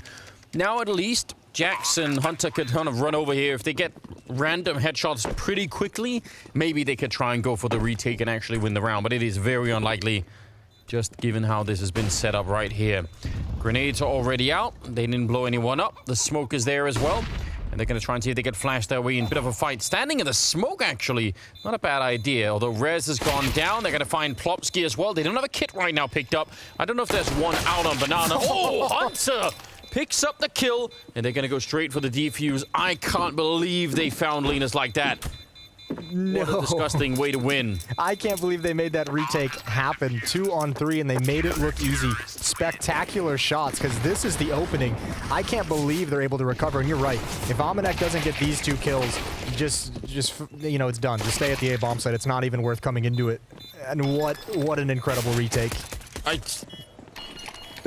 What a flick. At the edge of the wall and through the smoke. I don't even know if you can blame Linus for any of that. He's just getting murdered. No, it just happened. Just got to accept it. But, I mean, it continues a trend that we saw in Mirage. Didn't see it too much on Ancient, obviously, where it felt like NIP was having some good rounds that was getting them into positive situations and situations that they're in control and not able to close out those rounds. The number of rounds in Mirage where Rez was able to get an opening double kill in middle and still slip away from them. It's happened again here. Great nade stack, double kill for you, free bomb site, and a better retake. Pop flash works and Nexa gets the opening frag. Yeah, actually looked like the deal. He was sort of almost tracking him, but none of the shots connecting. Device trying to do some damage with the AK-47. No real surprise that they picked those up. Couple of MP9s here, but on Inferno, you have to get close to them at some point. Maniac sneaking through the smoke. That's a little bit surprising. That's a really bold push. Goes 1 for 1 with it. Double pit setup is still very strong, so Hunter and Jax feeling comfortable and confident. And they're going to back on out a little bit here in IP. Try and set up something towards the B bomb site. They do have 3 smokes, so they can smoke construction, they can smoke CT spawn, they can do whatever they want. Yeah, problem is they don't have a Molotov for the position of Nexa, so Device is actually going to choose to go in pretty dry contact up to this point. Flashbang out, he's going to turn the corner. Nico was expecting the smoke to give away the game, and now Nexa, what do? All your help is so far back, and NIP have broken into the bomb site. That's a really, really brilliant call. And all the way at the back of the new box there, he was playing with a Molotov in hand. So once the flash is in, he can't even really just swap to a weapon and go for any kind of a fight. His teammate goes down while flashed. Linus realizing that they're both there, and that's probably a really smart choice. They have that third smoke that they never used. Yeah. They're going to just block them off. And well they wisely held on to it until they knew where the retake was going to come from, because that could have gone towards CT spawn choke point. Yeah, this is a great decision. Whoever called this, just making it a contact play. Don't give up the game, because once those smokes start flying in and Nico sees it, he's going to turn for the flash that's inevitably coming. So a nice find there, disrupting the defensive setup. It's not funny. I don't find any humor in it. I feel like are we only putting the camera on Malik when things are going badly? Do you think all that stress was from like yesterday's games and they just reused the clips of him That's stressed true. out? That could be fun. Do that. Well, third round is going to be coming up, but that is... I really like that call for NIP, and the fact that they had the grenades to make it work, just very impressive stuff. If they had gone for what I was kind of suggesting a little bit, which was to set up like a real execute instead of flashing their way into that first fight, it's also possible that the Molotov that gets thrown from New Box suddenly does a lot more. You know, it slows them down and everything, but there was no warning. Nice little boost here. Unless they get attacked from middle, in which case it's not going to be that much fun. Yeah, in which case that would suck. Although again, you imagine you're going to hear some flashbangs if they're going to try and take bracket control. The deagle from Nico. Opening kill, and now the setup of that. This is the problem. Evacuating the setup is so difficult. And Hampus has a double kill. A bomb site's open, and again, nexa and Nico going to rotate over, but far too late. Excuse me. Oh no. Bomb's dropped at T-ramp. Why? Why is the bomb at T-ramp? Well, unfortunately, Nico and nexa don't really know about it. No, they don't. But they have moved into kind of a close position. There's all this running from Plopsky. He's at least not going to double back, but that's definitely been heard.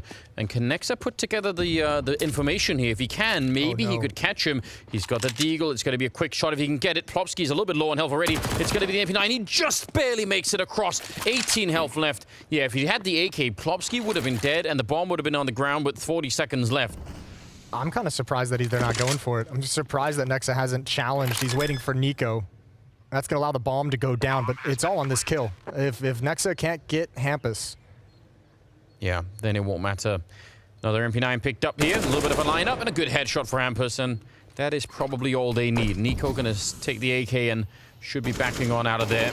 Smoke just to keep him a little bit safe. Yeah, slowly backing on out. That is, it's a good round for NIP to win, but you suddenly realize how much was on the line when the bomb is that far back. That can easily go horribly wrong. Yes. Almost did. But man, this one right here, the stack they have in Boiler doesn't net them a kill, and then the fallback, the retreat is not covered by smoke, and there's really no good options for them, and they just walk right into a double kill. Gift handed over to Hampus. 2-1. And just USPs for the G2 side of things. Not a whole lot of investment coming in. In fact, pretty much nothing. One smoke, one flashbang for Nico and Hunter. Interesting. They've been somewhat aggressive, at least on Mirage, buying in some of these rounds even when maybe they shouldn't have. Stack at top mid on the A side. Device able to clean up nicely with the MAC-10. 3 of them just almost in the space of 5 seconds. Maniac taking a little bit of damage too. And he's obviously on his own on the bomb side, so not any trouble, no real danger here for NIP in this particular round. That's something that they're used to. They've started way behind on the other 2 maps. Finally, they're ahead. Yeah, this has got to be a refreshing change of pace, at least for the moment. They still have some ways to go when the guns come out if they can keep up this kind of success, but it's certainly better than starting in, what, like a 2-6 hole on Mirage. I think it was 0-9 on Ancient. This feels much better for them. Surely does. And maybe a little bit of a weird feeling for G2. Maybe not used to it right now. See how they do when they can pick up all of the rifles. I mean, so much of the CT defense on Inferno has to deal with grenades and having, you know, rotating those in and out of the B bomb site and all the rest of it. Something that we were watching MIBR on this particular map yesterday, and they weren't doing that much of that. You know, you were talking about sending a third player over to try and help smoke the top of banana or something like that, and then you can rotate them back to the A bomb site. But See if G2 are going to be doing anything like that. Sure, it'll get mixed in. I think yesterday I felt like it was such a good idea from MIBR because you were trying to like kind of mask and assist. They had the two stand-ins playing at the B bomb side, right? Yeah. So give them any help you possibly can to make them a bit more comfortable. Give them one extra smoke down the stretch of the round. We'll see what G2 opens up with going into this first gun round. 1-3, up in the hands of Mauisnake. And I really am a fan of Mauisnake, but he's been missing some shots. I think on both the first two maps, really. Yeah, we saw a couple easy ones he missed on Ancient, and obviously missed a real easy shot, I think, in that final round on Mirage. Yeah. Not the reason they lost the map, but certainly the reason why they lost the deciding round of the map. Yeah, they probably could have done a lot to defend it if he had picked that one up, so that's just unfortunate. But he has it now. Good chance to redeem himself. Fifth round coming right up. Rez putting some pressure on the quad side, flashed in, taking the fight. Mauisnake is there, and actually Rez was pre-firing that. He knew that there was going to be someone else there, so kind of a heads-up play. Nico's taking up position in this little ninja corner. Hampus is thinking about walking right through it. He's not checking it at all. Nico gonna wait to see if there's anyone else there. That's a nice play, even if it's just for the one kill. Yeah, that's got to be frustrating. Plopsy gonna try and pressure towards the B bomb site. Eats a nade for his work. Got to stay behind the Molotov. The rest of G2 is getting here as well. A late smoke, but they can't come through it. They don't have the flashbangs to help out Nexa either. Nothing can stream over. B bomb site is lost for the moment, and Nico's got to bail out of the fire. That's actually a great recovery for NIP. I can't believe they make it back into this round because it looked a little bit lost for the moment. Instead, Hunter goes down. Device is out hunting Nico. Surviving in spite of the earlier burns. And the bomb... No kit. No, you're right. It is ticking away inside of that bomb site. They don't have a smoke or anything to force them into a fight either. So this can actually get a little bit awkward for G2. NIP might be walking away with a fourth round here. Nico not getting the taps to work on Mauisnake. He's going to have to back on up with that AWP. He can stay in here and probably survive the bomb blast if he goes far enough, but they're guarding it. They're ready for it. Plopsky does go down, but now he's so low on health. He has to run, and Linus will be there to pick him up. It's a nice start here for NIP. What's that, 7-1 on Linus? Yeah. He's playing very well at the moment. Yeah, that's a good round. Good adjustment back to that B bomb site. And just because I'm assuming it's because they noticed that kill onto Hampus on Rap side is Nico, the other B defender. So they say, okay, we know even if he gets there in time, he's going to be at the spawn angle. There's only going to be one defender inside the bomb site and no utility to support Nexa in any way. He's playing very well at the moment. Yeah, good call from Nip. 4-1. Damn, I mean, the frustration must slowly be building here. It's still early days. Hampus, blind shot to take out Hunter. There's another player up there. Nico, as you said, the other B player normally taken down. They could probably maybe guess that Nexa would also be here, which is maybe why they're also just not rushing into the bomb site. In fact, all three of the players are here, even if it's just with pistols. Nice headshot, but not enough for the kill. So, 5 rounds for NIP. It's G2's turn to play with a little bit of adversity, digging themselves out of a hole for the entire half. Late boost up from Jax. This can't win the round, but damage would be great. Plopsky thinking, please. I know. I've got 4 teammates, and none of them are watching that. No one is. Fair play. They had been jumping earlier, so maybe they just made the assumption. Now they're really watching. Everyone ready for that one. Mauisnake tries to go for a bit of a swing here. Just to get the job done. Jax also hoping for just another deagle kill if he can get it. Already tagged up low, but you're right. 5-1 in favor of NIP. That is spectacular. If you're gonna, if you're gonna play your way into a best of 3 and it keeps going up and up and up like this, that must be a pretty powerful feeling. Yeah, I'm not against this idea at all. Timeout called by G2. You need to get something positive going in this next gun round. All important to kind of dictate what kind of a half you're going to be playing. Still a gap in the scoreline that you can recover if you're G2, but if you're to lose this round and NIP is going to get up to like 7-1, that's when things starts to feel real on edge. That's when the stress really kicks in. You notice what the title of that book is behind Mauisnake? No, what is it? I just thought it's just a test. I wanted to see if you were paying attention. 1 line a day. When player cans come up, I shift my gaze to other screens. You don't... All right, fair enough. Well, you're not going to tell me what it is? It's 1 line a day. I don't know what the book is about. Okay. 7th round. And we'll see. We'll see what G2 can get up to now. Maniac back with the AWP. M falls on everybody else. And another diffuse kit. Oh, I spawned on Jax. It's too early. They do have 1, and that's nice to see. Pretty common setup right here, although they are leaving nexa a little bit on his own out here. If he gets the kill, there's going to be a flash, presumably. Yep, just waiting for that one to get in there. He's not falling back at all. And in fact, the Molotov is forcing him to just keep going. Jack's taking some damage on the other side of the map and caught with a nade in hand.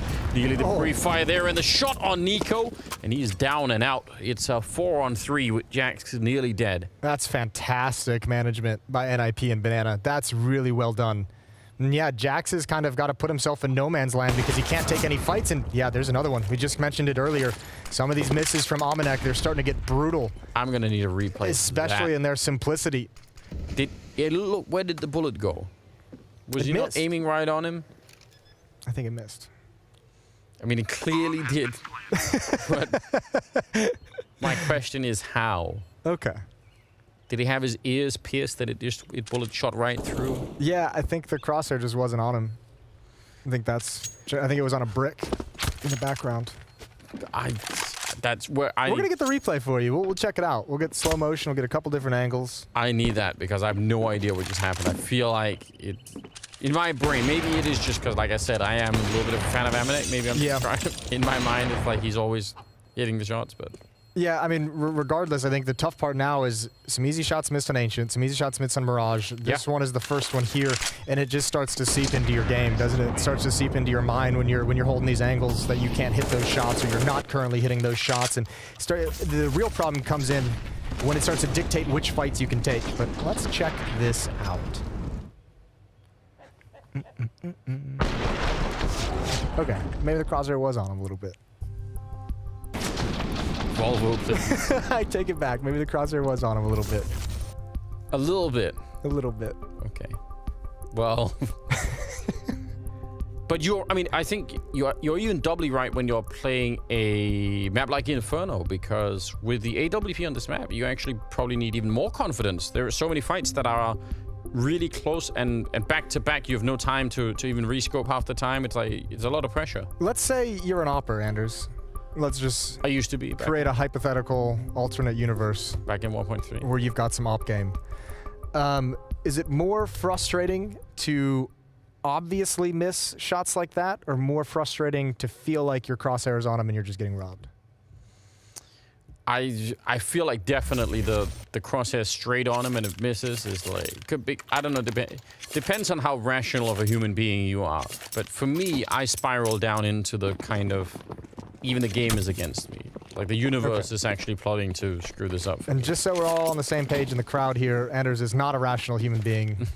that is the thought process of an irrational person. I'm rational.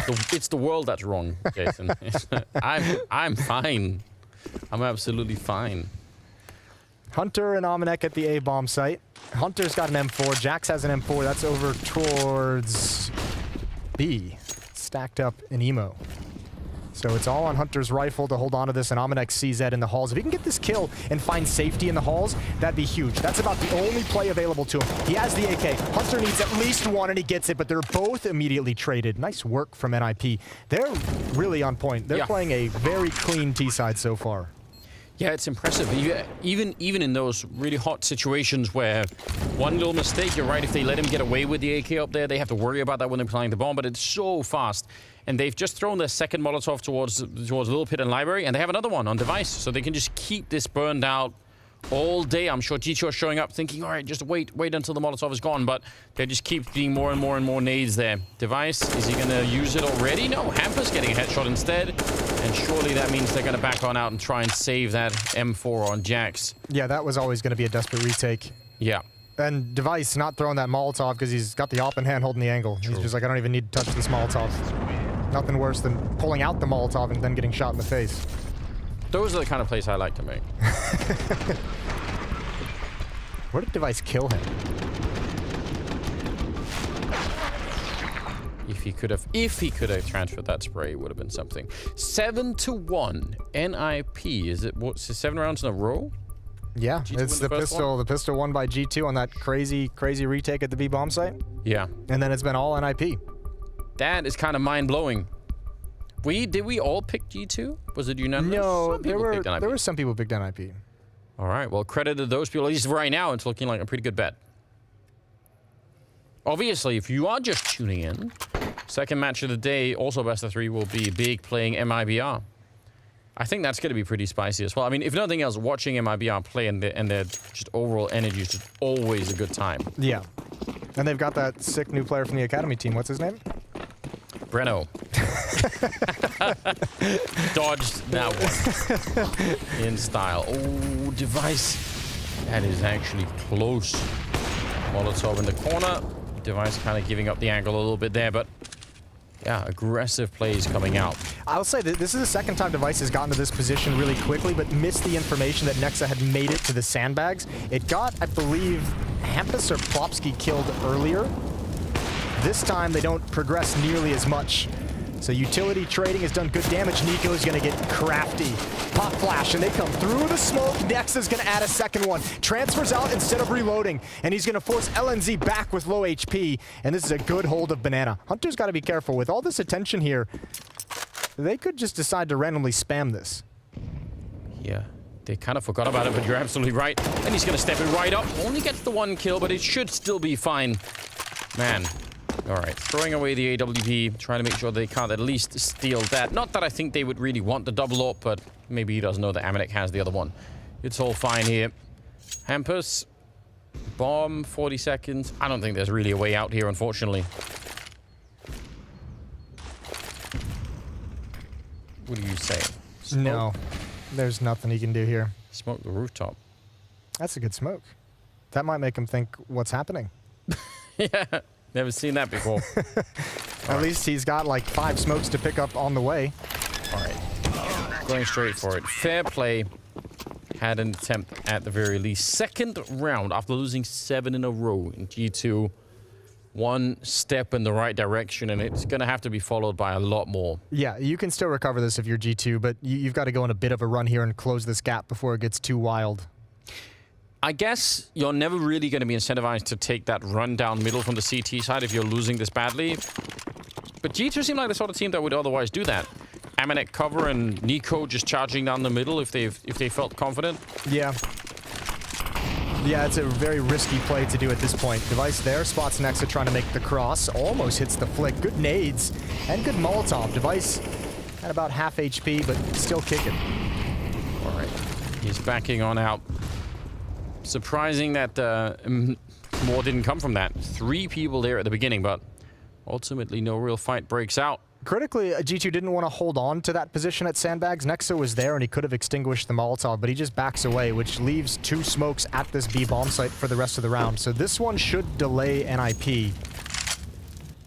And then Nexa still has his. Oh, God, that's a grenade. That actually did so much damage. The timing on when this is deployed, though, is everything. Wait, if they Molotov the both Dark and New Box here, they can actually be in a lot of trouble. I don't know if they will, but they have the Molotovs for it. If they really wanted to, they could have. Instead, they're going to throw the Molotov in front of New Box, and that's not quite the same. Nexa still goes down. Nico in the back, and they know that he's going to be here. They force him up with the grenade, and he's only going to get the 1 kill. 3-on-3, and charging through his Plopsky to take down Hunter. That is a nice little piece of aggressive move. I think he thought that smoke was probably going to cover everything, and no one was going to come through that side. Amanek and Jax, 2-on-3. A very risky retake if you want to go for it. I don't think you want to. Jax has no money. Amanek won't be able to afford an AWP. I think you're just going to be happy with... Oh, maybe not. Jax is going for more. Okay, now I guess it's doable, but it's still risky. That might just bait them into it. And Amanek isn't even making a move forward, so I can't imagine that this is actually going to be an attempt in any way. This could be an economy play. Try and take these AK-47s away from the T side. But Amanek just now starting to move up, and he's almost fully committed. Wow. Yeah, you said it. You end up baiting yourself in. You get that 1 kill, think, all right, maybe. I think critically as well, they didn't have a smoke or anything to put on top of the bomb. I mean, very often, even if that did end up in a 1v1, you'd need that. You'd need that last tool to really make that work. I admire that play from Plopsky coming through the smoke. Yeah, it's great. Feeling like he had to have felt that he beat the timing of when that third defender was going to be rotating over. Everyone from NIP playing with some confidence in this map. They must have had it seems like they're all getting on board with the huddle now. They understand what it's for. Yeah. Even though the huddle looked weird, it must have worked somehow. Can you teach them how to huddle one day? Oh, Nico. Yeah, Device has been playing that very aggressively for basically 8 rounds straight. Finally, someone called him on it. I don't think Device expected an AWP to be on board, since they took it from Maniac in the previous round. Yeah. Well, you said G2 need to run it back quite a bit. They only got the 1 round, but a chance maybe now to add some more. If we get up to 6-ish rounds, then you still got a basis to play that second half off of. We'll see if they can. 6 would be great. Yeah. That's what I'm gunning for here. Maniac goes down. Nico rotated all the way over from Banana. Nice turnaround from Hunter, dodging the flashbang and taking down Rez. It's pretty impressive. Well, they know one's in halls. You saw him turn and look directly there. And this should be super winnable right now. If you're on the G2 side, a little bit of an extended spray. Picking up the bomb is Linus. Can he run back? He can make it there, but he just can't actually play against Nexa. I think he's gonna save his weapon, obviously, at this point. There's plenty of cash on the other 4 members of NIP, so even without him getting any bonus money, he can refresh his nades, and they're gonna have another full buy in the next round. So G2 get a 3rd on the board, and they survive with 4 players. They keep the off in play. Not bad. Still a long way to go. 3 to 8. Yeah, this little, I mean, again, I think that was, you might have been right. He might not have expected for that AWP to be on the CT side, but it was also becoming a little bit predictable for Device. Yeah, he'd been sprinting there and jumping up on the logs quite frequently, having a couple shots. So yeah, Nico knew kind of what to expect. 5 rounds back. They need this badly, G2. A little bit shell-shocked, perhaps, from NIP showing up in such great fashion. They're all playing really well. Rez and Device, that duo is just so lethal. It really is. They're not that far ahead of the rest of the team, but when it's working, it tends to work incredibly well. Oh, this is a lot of damage out onto G2. They're burning. Utility damage has done great work. Even though Nico's got the opening kill, this is recoverable. 4 on 3 now. Yeah, I mean, what's really cool about that play on the bridge, when Nico gets that kill, is that also pushing up at the same time was Hunter. So they just, their focus is on the AWP up there and maybe not necessarily on the rifle pushing forward. Double setup over here at the B bomb site. See what they could do. They have a nade there, flashes as well. They could try and buy a little bit of time. 3 versus 4. And now surely it's being called for. A lot of nades coming in. There's the nade. Does soften them up just a bit, but Nexa, he falls without taking anyone with him. Deep nade on top of that, and Maniac is going to be dropped immediately by Rez, and just like that, from a 3-on-4 into a 2-on-3, favoring the NIP side with the bomb down. Nico sneaking in with that AWP. He's got a good shot at getting this instant headshot on Rez, but is he realizing there's someone right on top of him? He's not, and it's Device sniping him down. Hunter has to run for it. It's a 9th round. The power of this T side for NIP has been them taking this B bomb site in a variety of different scenarios and situations. Yeah. They've been able to come back and then work this bomb site late in rounds no matter what has happened to start things out. They've gone man down, still been able to take it. They've been able to take it in even situation. They've done full-blown executes. They've Molotov behind the boxes. They've also come in contact style with 1 flashbang. They've shown a variety of different hits at this B bomb site, and G2 hasn't really been able to handle much of it at all. And there's the COO helping out. Threat, not around for the minute. Correct. Jonas Gunderson. That's exactly right. Is it? It's actually, yeah, you did pretty close. Yeah. Nice. 9-3. Round number 13. But you're right, that B defense. What do you do? I mean, I guess it's kind of hard to make a really drastic decision for the for that B defense if it's something that you don't have a protocol for. This is rough. I mean, they certainly have the protocols. We've seen even G2 defend it differently. They've defended it with a boost and a new box crossfire. They've defended it, you know, out at sandbags, actually taking that fight. They've tried to harass with utility and fall back. Just there, we saw what? Second oranges and coffins, and that didn't work either. So they've had a couple different setups. NIP's just been so on point with their set pieces and their trading. It's been super difficult for G2, and now they find themselves in this really depressing hole, especially on map 3. 3 to 9, and I mean, you're fighting with 4 upgraded pistols, 3 deagles, a CZ at AK-47 against a fully kitted NIP who haven't really had to deal with economic issues in this entire game. A little bit of a push down the middle. They do cancel it, but mostly because of the kill, so that's fine. Jax is here, oh, well, was. What a shutdown. Yeah, and I think that NIP is so happy about that at the moment. If Hunter gives you that opening kill and Jax takes that peek and goes down, like that's an easy equalizing frag to find. It takes a lot of pressure off these anti-deagle rounds when you're not playing 4v5. There must be a temptation in a round like this for G2 to rotate towards the B bomb site because it's been there so much, but they're actually gravitating A. They lose Maniac, unfortunately, or they would have had something like a 3-man setup here. So the tragedy is, even in the round like this, where they seem to be guessing it right, they just don't have the firepower or the manpower to defend it, but they had the right idea for the bomb site. It just doesn't really count. That's... I mean, I don't even know what to say. They are really getting beat up in a big way here. Device just caught out just a bit. He will go down, but it doesn't change the fact that this is about to be 10-3 in favor of NIP. That even rhymes. How do you like that? Nice. How do you like that map?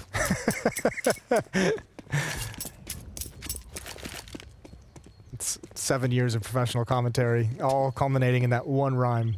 I know. I've been just waiting, writing down lines late at night. Little notebook. Like, ooh, I finally got the NIP game. This is going to be great. Sat down thinking, what'll make people really happy? Rhymes. I do have kids now. They like rhymes, Jason. Listen, British commentator has been living off the rhyme game for a while now. Exactly. We're catching up slowly. 14th round. G2 on the other hand, not catching up at all, in fact. They are running into some trouble here. Get to 5? I know I said 6. I'll settle. I'll compromise for 5 rounds. Okay. Can I get that? Yeah, we'll find out. You're not committing. I'm not committing either way. Boxy's gonna back off of B. Hampus as well. It was a 3-player B start for G2's defense. Dump some utility and back away. Hunter's already at the A bomb site after the opening. And Hampus just letting G2 know there's presence here with utility. This is all going to be what looks to be a Halls pop at the moment. LNZ, Rez, Plopsky lining up in the smoke at the moment. Device is chucking out flashbangs and utility. Here it comes. Jax is in lane. Look at this duel here. Good kills, but Hampus and Plopsky doing some work. Hampus able to win that fight, even though you could see Nico knew. Device is on his own, though. 1 versus 3 with that AWP. Molotov on top of him. He doesn't even realize someone's already on the site. Hunter will take him down. A 4th round for G2 at last. But it is... They're looking so defeated already. There was a moment where it felt like that Halls pop was going to be really, really effective. Yeah, because Jax in lane is a tough place to defend, and with those 2 kills, you almost feel like they would have been able to pull it off. 10-4. Yeah, there was a team kill, right? So that's what also made it look on the kill feed. Yeah, it came out quick. I was like, ooh, a lot of red. This is good. Usually a safe assumption. Not always. 15th round, last of the half. Hunter is there. No, I actually thought someone was going to walk into that, but I guess not. They have that lean slightly towards the A side. They've got a little bit of an awkward boost here. Could catch someone off guard. And actually, unfortunately for NIP, they don't have really the cash flow to bring into this final round. Still got 2 AKs. And on Rez and Device, like I said, I really think this Rez-Device duo is just incredible. You think it's going to be something special? Yeah, I really do. Okay. Well, 2 players to defend this wrap side. Ooh, and the side of the smoke as well. Hunter needs both. He's not going to get it. Jax feeling very lonely. No good options for Jax at the moment right now, especially gets a little bit blinded. Very stressful scenario, and yeah, goes down for free. Bomb on the way, following swiftly afterwards. Nico and Nexa, 2 on 4. And you ain't getting your 5, Anders. No. You compromised, and you got screwed for it. Don't they understand the nature of the compromise? I say 6, you know, we meet at 5. I feel like they've just got this all wrong. Device gonna get the headshot on Nico. Nexa on his own, and he's looking to be found as well. 11-4 in favor of NIP in the first half here. Absolutely amazing for a 3rd map. We'll see if they can finish it. They just need 5 more rounds coming up after the break.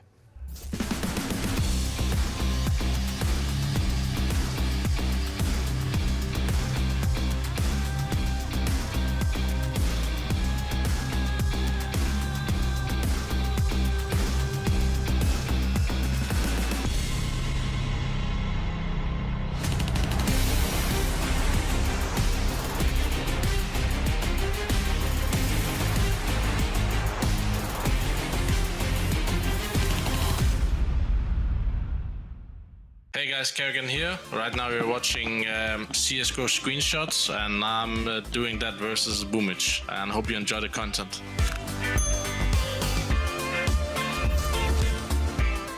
Jesus man, this one is tough. It's 2 things in my head. Maybe it's map the overpass or ancient. Actually, it's not tough. So this is definitely on vertical, like we're building something. I remember like it's something red, top of an A site on overpass, like a red billboard on A site on overpass, but I didn't remember this screen. T-spawn is probably there, around the T-spawn area. Could be A as well, so I'll go with T-spawn. But like, yeah, I will say it's maybe the overpass. Like top of on A side maybe, but I'm not sure. It's really hard. Yeah, it was A, man. I knew there was something above up there. I knew it. I was about to say that. I don't have chance on this map because now we're not playing Vertigo, so. What map is this? Let me think. It's for sure Nuke because of the textures. I'm pretty sure it's Nuke. Now I'm just thinking where it is. I don't know what this position, but I think it's the Nuke maybe. That would be probably the locker room on the window, you know, like above, on the heaven. There's a locker room where you shoot the windows. I think it's there. It's in lobby. Aha, but it's Nuke, 1 point, easy. I'm pretty sure it's Dust 2. I think it's Dust 2, B side, like then you're going tunnel for T side, and right corner, it's their car staying. It can only be where the car area is, where the car is on B. That's what I'm thinking, above there, but... Easy.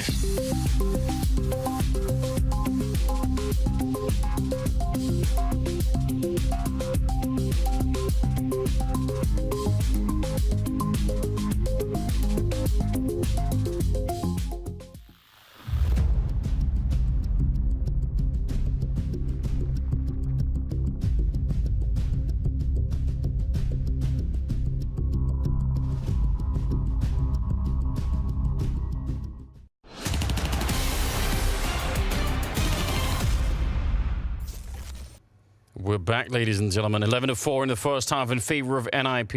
An absolutely incredible resurgence from the somewhat shaky team that we saw, especially on the first map. The second map, I mean, they made it through, but that could have gone horribly wrong. The start here is unbelievable. Well, I think, unfortunately, we almost have to point this out. One of the things that's gone completely different is Nico with 9 kills. We've seen him in every map just dominating and getting up there, and then the kill count. He's been pretty quiet this first half, and he got battered over at that B bomb site as well. Dualies on res. Yeah, I recognize those red dualies. And there's dualies on Plopsky as well. They have a lot of pistols brought into this round. I like it. Linus, he's going to get jumped eventually, but Hampers is there picking them off as they run in. Great headshots. Plopsky, he's got the same red dualies, and that's working out fine. Nico, 1 versus 4 to fight his way back in a pistol round. It can be done. What a headshot to bring down Hampus. Turning around, reading it. He knows Rez is right out there, but he's missed the timing maybe by a second. Now, who's going to be more patient? It should be Rez, because the pressure is on for Nico to actually try and get something done, and he's fallen just back behind the logs. I just thought he was right in front of them, but fair enough. Oh. Nico, going back to check. He's so sure that they've got him sandwiched in, and he's not wrong either. But that bomb is out there. Could he beat the USP? He's got a good shot at least getting the bomb down, but 40 seconds.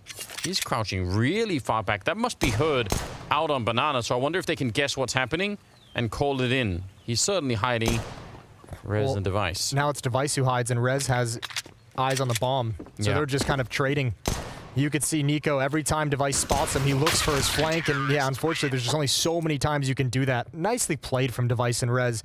They actually just took every option away from Nico, just slowly but surely. And the timing between the two of them actually both peeking him there that's actually really hard to do. Normally, there'll be a little bit of a delay, but he just got completely crossfired in. It's a shame, because these shots to get these 2 kills are spectacular. The one on Plomsky and Hampus. Yeah.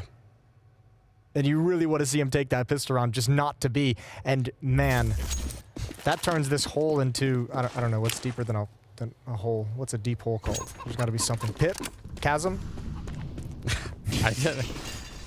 I don't know, but even if I did, I wanted to see you struggle with that.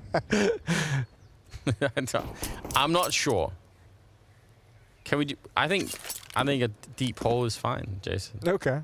Deeper than a deep hole. Yeah. The deepest hole. Not just in a hole, a deeper hole. Well, they did not even get the bomb plant down, and that means they can't go for that aggressive AK buy-up in the second round, which I'm sure they would have loved, but not really available to them in the same way. 1 deagle on Nico, everyone else on the Glock.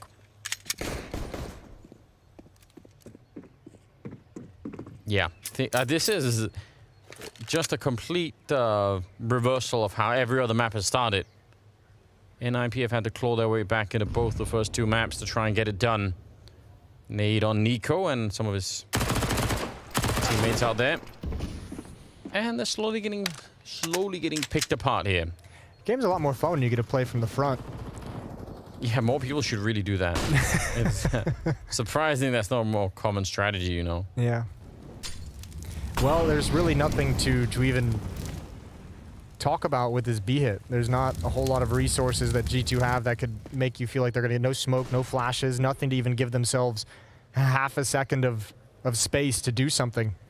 Yeah, and walking into double MP9 means they can just keep shooting for a long time, even jumping over. Some action-packed stuff coming in. 13-4, and now G2. Maybe not quite with the last stand, but we're not far off here. Don't the dualies have a skin that's like the Swedish blue and yellow colors? Yeah, I think they've got something that's really close to that, yes. And the Swedes aren't using it? They're not. I don't know. I guess they're just more happy with the other one. Okay. Can you make dual? You can't really make dualie skins where the dualies are different textures, right? They have to sort of they're just doubling up, I think. I have no idea. I don't know the rules on things like this, but it would be cool to have one gun one thing and one gun the other. Yeah, like a little bit of. Someone should make that skin. I don't think it's technically possible, but someone will know for sure. 18th round. AKs are there. They've stuck onto the MP9s, and maybe on some of the other maps, you can think, oh, that might be. I actually don't think it's even much of a downgrade on this particular map. They're going to be fine, I'm sure. You can jump and shoot. 2 of them have just sandwiched and crossfired at the base of Banana. I'm actually half surprised Hampus is still here. Obviously trying to bait and lure them into this trap, but you got 2 SMGs there. I don't know if you need that third player. A little bit of damage on Nico. There's the peek. Oh, he's so ready.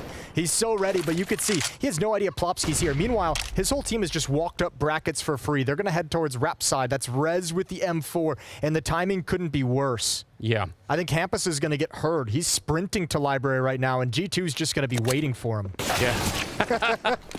What a surprise. 3 people waiting in the lane, and Rez, like you said, the timing worked out against him, so he had no warning that they were all going to be showing up. I mean, I think that is potentially some inexperience on that kind of such a loud rotation, but also if you're going to do that, you have a teammate device with a flashbang. Call for the flash so you can actually swing and take that fight. But I don't think anywhere in his brain did he think the possibility was there that G2 would be up ramp side, considering the timing of Rez's departure from the position. Popsky almost stabbed the chicken, but he thought better of it. Yeah, didn't want those chicken nuggets quite yet. You a fan of the nuggets, generally speaking? Sure. Are they better than, like, the chicken... Tenders? Yeah. No, tenders are better. How come? Justify your answer. Yeah. I don't know. You need more than just a blank statement, you know. To put some rationale behind it. I've never really put a whole lot of thought into that subject. I'm not going to lie to you. Okay, well, it's fair enough. 13-5. G2 with a much-needed round, and it has to keep going this way for a long time. Yeah. I mean, Nico looked really aggressive and really crisp in that particular round. So that's the kind of Nico that we've seen in the other 2 maps. If he's back for this 3rd one, that's a nice start. Remember, you also opened up this map by saying, you know, Nico's going to need some help. So that's the other thing. Even if Nico just goes off from here on out, especially to overcome, you know, this kind of a deficit, you need multiple players involved in the action. We'll see if they can get another person going, another guy going. Jax and Nico at the base of Banana. Hunter and Almanac slow playing a Hall's take, and obviously Nexa just supporting Banana and keeping his eyes on middle. So just a default start to the round for G2. And for NIP side of things, they've stacked towards A. And also playing extremely passively, not worrying about peeking, not worrying about trying to challenge anywhere, just looking for information at the moment and kind of crossing their fingers that G2 is just going to blind exec into the A bomb site. Oh. Eventually guessing it right. Pick him off, and I don't know if they're just selling this. If they actually do go A, that would be tragic for G2. There's an AK over there. Yeah, I think they're kind of looking. They're realizing. Yeah, they're going to find it out now. But all the utility, not a fake so much as they're hoping to draw out some counter utility to give them information, maybe make somebody move, maybe hear somebody ticking a Molotov. None of that happens, and they're going to call the troops back. Yeah, that's the nice thing about having a little bit of time.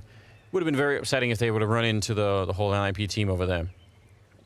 That means they're going to get a 6th round. I don't think NIP will want to go too aggressively and throw away the AK.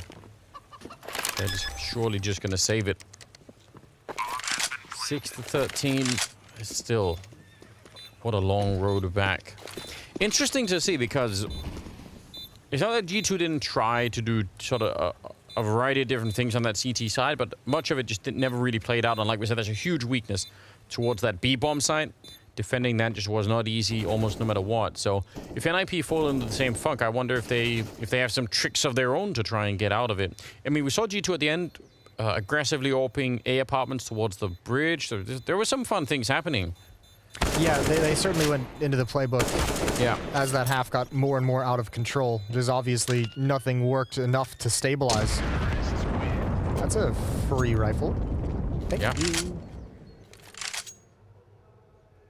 Well done. One little tuft of hair. Yeah? Yeah, like alfalfa in Little Rascals. That's a reference. Don't worry about it. 13-6. Round 20 coming in hot. Still 7 rounds behind. But G2 has pulled off 2 in a row. Now they have to contend with the AWP of Device. He's 15-9 on the map so far, leading the way for NIP. Teammates are all right there with him, though. Device opening T-side Inferno was positively delightful. It's good to see. If you could do the same on the CT side, I don't think G2 are going to be around for long. Didn't get that flick, though. Historically, his CT opping on Inferno has been incredible stuff as well. So, yeah. Here we go. Yeah, very mobile with it. Playing that library corner at the moment, but it means he's obviously closer to rotating over to B. He could just be a little bit more dynamic in that situation. And still a little bit of top banana control here for Nico, which is kind of cool. See what he can make of it.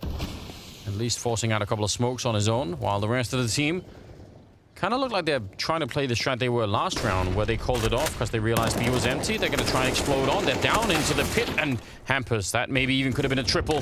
Still, they trade evenly, and it's a 3-on-3. Device not actually hitting that shot, and maybe that was a big opportunity right there. He's looking for it. Smoke is up. Molotov is up. Jax is going to be going down. And nexa and Nico low on health. 2 versus 3, and Nico's in the middle. If he pushes too quickly here, he's going to be hurt and found out. If he's too late, he's leaving nexa on his own for maybe way too long.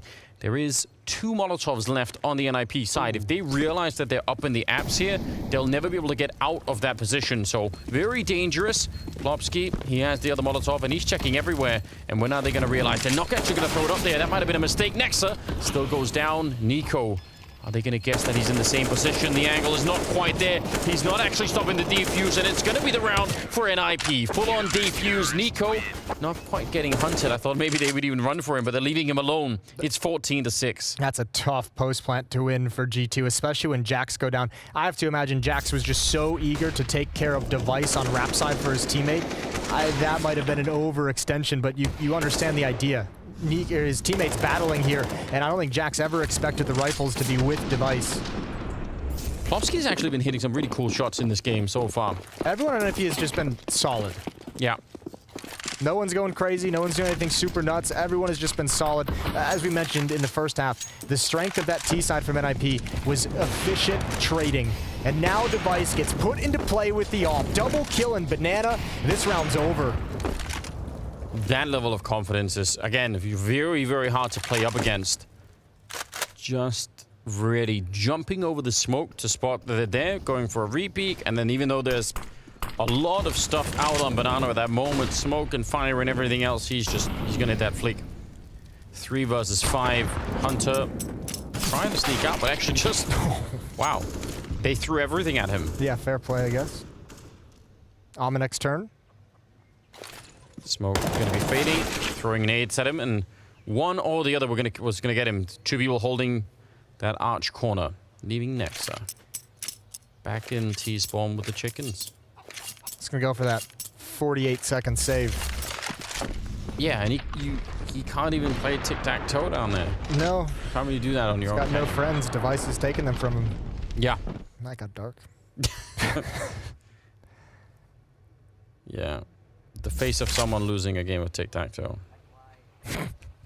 or the third map in a game of Counter-Strike. It's tough. I mean, that can be, you know, I'd be interested to see what his thoughts are on that situation. Obviously, it's just in general relatively frustrating playing against Device with an AWP as its own thing. But also, when you're going Banana that early and an AWPer is able to get a double kill like that, peeking at half wall, you feel like probably some frustration from what he's thinking might be missed utility, missed Molotov, missed flashbang that should have blinded Device, whatever it might be.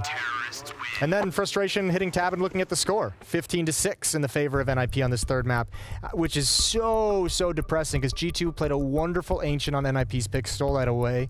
Yeah. They played actually a wonderful Mirage as well.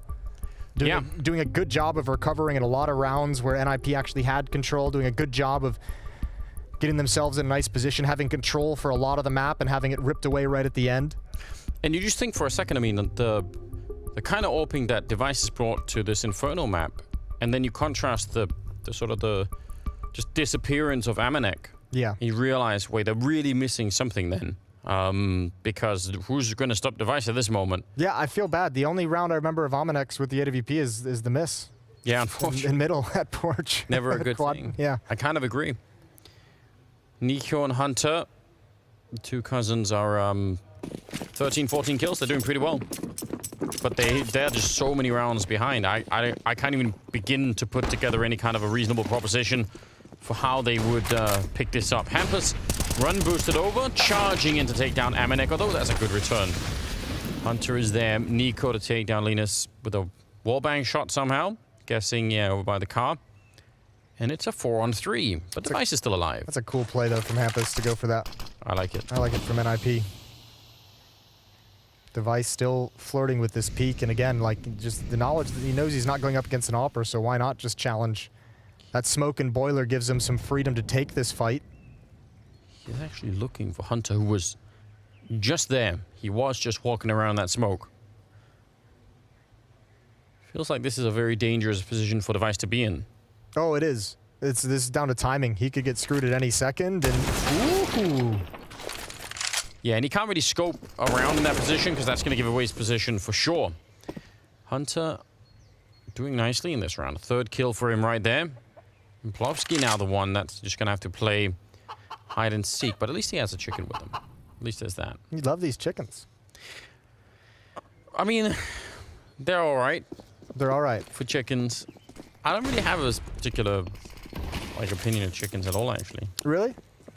No. I'm going to get some chickens next year. Yeah? Yeah. Out on the farm? Out on the farm. Some backyard chickens, fresh eggs. That's a good idea. I hear they're great pets. They apparently have like personalities and everything. That is true. I actually, yeah. Part of my family has chickens. You're not wrong. I just want the eggs. All right. You're not in for the friendship? No. Well. Not really. Plopsky is fighting. He's got the angel on the one side, the demon on the other side. Yeah, of the shoulder. do I shoot it or not? Cartoon style. How hungry are we? I'm sure, I mean, in that moment, though, you're probably thinking, at least just be quiet. They've got guns, just shh, you know. Yeah, I don't want to have to do this, but... Yeah, but if you keep making this noise... Yeah, if you keep clucking... We're not gonna... Neither of us are gonna make it through it. Exactly. Yeah, maybe the tension's getting to the chicken as well, though. I mean, it's almost starting to snap. Hunter does go down. No quad kill for him.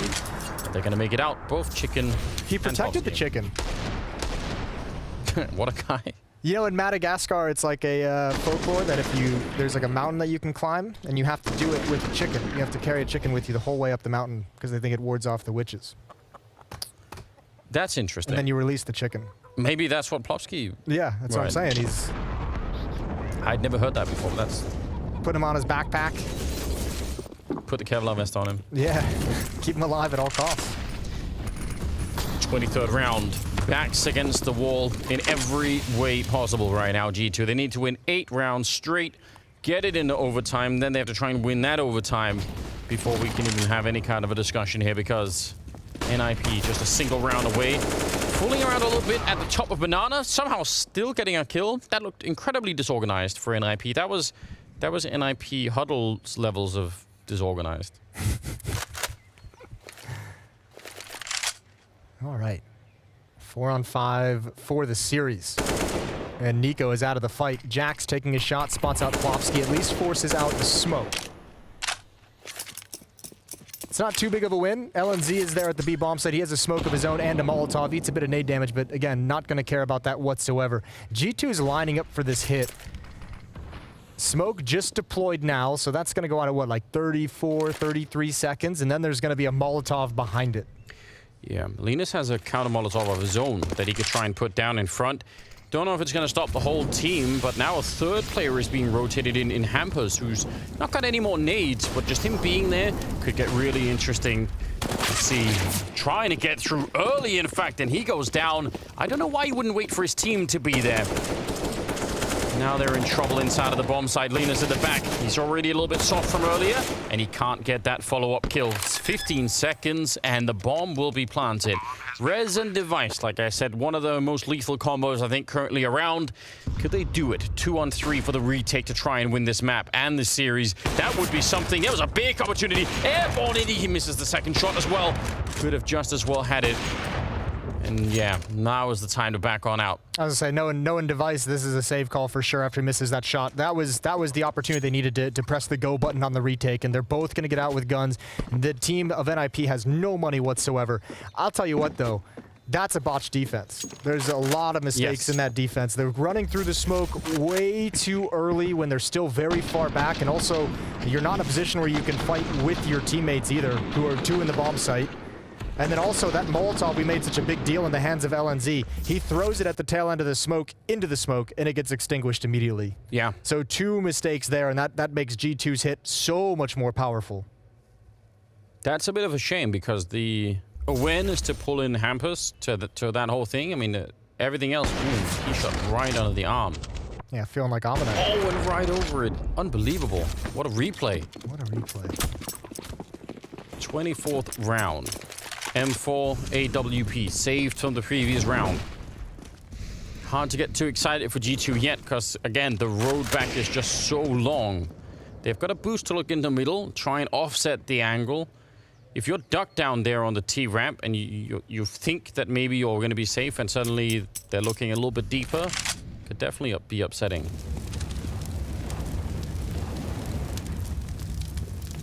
All right. They've got 2 people over at the apartment, so I don't know if they're going to be joining in on this particular situation. Device is going to find Jackson. Look at him instantly rotating. He immediately runs. Yeah, they're happy with that. Although, I wonder if Plopsky heard Nico scope up at this corner earlier. But again, G2 playing another round for the whole series in a 4-on-5 previously. Last round, it was Nico going down first. Now it's Jax. If they actually look like they want to go B, because of the pressure here, you could easily forget to check that boost. Look at Hampus. He's clearing out A. He's already pushing in halls. Rez is going to get over there surely in time. Him and Amanek are on the same timeline of rotating over to be involved in the action. Well, he has a smoke res. There's only 30 seconds. If he puts down that smoke, he just did. They can't really wait. They actually just have to keep going here. Pushing through, Amanek AK leading the charge. Linus boosted up, and he does get the kill. Plopsky on the other one. And Nico and Hunter left 20 seconds. Plopsky smartly playing for time. Wait for everyone else to get here. Hunter low on health a little bit, but not enough. Could have been a one-shot headshot there, but he's going to go for the defuse, also for the plant behind the fountain. Oh, but Hampers sneaking in, stopping that plant, and Hunter is on his own. 1 versus 1 against Device. Time, I think he's just barely got it. And the bomb is on the ground now. Planted and everything. Hunter trying to go for a little bit of a shot. Device has picked up an AK in the meantime. Dips the AK, and he goes down. Hunter with an excellent clutch and an absolutely must-win round. A quad kill at the end of it. Oh, that was so tense. That's got to be frustrating for NIP. Almost there. I thought Hampus sealed it. But again, they do everything right. NIP making a lot of good decisions on this defense, and they played it just about as perfectly as you can with so many USPs holding off a full kitted attack as well. That's beautiful and an important clutch. Having an out-of-body experience. Something. I can't blame him. It's a Doja moment, we call those. We don't have enough of those anymore. No, we've said it a bunch of times. We need like a AR Doja just at every event. Or just hire. We used to be able to or just hire him? Hire him to be on the webcam. Okay. Just sometimes we switch to so Doja we're just randomly. Turning him into like a cam girl. Do we put him in a hot tub as well? Well, I don't see why not. Yeah. It's popular. People would definitely tune in. 21 kills on Hunter. He's overtaken everyone on that G2 side. Good on him. I mean, the quad kill from that last round obviously helps, but yeah, he's silently been up there. 15-9. How long are they going to keep toying with this NIP? How long before they put them out of their misery? Surely if you're NIP, you don't toy with anything, right? Like, I hope not. you don't leave anything up to chance. This isn't a game of Dota. No one's farming for better items to win the game and then ultimately lose it. But it is, I mean, it's fair play. That is 2 opportunities to close things out in 5-on-4s. Ooh, that flashbang setup. Hampus shutting it down. It was Rez to set it up. That is textbook. Yeah, now a 5-on-3. Now a 5-on-2. Well, and surely you don't let this one slip away. Say that. Surely. Say that. Don't call me Shirley. Nexa and Nico. 2 versus 5, and you're right. All they really... Again, play it safe, set up the positions to revenge any kills that are happening, and play for the time. It's really not rocket science, but we'll see. Nico being one of the people alive, obviously, could be an issue. 30 seconds on the clock. There's Device taking down Nexa, and now it's a 1-on-5 for Nico. He's so done with this series, Device. Yeah, he's out. He wants to move on. He's not going to let anyone have a chance here. They boxed him with grenades and everything else, and there it is. 16-9 in favor of NIP as they upset G2 on the 3rd and final map, Inferno. And that is very, very impressive. They're going to make their way through. Yeah, that's huge. From the Abomination that was Ancient as well, their own pick. The struggles they had on Mirage, having a good game and coming back into it. But, I mean, that is a fantastic Inferno. And, yeah, you could see Nico, you can see all the G2 players. That's got to be a head-scratching map because they just got wiped out of Inferno. They really did. I mean, he was carrying the torch for such a long time, but on this final map, they couldn't really put it together, and NIP showed up in a big way. That T side wrecking the B bomb site almost every single time. Yeah, rinse and repeat, and they did it so well, and they did it in a variety of different ways. So yeah, that just set the tone for the whole map. Very good stuff. I really appreciate that. Obviously, the device and res, the Revice combo. We have to find a name for them. I think it's going to be a thing. I think that they're just too good. Did you coin that, or did someone else come up with that? I did, obviously. Okay, I was going to say. It's dumb enough that you could have guessed that probably that would have been it. Really, really cool stuff, obviously, there. Yeah. We've got some analysts over on the desk ready Got to a break couple, this one yeah. apart. We'll send it over to Meowie.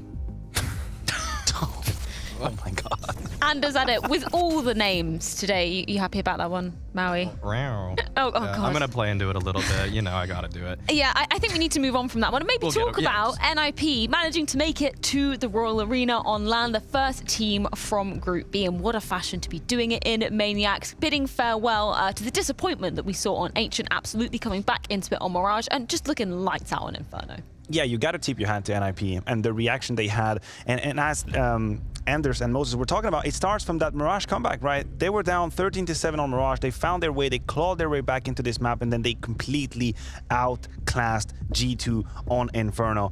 They deserved this win. It was a convincing win, and for the G2 camp, there's going to be a lot to talk about. Yeah, they thoroughly deserve. Obviously joining Vitality and Astralis on LAN as well. Of course, not topped Group B just yet. That will be in that decider matchup tomorrow, but still an absolutely incredible showing from the Ninjas. A lot of Nordic talent actually pulling through to the fall finals. That's going to be great. That's going to be great for the audience. And Device, of all people, you know, the Dane you got is performing admirably. Very great game from him. He is finding so much impact on that CT side op. And his rifle, too. That's probably been the most impressive thing for me today. The fact that in these sort of mid-round situations, Device is just handling every situation so well. He's reading what's going on, and he's predicting what G2 are going to do. It doesn't feel like he's getting caught off guard at all today. And that system that has been betraying Device in the last couple months is starting to maybe work for him. He was taking a lot of responsibility, and this is what I very appreciated about Device. And even in this last round, you could see they were laughing about it at the cast. He wanted this game to end, and he took it into his own hands to make the difference, to be out there, to take risks. He took the risk of being shut off, but what came out of it is actually he made the difference in many of these rounds. We see it right there. All of these very tight clutches, he was right in G2's faces, making a statement, and this is great for Device, for his confidence, for his well-being in NIP. Very important. Yeah, I love that you bring up the confidence and well-being aspect, because in the interview with James that we saw yesterday coming into the groups, Device looked deflated, to be really frank. It's one of the only times I've really seen Device with that kind of body language, not looking like full-on confidence we would expect from him. So I really hope that these stats and this performance gives him a bit more. He's playing himself into shape right now. And even though the body language, everything he's saying that maybe is happening outside the server isn't doing him very well, what's happening in the server is great, because everybody loves to see Device do well. I mean, Counter-Strike is a better place when Device is one of the pillars of CS, and he's one of those top players, and he's regaining some of that form. It's not in the traditional way we would think, where he's always just finding so many op multi-frags. You can see that he had 24 op kills, and yet he had 65 kills. That is a pretty big discrepancy. It's not just his primary sniper rifle that's doing him a lot of damage. It is those T-sides. He's contributing in ways where he's fitting as pretty much a star player. The entry fraggers are coming in before him, and then he's able to clean up a lot of different situations. We've really got to talk about that T-side going back to that first half, because unfortunately for G2, NIP were just able to capitalize on the holes that G2 were showing in that CT side. Yeah, there is no two way to say it. The CT side for G2 wasn't acceptable. And we can roll a couple of clips, a couple of rounds where G2 actually let a lead go. It starts here. Round number 5, we see Nico finding this great timing on campus. Clears the entirety of mid. They know they're going to be. We can see on the radar now, Nico and Maniac both running towards nexa. This should be it. It's a 4v3 with information being given. Nexa, for some reason, plays such a passive manner in that clutch. He's got absolutely nothing to do and nothing to say. Nico misses the timing. He's stuck behind that Molotov, and now Device, with the very clever move, punishes Hunter. That is the first situation that should and could have been G2's. And the problem is, it is going to go on and keep going. The 2 versus 2 now.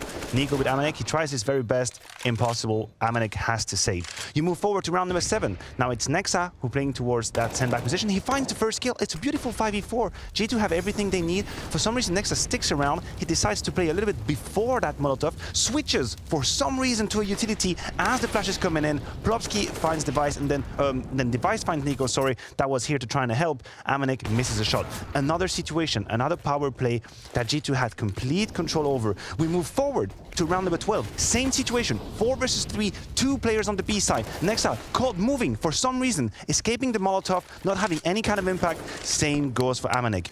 All these rounds, G2 had the lead. They had the position, they had everything they needed, they let it go. One stat. Their 5v4 conversion rate on that CT side, 22%. We talk about that stat so much. It's so important to convert man advantages, and G2 were doing none of that. Yeah, heartbreaking loss for G2, but we do need to check in with our champions, NIP. We've got Linus on the line after that victory. First of all, huge congratulations. Can you put what it means in words to you to be making it on LAN at the full finals? Thank you. Hello. Yeah, it means a lot to me. It's very, very fun to be a part of this, and I think everyone is really satisfied that we managed to qualify.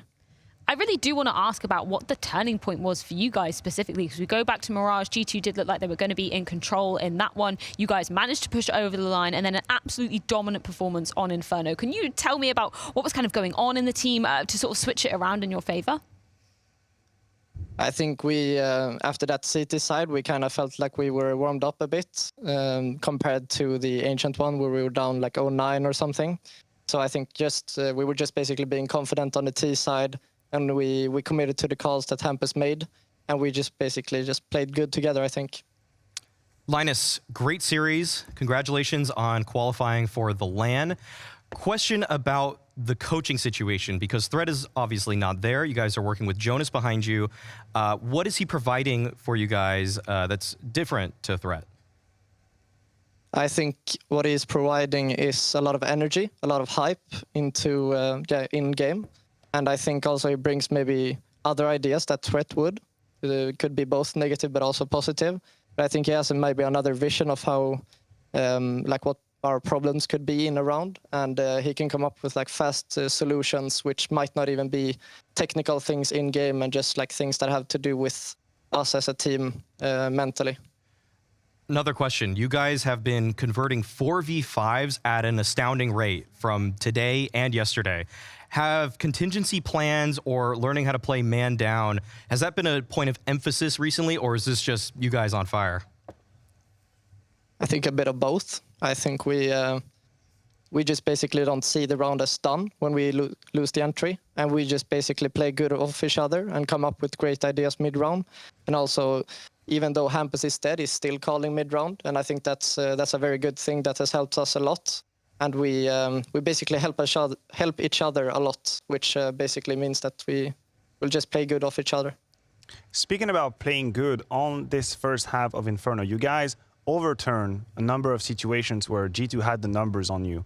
Why do you think that is? What were you guys doing so well that you were able to win these 3v4s, the 2v3s? I think we were just basically committing to the call and just honestly shooting them in the head. I think we also had a lot of confidence going into those rounds. As I said before, we didn't see the round as it was over. So when there was like a round where we were like, I think even 3v5, we still flashed it and smoked and ran in like we were 5 people and killed them, and we managed to convert that. I think we have a lot of confidence in these man down situations, which helps us a lot. And as you were winning these situations, could you feel as the game is going on that G2 were starting to shake and that you guys were starting to take the upper hand? Is that a sentiment that you had as the game was going on? I think when you see the score and think about what happened, you can feel that they probably don't really know what to do as of when you were playing the rounds. So we basically just thought about what we should do and not as much about what they would do, and we just played our own game. Well, huge congratulations to yourself and the team, Linus. Thank you so much for taking the time to have a chat with us. Cannot wait to see you guys gracing the stage in the group final tomorrow. Thank you. Have a good one. Of course, with that win cemented for NIP, that does catapult them straight to the full finals on LAN in the Royal Arena. And that's got to be a really exciting prospect for Linus as well. Obviously, his first appearance with the Ninjas on LAN. Absolutely, and the fact is that it's going to be fun to see Hampus call like that on LAN. If he can still put together rounds like that, that will be so impressive. At the beginning of this year, I casted an event with Threat, and he told me about how Hampus is probably one of the best under pressure callers because he is so stone cold in his delivery every single time. He doesn't let the pressure get to him ever, and it seems like he can call the same round on round number 3 as he would on round number 15 or round number 30. He's always ready to just call what will work. And he did that today. Yeah, there is no more pressure than being on LAN as well. That's going to be incredibly exciting to see. Of course, it isn't down and out for G2 just yet. They will be moving into that lower bracket gauntlet. Of course, if they do lose their next matchup tomorrow, that will mean they are in the depths of the showdown. But that does leave us with MIBR big on the cards. And the loser of that will be going straight to the showdown, Maniac. That's no easy task. No, you don't want to be going to the showdown, and you might, if you win, be facing a G2 that is a little bit shaky, that must be frustrated about this game. So, you're allowed to dream if you win that game. Well, it is the last chance of survival for Big and MIBR. We're going to be throwing it to a break, but when we are back, elimination is on the line for one of these two teams. It is last chance saloon for both of them, and we're going to be kicking it off after this short break.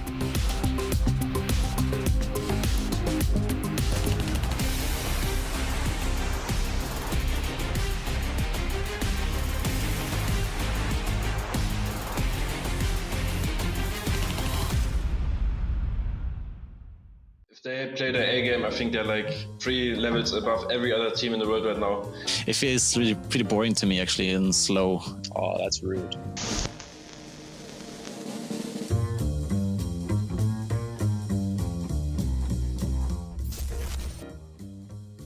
Oh, that's rude. They're both Canadian, so I'm gonna go with both. Scrawny. He hypes the place up more. Okay, I would say Londres. I like him better. I like him, so that's all. Scrawny, I think he's a nice guy, and I'm in his Twitch chat sometimes. He always welcomes me, but I mean, Londres does the same, so I like them both. But I don't know. I had to pick someone, right? Surely. So. Londres, he's doing really cool content on YouTube. Probably biased here again. I'm gonna say Londres because he's the only guy I've actually talked to and met. And I met him like in my first LAN or something, I think, a really long time ago, and we talked and had a good time. And he's a nice guy, and Scrawny I haven't really met. I'm sure he's a nice guy too, but I'm yet to meet him and talk to him. So Londres for now. Surfing. KZ for sure. I like it more. I think KC is pretty boring. You just jump to block. Surfing is, I feel like that's more skill-based, if you want to say that. Okay, if I pick KZ because it's best for warm-up for me. Surfing lately. I used to play a lot of KC, but lately it's been surf. I'll say KZ. It's more fun. I used to play hide and seek back in the day, so it's similar to that. I think surfing, because I think that's more fun, but I don't really do either of them. So. Navi, because I'm playing it, and we got our new era. Gambit. Gambit for sure. Gambit. It's like my organization, that's all. I'm really enjoying what Gambit is doing, and I'm really enjoying watching them. It's really fun. I think the way Exile plays is like insane. I think it's insane how he's like one of the best players in the world as a rifler. I don't think that's seen very often, so because of him, yeah. If they play their A game, I think they're like 3 levels above every other team in the world right now. I think they're playing some incredible CS, and we have a lot to learn from them.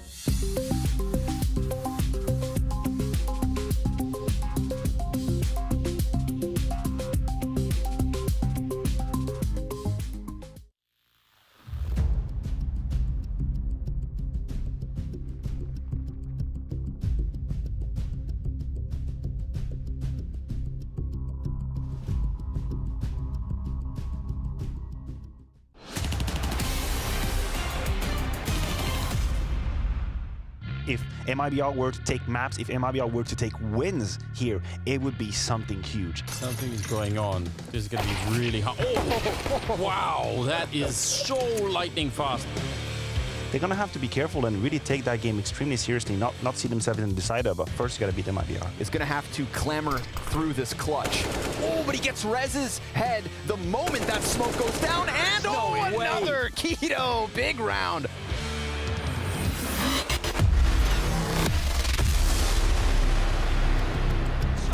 is at the ready as one team is about to be cut from the competition. Big are about to be taking on the Brazilian underdogs, but the Big we saw yesterday, Maui, that was not what we expected. It was quite an unexpected performance from them, and not in a good way. No. Big looked better at EPL than they did yesterday. NIP handled them. It didn't even look like a competition. Big looked like a tier 3 team that day.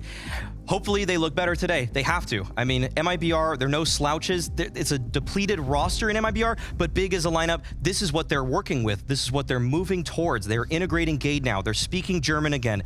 They've lost the firepower in Xantarez, but what they have gained should be an overall lift in everybody's performance because everybody now is speaking in their native tongue. Yeah, and we got to hear it from one of the mic'd up moments as well. We heard that the communications were pretty smooth in terms of them all speaking German together, but the question that we were really putting forward, Maniac, is that lack of firepower going to come back and bite them? Do you feel like it did yesterday? Yeah, it absolutely did. You look at the scoreline in that first game and you realize that there was absolutely no one who was able to just step up and carry the rest of the team. And this is a necessary piece to any championship team we have in Counter-Strike. It is great to have good team play. It is great to have good reads and good executes. You're going to need that in Counter-Strike to win. But if you look at these scores, between 24 and 29 kills for everyone. On the other side, Rez alone in the sky with 55. This is a sign. This is an illustration in Counter-Strike. Any team needs someone that's going to pull them out of a bad situation. This is why they need a star, and this is what the doubters are saying about Big right now. And I like that you brought up sort of the EPL situation that we saw from Big, because we kind of thought that that would set up a narrative coming into this. We get a bit of a better idea because tabseN seemed like he was given a little bit more freedom, a bit less responsibility taken off of his shoulders now that Gade is also in the server with him.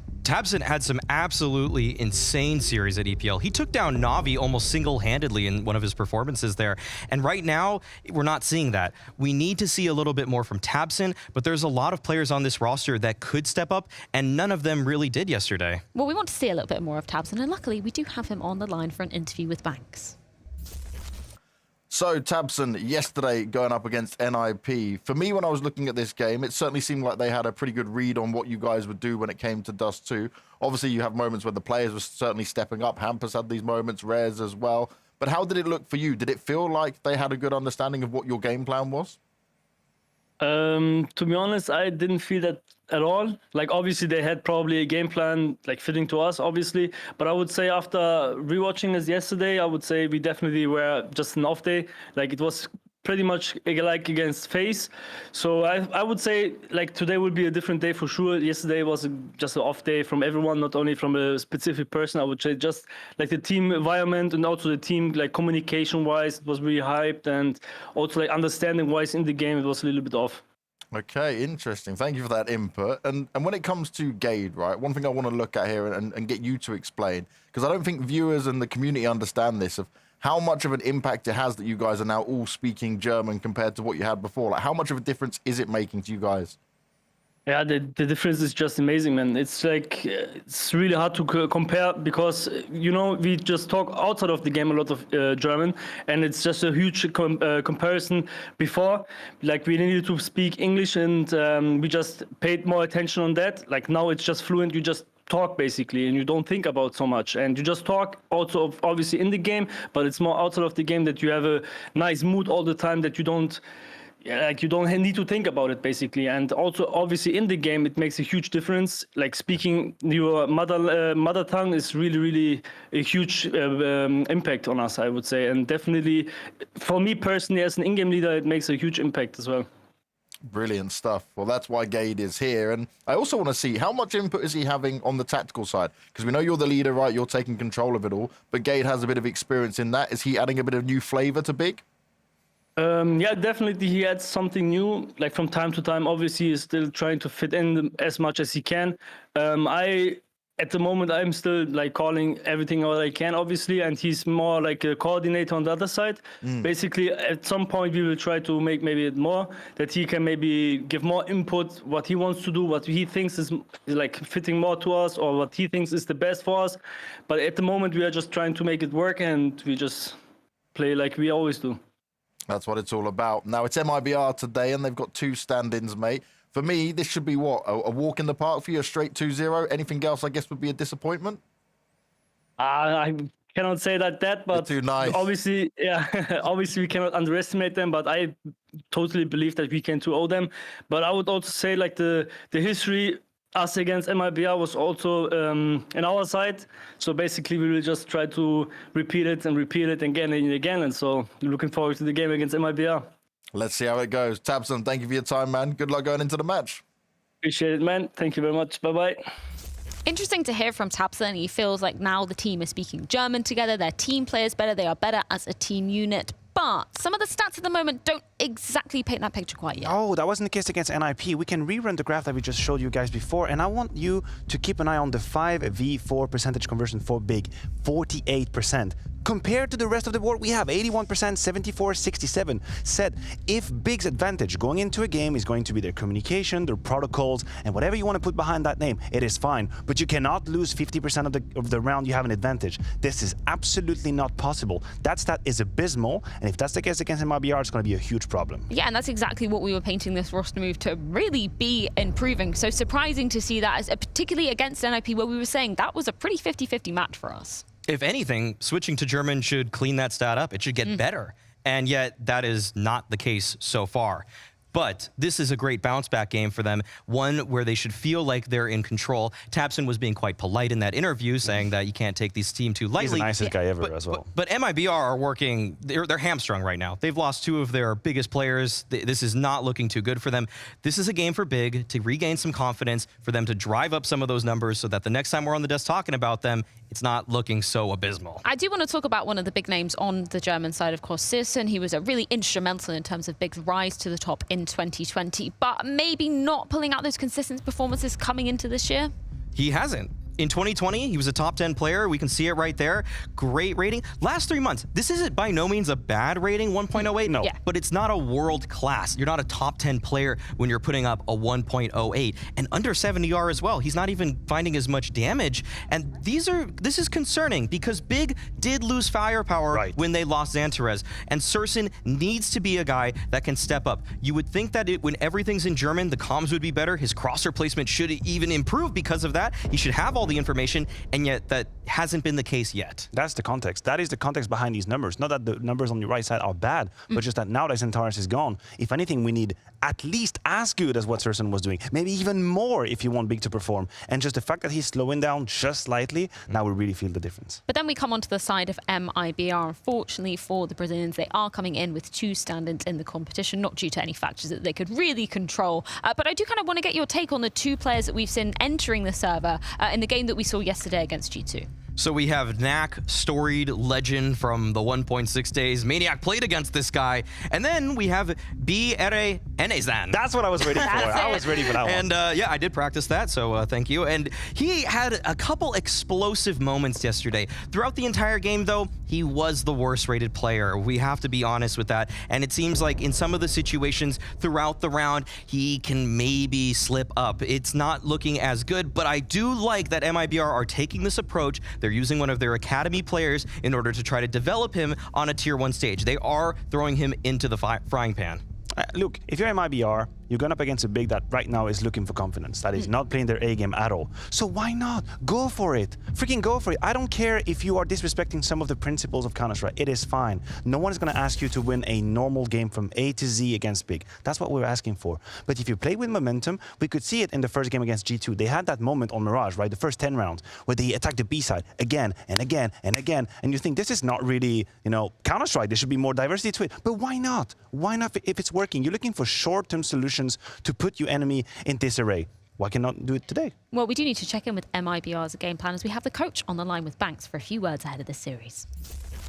So, Apoka, I got to start by asking you, when it comes to MIBR and the current form of the team before this event, how would you kind of explain it all? Because obviously you've got stand-ins now, but in general, it's not been so good for the recent MIBR form. Yeah, we had a bad first season, for sure. Even knowing it was our first international season with this team, we had the expectation of doing better, and we cannot do it. Now we still have the last chance in Blast and Major, so we are very focused to changing our history here in MIBR because it's our last chance, I think. and you got to make the most of it for sure. But even when you have an event like this and you have to play with substitutes, what can you do as a coach to make this as good as possible?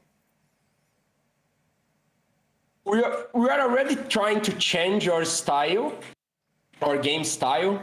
So with the help of NAC and BRN, we are preparing and testing the team for some changes on our system, big changes that we hope will work. Basically, we're starting to play less defaults and more structured team. Besides that, it's an honor to have NAC back. And for BRN, I just asked him to enjoy every moment and have fun. And he's doing it.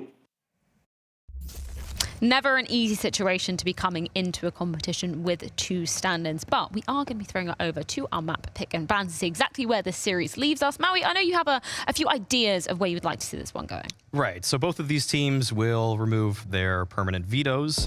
We can get those out of the way here. Actually, wait a second. MIBR removing Dust too. That's what they did the first game. They did that in the first game, so they take it away from Big. Yeah, they switched it up actually, and that's actually not great for Big because they showed that they wanted to pick Dust 2 yesterday. That means they can go to a couple different areas here.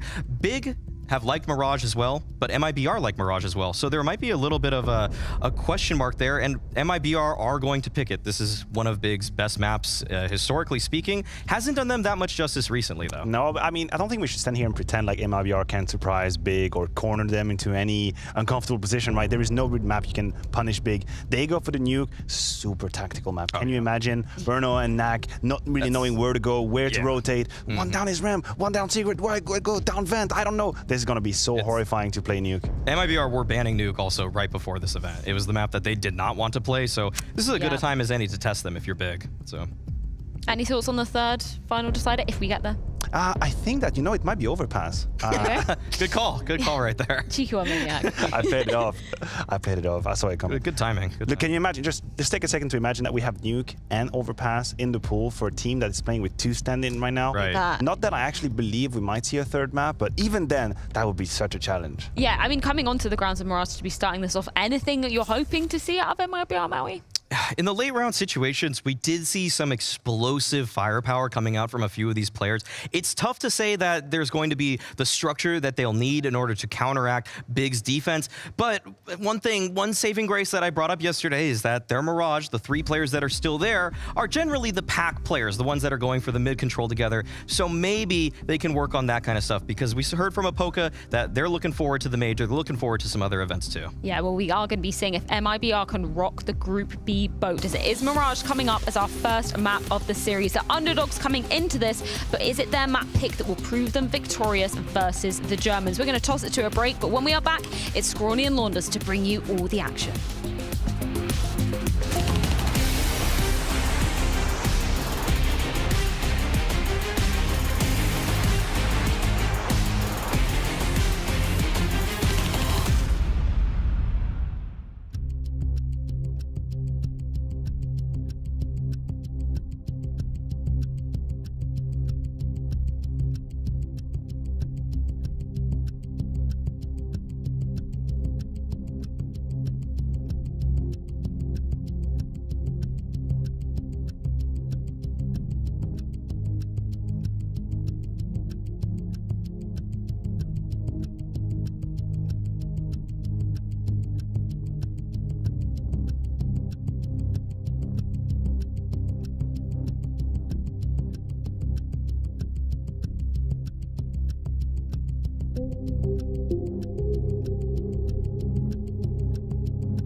Good evening, gamers. Welcome back to the casting desk. It is Scrawny and Launders for the second best of 3 of this fine day of Counter-Strike.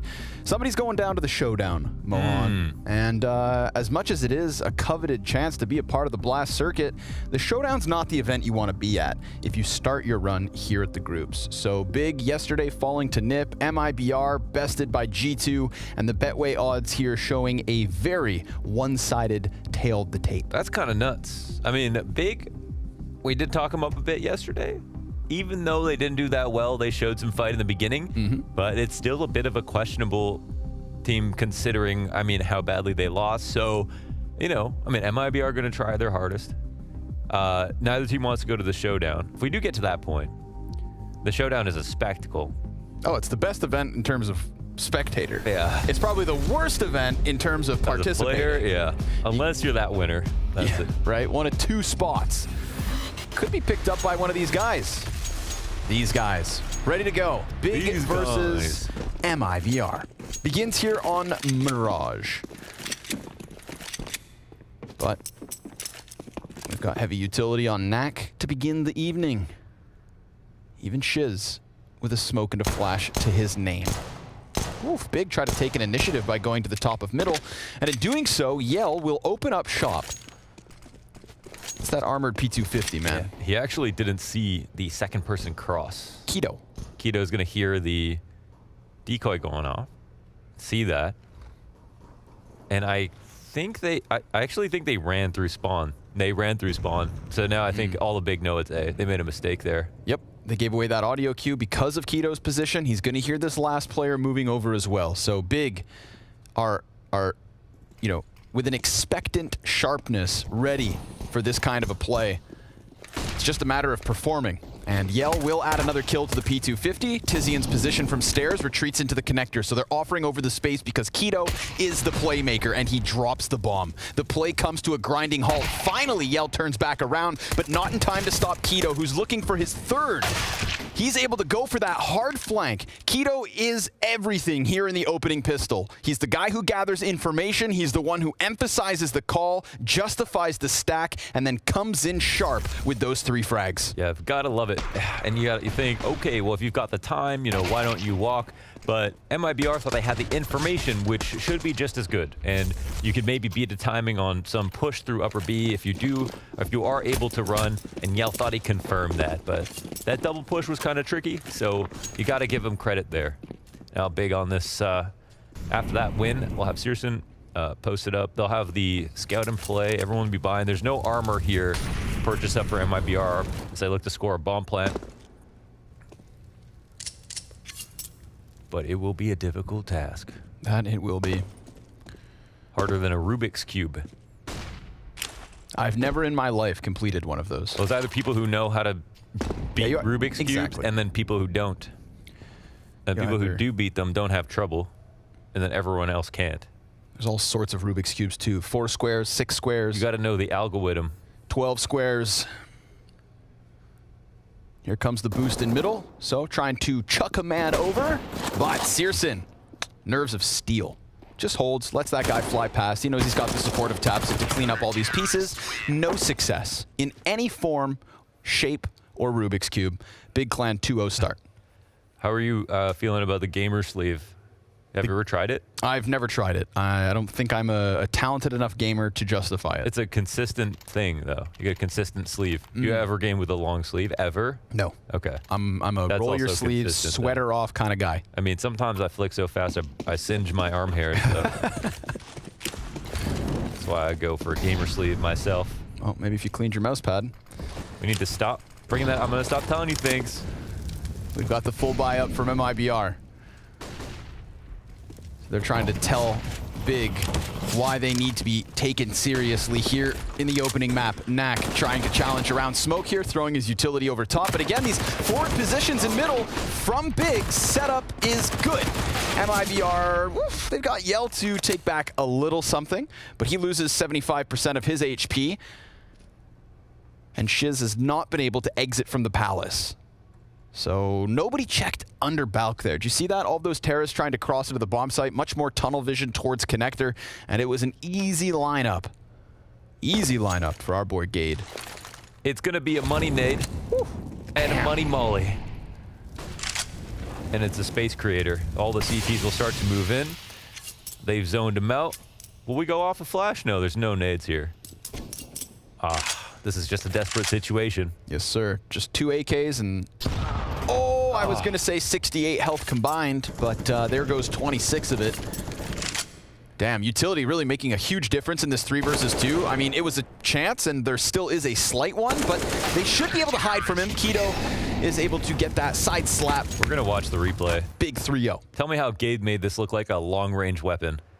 What was it, MP9? MP9 under balcony, kill the far guy first. This is tabseN up to early antics. Here are a couple of gaps, yeah. Yeah. That was that. I mean, crazy to get 2 kills like that. Feels like it was sort of Yell's responsibility to be going for that under Balk player.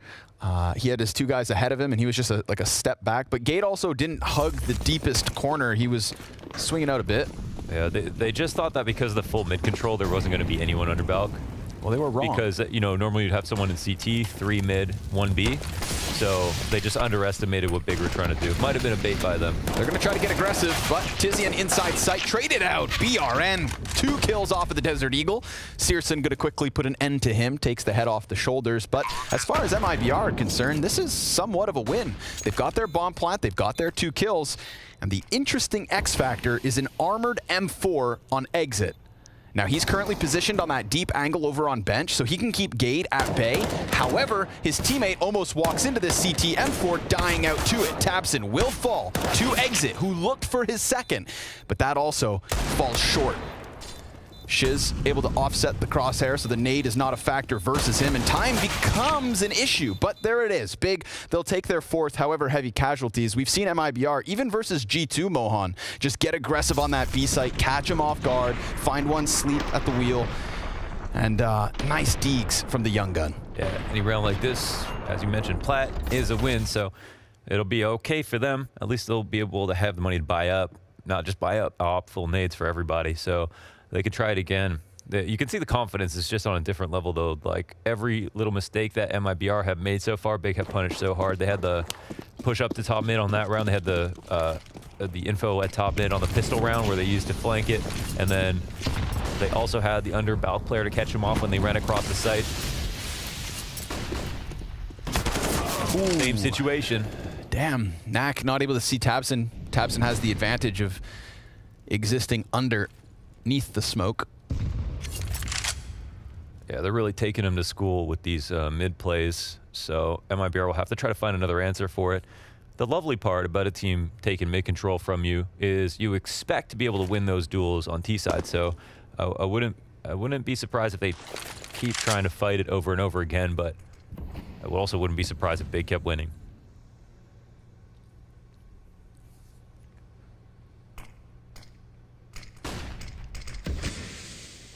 Chip on the shoulder of Big after getting destroyed by NIP. Made it look like the far worse team when they probably didn't even have odds in that game. At least not by a huge margin. You get this little reposition from Gade going into window. An exchange of op kills here towards the A site. cersGO's got to be cautious because Sandwich is occupied. Gets diced in 2. Gade able to recover with 2 of his own. Chance for the 3rd, but Exit's going to cut that down. 1v3 attempt from Exit, and despite getting that bomb back under control, he can't cross over to the site. CTs quickly swarm him, and Big, as fast as they can, to the 5-0 start. Wow, wasn't that a wonderful multi from Gade? Looked like it was going to be 3. Just seeing the knees. It's another easy opening here with the fast mid control. And then cersGO gets caught out of position. They actually have this 3-pronged attack on the site. They got 1 in Sandwich, 1 coming out halls, 1 A ramp, and cersGO has no way to fall back. So they did a good job of eliminating him. But then Gade just takes over, rotating in from jungle. I mean, he was prescient with that second frag as well. Got the first one, immediately pre-aimed and started spraying.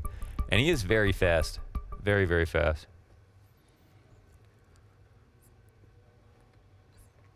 Of course, the tricky part for MIBR yesterday, I mean, you know, they had some good rounds. They had some good rounds versus G2, but now, of course, they're going to be taken very seriously. Elimination match here, of course.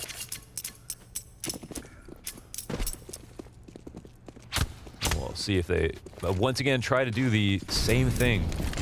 At least establish on mid control. It makes perfect sense to say, okay, if they keep pushing, we gotta make sure they pay for it. Yep, that they do. Yell, this is ambitious. Already out from ramp alongside BRN. And they will find their opening kill. Not to mention, we've got Shiz already pushed up catwalk, so curious to see if he comes into the play, but tabseN looks to cut off this end of the map before he can find any impact. You can see him boosted on those rafters. tabseN still looking for an additional kill as Knack will activate into jungle, getting that kill at a bit of a distance. Again, though, this is one of those rounds where Keto's got himself a nice long flank, and with the bomb down on the ground, Keto's teammates can know they just need to cool this off. Keto gets checked. And yet, almost, eventually rather, successful. Searson in with another op kill, and it starts to fall apart. It is only Knack left over, and he's had to double back. I thought it was Shiz, but in fact, Knack on Cat, all the way back around through spawn. It's been a long journey from Knack. He's weathered it for the most part, but he's gonna have to put this clutch in his rucksack. Get that bomb back in possession as well. Player on default and another towards CT. Looks like tabseN's checking the flank, so they didn't really know where he was. He gets tagged up and basically is given this second chance at life, but then the flash really ends him. tabseN peeks out, clean execution, and a 6th round win for Big. I think one thing we want to focus on for that round is tabseN peeking off of stairs. That to me shows actually how little respect Big have for MIBR, because the way he was just so flagrantly peeking into halls, peeking down into ramp, going out wide and hanging out there, you just wouldn't do that versus certain teams. And I think that at the same time, that's actually what's going to help you win more rounds versus a team who's trying very hard or just feels a little bit outclassed. And I think it's the right amount of pressure. So it's a nice play from tabseN. You see the confidence boiling over. Oof, good flash. In combination with the aggression from the pistols, yet again. You know, this is the second time we've seen MIBR just use those aggressive pistol players. Kind of catch a bomb site slipping.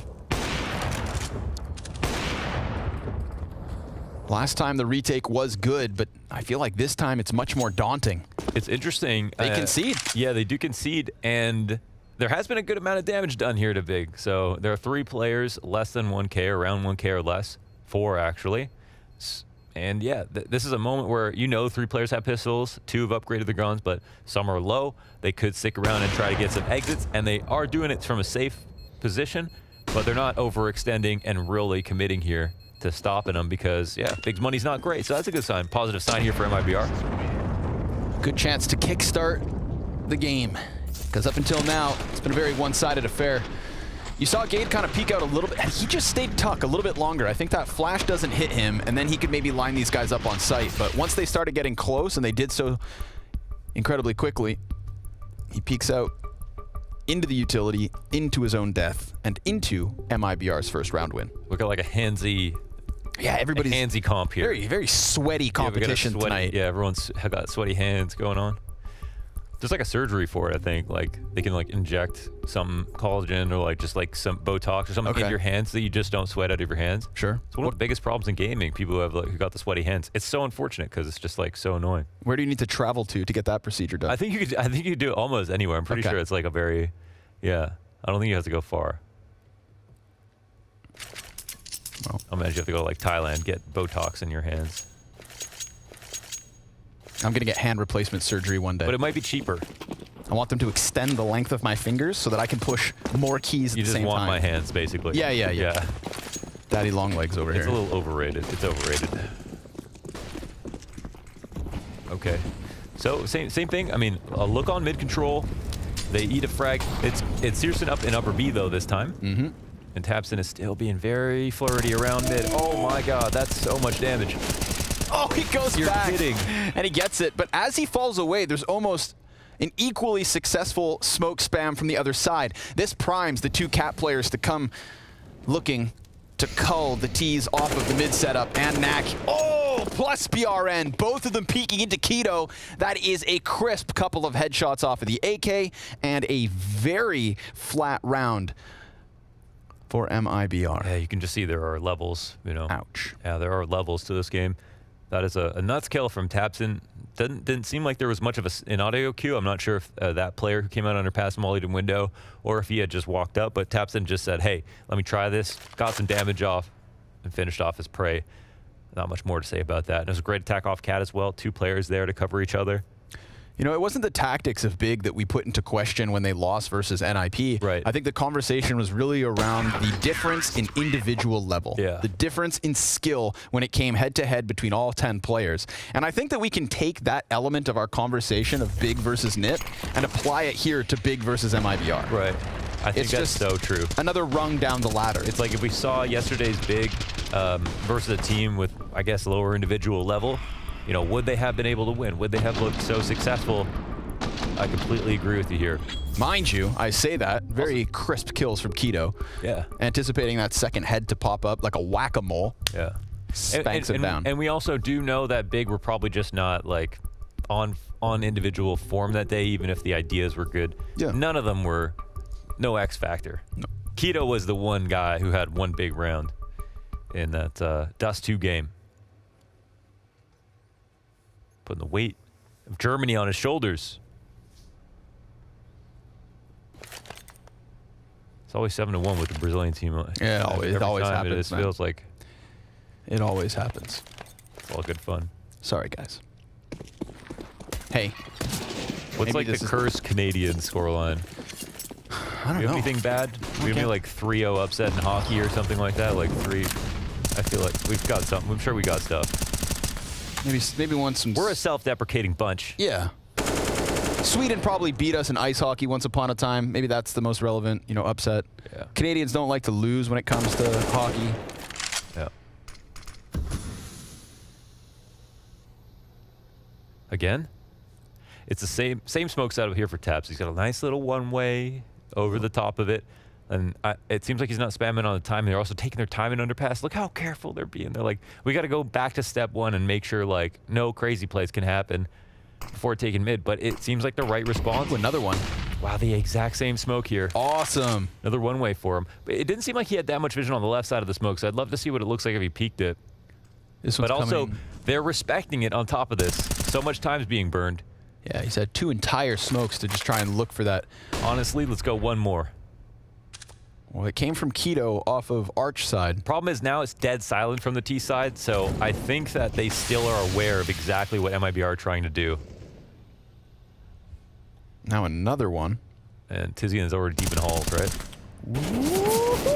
Cautious. Gotta be cautious. tabseN, if he dies here, man, they're just gonna, that's like opening the floodgates. And MIBR are gonna go rushing forward like a torrent of water. BRN trying to crash down onto this A site, but he doesn't anticipate Gade's position up on the balk, and Gade's even able to escape down underneath. Oh, like a troglodyte. He's able to just lock it all in. All right, so it's obvious what happened there, right? MIBR wanted to respect the mid control. They're trying to approach it properly. I mean, it feels like a scrim for them almost with the way they're trying to specifically tackle this problem. But the issue is that, I've talked about this before, but a team has to be able to come through with an idea while also creating friction the entire time, right? Look like they're working on something and work on something else. But the only problem with this was they had the right idea about approaching mid, take their time, don't let tabseN use this one way, but all the while they weren't doing anything else. Yep. So it should be clear to Big that, okay, we shut down this idea, there's nothing else working on the map, we got a deep peek in upper B and nothing's happening. Yeah, I guess they are just waiting us out. Just a very linear approach to that A site. That's the unfortunate part about having stand-ins, of course, is to stay coordinated and keep up that disruption on a high level is really tough, of course. Yeah, and the timing of the smokes too, right? The only smoke still up for Big was the one that kept their player locked in Palace, who wasn't able to do this. Finally, take Gade out of the equation on A. And as he dies here in the 9th, or 10th round, excuse me, his supportive player is falling off of the ticket booth, but now he comes back. tabseN just on the other side. tabseN goes for another stairs peek. Oh, Yeah, he right. snaps it down into Yell's face. That's just dirty.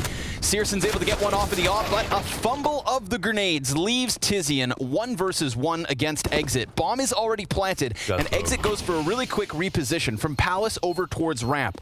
Bomb smoked off. tiziaN could just simply follow through with this defuse, and the damage is there, but it's not quite enough. Big gonna take it away. Damn. So close. The smoke was good, obviously, specifically for a ramp. tiziaN said, screw it, I'm not going to play this game. Let's see what happens. This is an unfair kill.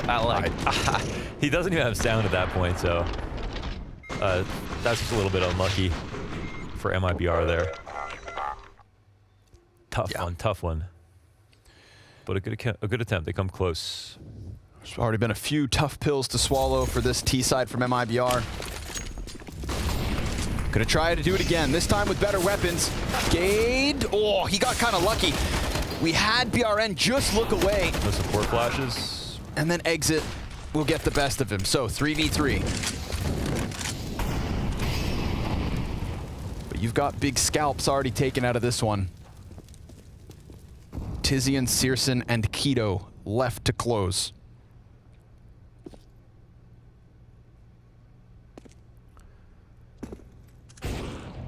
There it is. You could feel it coming. Yeah. Again, like another one of those standstill moments, Especially right? The with two smokes ops, right? fade, there's silence across the site, everything's just kind of on pause, and then 0 to 100. Big take back control of the situation with the double ops. Nobody manages to get across. No bomb plant either. 9 rounds the lead. Big 10 to 1. You're just gonna not say anything about that Keto shot? Gonna completely gloss over it? I want to see it. What a wicked flick that was. He said, I'll be hybrid. Let me hybrid more often. This one? Nope. The last one. This one? one? They're going to slow it down. It's not going to look as insane. Okay, it looks so regular. You got to play it at normal speed. I want replay normal speed slowed down. Okay. Yeah. What about why don't we ever fast forward anything around? Wow. Woo! That looks way better. That was a crazy shot. That looks way better than the last one. I think any highlight of Virtus Pro should be at 1.5 times speed. Yeah. I mean, James' flicks are great, but yeah, the whole like team.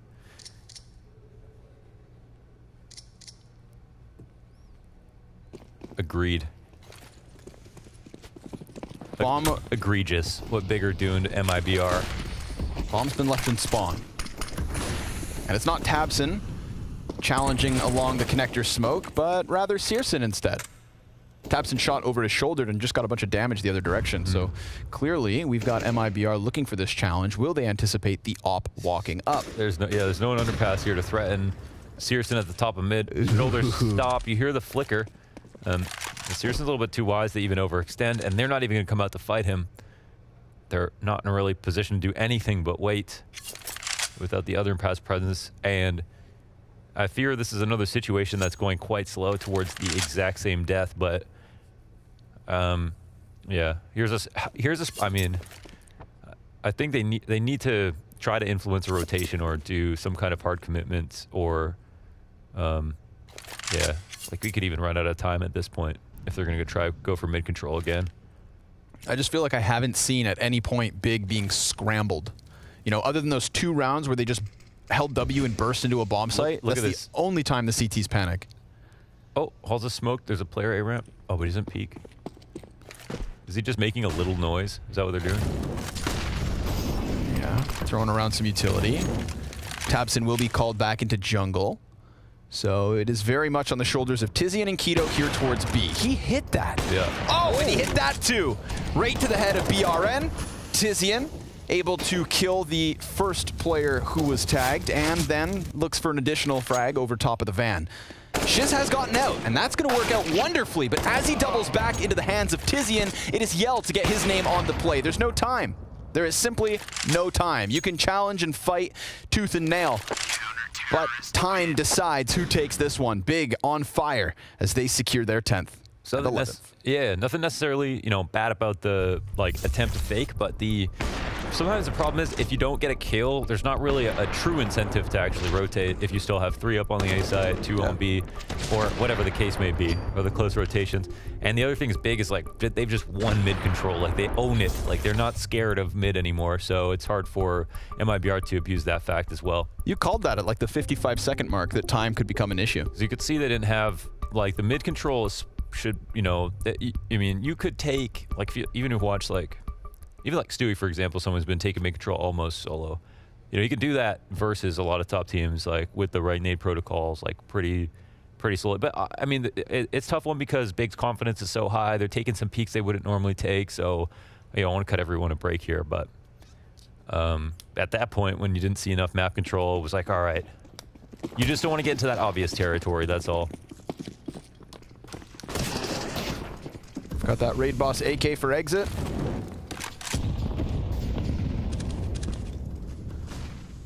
The lieutenant to lead the troops. When the man in front of you dies, you take his rifle. Frag grenade goes deep to soften Knack, and tabseN walks away. But then we get the utility usage, which is good enough to kind of scramble tabseN's vision for at least that half second.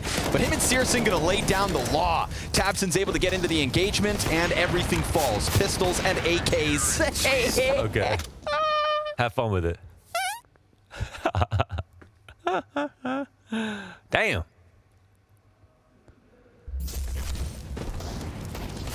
He has the audacity. They look sharper today too, right? They look way better. They look sharper today too. But, you know, the war machine also gets rolling when you're not able to stop it at all. That's true. And Nip definitely put a dent in their armor early yesterday. Yeah, the juggernaut. Keto, don't laugh at them, man. Damn, have some sympathy.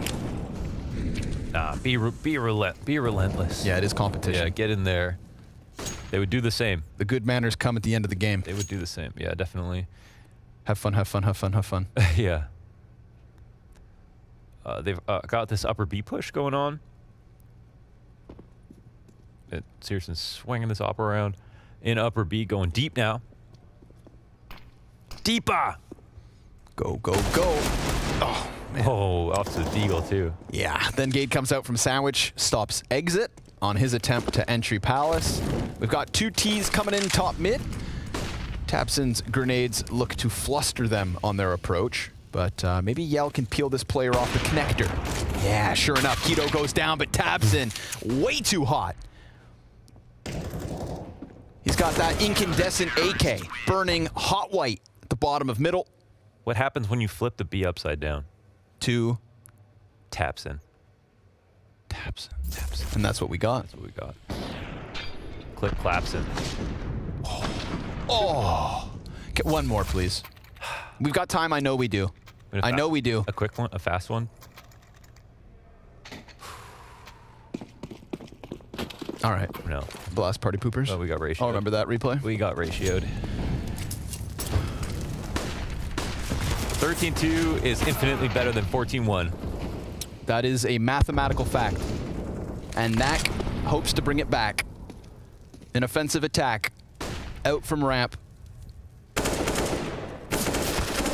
He struggles to get the second. tabseN will find the better of him. Gade's going to be caught off by this Tetris player, but he actually kills the player on ramp first and foremost. Shiz will find a kill. We've got a 2v2. We've got a chance.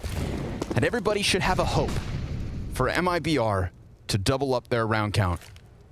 Things go silent, and they tap that bomb hoping for the CT peak, but it's not coming their way. CSGO is playing the long con. Bomb has been planted.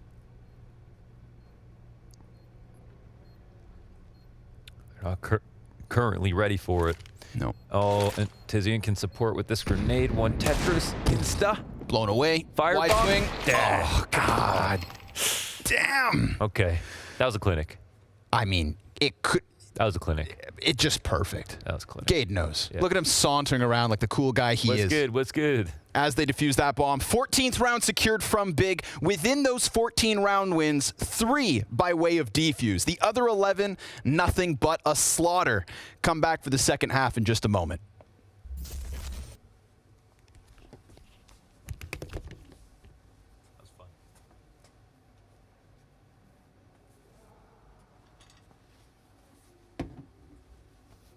appreciate that Apoka like really cares no matter what. Like, yeah.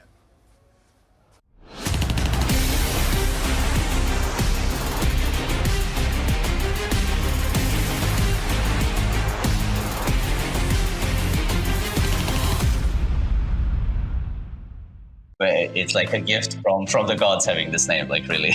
When he was 14 years old, he wrote to a really famous guy on Steam. I think his name was Device. Like people used to call me nexa, which is like when someone is a kid, you know, and you just give him this like cute nickname, you know. And I was using this one for my in-game name, but then like as I was growing up, it was like, you know, just like it felt like people were treating me as a kid because I had like a child's name.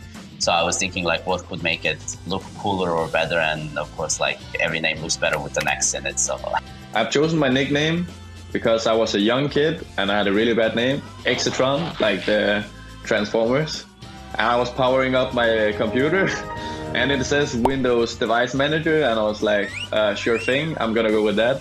The alias means select in Spanish, like it's a verb, and I chose it because it kind of like reminded me of like a player from StarCraft named Select, and I was in like my Spanish class like taking a test, and one of like the questions was like saying like select like the following whatever, and it was written in Spanish underneath it, and I just like made the connection with that, and I wanted a new name, and I thought it looked cool, so that's why I picked it.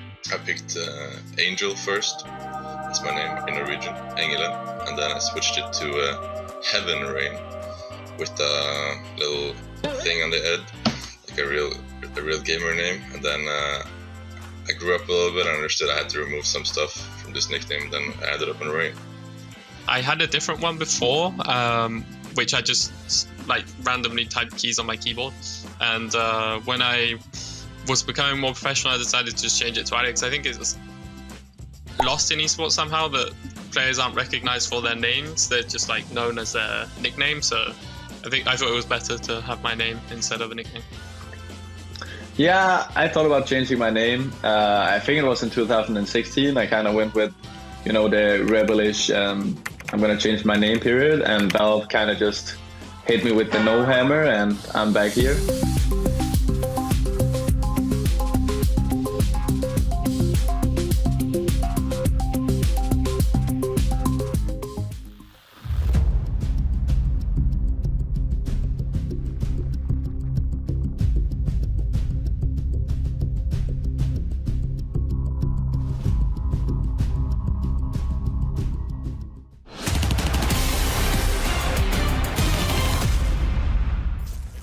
Big Clan leading on Mirage 14 rounds to 1. And ultimately, it could have been worse. Yes, officially, numerically, yes. The one round that was won by MIBR was a crazy kind of force up. You know, what's interesting about the half is like you could learn a lot. I feel like it like reveals so much about like what the difference is, I guess, between a really established team and one that's, you know, kind of just like, you could kind of see them learning on the fly, I guess, like learn how to work together because of the stand-in situation. But yeah, all right. Well, big T side out towards A. 3 on the site, huddled up. They need to get the kills. Keto, gonna get that one into the back of the bomb site. We've got a man over here towards the ticket, and Keto chases that down as well. So it's nothing but big across this kill feed. And now it's Exit and BRN to try and tag this back from the CT spawn. They're in the depths. They're head underwater. And head's now taken clean off. What a farm. Keto, what a farm. I think Keto's the kind of guy who, you know, some people, despite having respect for their competitors, you know, would sympathize with this, because I think Keto is enjoying every moment. He's an FPL demon, right? So as soon as Mirage breaks down, you get the confidence going. I feel like this is where he thrives. So El Diablo. El Diablo on Mirage. Mirage. El Pollo Loco. Yes. The crazy chicken. And when everything goes right, still rush B. Why not? Let's see. Maybe they could stop it. Maybe we can at least get a gun round out of MIBR, give them something to, you know, have a chance to indulge. Maybe we can watch a little. But you hit him. hit his teammate. BRN's got himself a second. Come on, Deagle ace. No, sir. tiziaN stopping that one, dropping down into the van position, and Yell's got that quick shot off of the scout. We've got it. Let's go. Chance. And cyeSGO, well, he could just crush them. Their hope, their souls, their setup. He extends out into Yell first and foremost. And it's up close versus that Deagle as he looks beyond, trying to catch the other players, at least to confirm their positions. Now on half health, down to 10. Playing on hard mode, he will be swarmed and dealt with. MIBR. They tried to charge in big, and it cost them. Now momentum shifts and the CT side begins. Yeah, the flash over Balk was actually good, but BRN hit this right after and could see Keto, so great shot from him. And then, as you mentioned, I think he shot his teammate, but his teammate also helped him on this hold tremendously, as well as these scout shots coming in from Yell. So it's a crazy situation that dissolves, and MIBR survived one more round. And, you know, right for now, these rounds are dignity rounds, so we'll see how many they can try to muster up. You said it as well while we were kind of on the halftime pause watching back those highlights off mic, that like you like that at least Apoka is always fired up for it. No matter what, yeah. He cares, right? Cool, and yeah. even with that round win, like some teams would get that and they wouldn't even, there'd be no energy in the room. Yeah, for sure. It's like they had already conceded their end. It's just a winning attitude. I see smiles. And that's a level of, you know, competitive integrity that I'm all about. Mowing down the unarmed terrorists at the base of middle. It's all on. Keto runs in, no burst Glock for us. A third for MIBR. All right, another buy-up will come. See if they try anything funny. I mean, we could be on the cusp of one of the greatest blast comebacks of all time. Keep going. I'm not going to enable you, so. That's fine. I'm not saying it's likely. Just saying. It's one of the possible outcomes. True, yeah. One of many. Odds feel very justified at the moment. Yes. I thought, you know, maybe they weren't, but they are, I think. Oof. Gonna get absolutely chewed up, spat out, picked back up, regurgitated, and swallowed. I mean, if you just watch this round, you'd think that MIBR are absolutely the best team in the server, but we gotta wait for their opponents to have guns. Yes, let's see the guns come up. And that begins now. Yell will have an op for the CT side's first real test.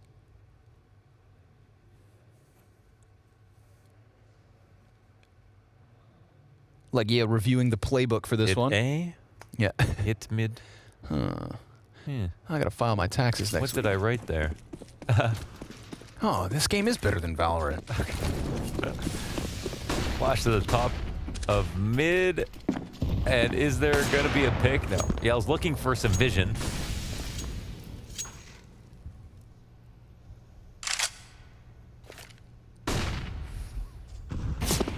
Ooh, careful, buddy.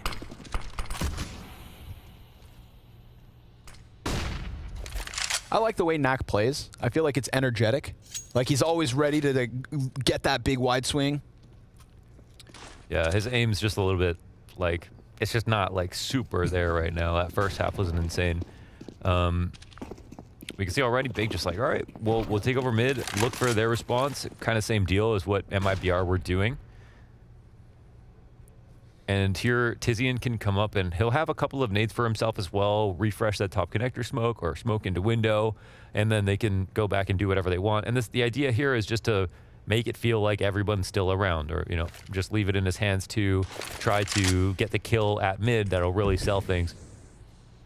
But most importantly, stay alive, delay, and just leave a tasteful amount of presence while he can help him work on a split. You see, with no vision on mid, it feels like there's so many here. But yeah, that's a great nade. Very well timed. For sure. Nak finishes off tiziaN. Will they expect an extra on Cat, though, off of this? Yeah, or I was going to say, will the T's anticipate a man back sight? Oh, but 3 frags back from Big. A quick crescendo of kills. Make that 4 consecutive. It's going to have to be Yell with an astronomical clutch. And there's the first one. Is he? No, he's not.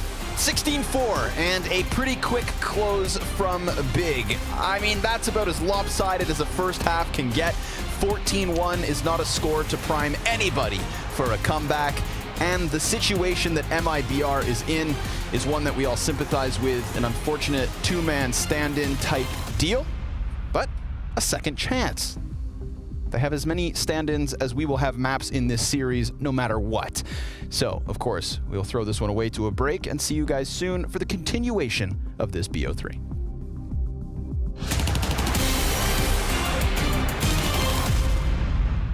We're really close outside of the game. I think that's why we're so good together.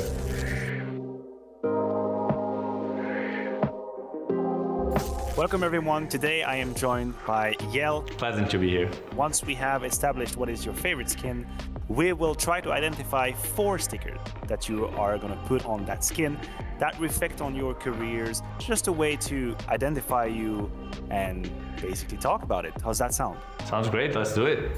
Do you have any all-time favorite skin? The only skin that I love is the Dragon Lore, and it's the only one that I keep. It's a pretty skin and it's really rare. It's time to find the first sticker, and I'm going to go straight to a 1 versus 4 clutch against FaZe Clan during Beyond the Summit. I remember it was me and SAT against 5. It was 2v5, and I picked the guy window and then picked the guy market. I would like to award you the This is AWP Country sticker, because I think it fits this action quite good. Do you agree? That's good. That's good. Yeah. Brazil is a great country for operas, so that makes a lot of sense to me. For the second sticker, we are going to talk about majors. And specifically, I would like to talk about the first and only major you attended. That was the Starter 2019. To be like immortalized in the game with your signature, it was a thing that I had dreamed of. The sticker of the major is Starter 2019 zipeL signature sticker. How's that sound? Makes perfect sense to add this one on the list. For the next sticker, I would like to talk about MIBR. Obviously, it is one of the most prestigious names from the Brazilian scene, and it must have meant something for you to join this organization, to have this tag next to your nickname. My experience being in MIBR has been amazing. I mean, I played 1.6 back in the days, and everybody that plays 1.6 in Brazil wanted to be part of MIBR. We have an MIBR sticker 2019 Katowice that I believe would be a great fit for you. Makes a lot of sense because MIBR has a lot of fans and heated fans, you know, and so I think it makes sense. You've shared quite a lot of moments with Bolts. Do you mind giving me a few words about your relation with him as a player and how it's been going through all these years? We're really close outside of the game. I think that's why we're so good together. It all makes sense to award you with the Bolts Krakow sticker 2017. We're gonna slap that on your weapon. That's the one that he almost did it, right? Let's not remember this one for him. Don't let him watch this. We have our 4 stickers, and it's time to see how they look like on your skin. I mean, that looks great. Thank you very much, zipeL, for taking the time. Thank you very much, Maniac. It's always a pleasure to be part of this.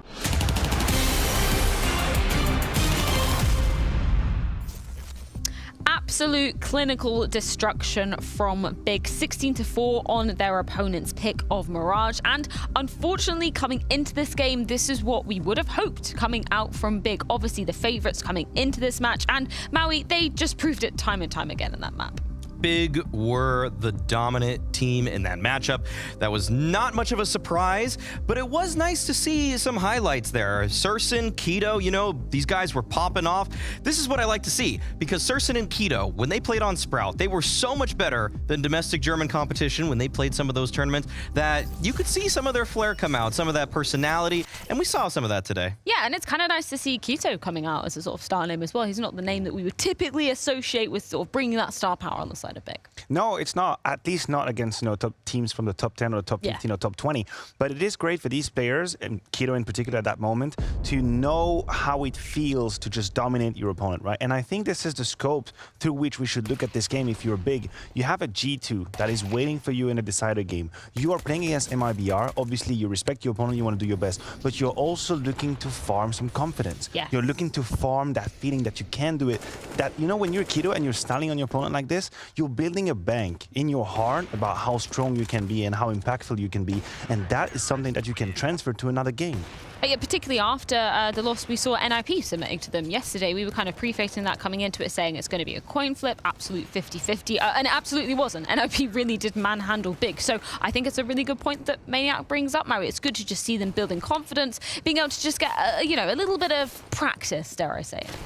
Everybody is pretty happy to play a match like this and see your rating at the end and say, all right, cool. Now I have a little bit of a cushion. There's, in a way, less pressure moving forward because the stats that they were able to gain in this game means that they will walk away from this event with a slightly better rating. There's not just, you just know you're not going to be in the dumpster because yesterday they got handled and today they're the ones doing the handling. They're the ones that are corralling MIBR in every single situation. And even though MIBR got a couple of good opening picks, I will say that Big did a good job at bringing those kinds of situations back. Their 4v5 conversion must have been pretty strong because every time they were on that A site, MIBR, Big were able to make sure that MIBR didn't take too much space away from Big and that if they tried, they were able to meet them. Yeah, I think we should talk a little bit more about that CT side because it was just pure domination from the side of Big. So was there anything particular that you saw, Maniac, that prevented MIBR from really making any waves in terms of getting onto those sides? I feel like there's a long list, unfortunately, for MIBR. There is a very long list. The proactivity on the side of Big is something that really struck me. You see Surson, 1 minute 20 seconds, he's already pushed into B-Apps with an AWP. Then he plays the combat style. Deagle finds the kill. Look, when you win a game like this, obviously you're going to allow yourself moves that you maybe wouldn't in a 12-12 scoreline, 13-13 scoreline. What I want from Big is to realize that some of the moves they were doing are valid against whoever. And that is what is important, right? A win like this, a win that frees you from any kind of fear, where you basically do whatever it is you feel like, you can transfer some of that to other games, right? That is a way that you can play Counter-Strike with much confidence. And some of these very aggressive moves that we're seeing, again, that flank from Surson here with the Deagle is actually crazy. I would like to see them do that against whoever, because it is a formula that works in Counter-Strike in general. Yeah, and a particular person that we want to really be focusing in on those moves we were just seeing on our screen, Surson. He was a player that you were really bringing up, of course, really catapulting Big to the heights that we saw in 2020. Bit of wavering form coming into 2021, and now that, you know, Xantares isn't on the lineup anymore, as Maniac was saying in our pre-game segment, we really are looking to him to be stepping up more consistently. Surson is a player that Big needs to get out of his shell to begin to dominate again if they want to have any chance of reaching the heights that they had in the middle of 2020. So it's good to see him, you know, explore some more options, like Maniac was saying, to try a couple new plays out. I don't know if pushing with a Deagle all the way into T-spawn when you have an op on your back is one of those plays, but I will say... Explore new options. Yeah, that Big, it wouldn't hurt Big to maybe loosen up their playbook just a little bit, because that's how Surson actually was such a strong player, that they ran a couple of plays for him, and those are things that kind of remind me of what Yakinder was doing for Virtus Pro. The fact that he took plays from FPL, brought them to official matches, and they had a hot streak for a handful of months. Maybe something like that can happen for Big. I'm not sure if they're trying to learn from this experience, but I am. Do you think it's trying to find that equilibrium of that kind of playstyle you were alluding to, Maui, and then coming into the more sort of strategic, tactical Big that we knew and loved from that 2020 run? I know that they were saying, you know, the anti-stratting ability was really, really big part on why they catapulted to that #1 spot. Sure, they realized that that wasn't sustainable. They literally couldn't practice and prepare and make an anti-strat plan for every single opponent. Do you kind of want to see a mixture of the both? Yeah, I think I would. First of all, as you say, because this is not a sustainable way to think of Counter-Strike. You cannot always hardcore prepare every single official game you have and tailor a plan just for every game. That is not possible. You have to have some element of like universal Counter-Strike in your game. But also I think that the Big that we are seeing now, and for how long they've been together, they're not at that point yet. Go back to the first game we've seen from them. Lots of mistakes, lots of inaccuracies, the utility being used. So this is not the refined Big. So they have to rely a little bit more on exotic moves, on individual, taking risks, making difference. And these are the games where you, again, farm that confidence to be able to do that in maybe a further one. Well, we do need to move on to Big's pick, and it will be Nuke as potentially the last map of the series if the Germans have anything to do with it. And as we were prefacing coming into this, a very tricky map to be coming out with MIBR, with not one, but two standards. MIBR used to ban this map just a couple weeks ago, so this is not going to get any easier. Big right now are looking to close this one out. They are the heavy favorites to do so, and MIBR, you know, at this point, you're really just looking to see if you can kind of show that some of these individuals can stand up to Big, to try to gain some respect. That's what, if you're any of the players from MIBR, the system right now is not there. You simply just haven't played this map. So what you can hope to do is to stop Big in their tracks in terms of individual play. If Big are beginning to disrespect you, then that's when you need to just show that your skill can match up to them in at least a couple situations. That might be the silver lining. You might have on the side of Big a little bit of complacency after how easy it was on Mirage, moving into Nuke, knowing that MIBR is not ready. But by all account, it would be something remarkable, truly remarkable, if we would stand here in about an hour talking about how MIBR beat Big on Nuke. Honestly, that would be insane, right? They're here to ruin everyone's party. No one is expecting them to win. We preface them this way, and it's going to take a lot of effort to take that W on Nuke. Any particular individual that you're looking at on the side of Big coming into this one, Maui?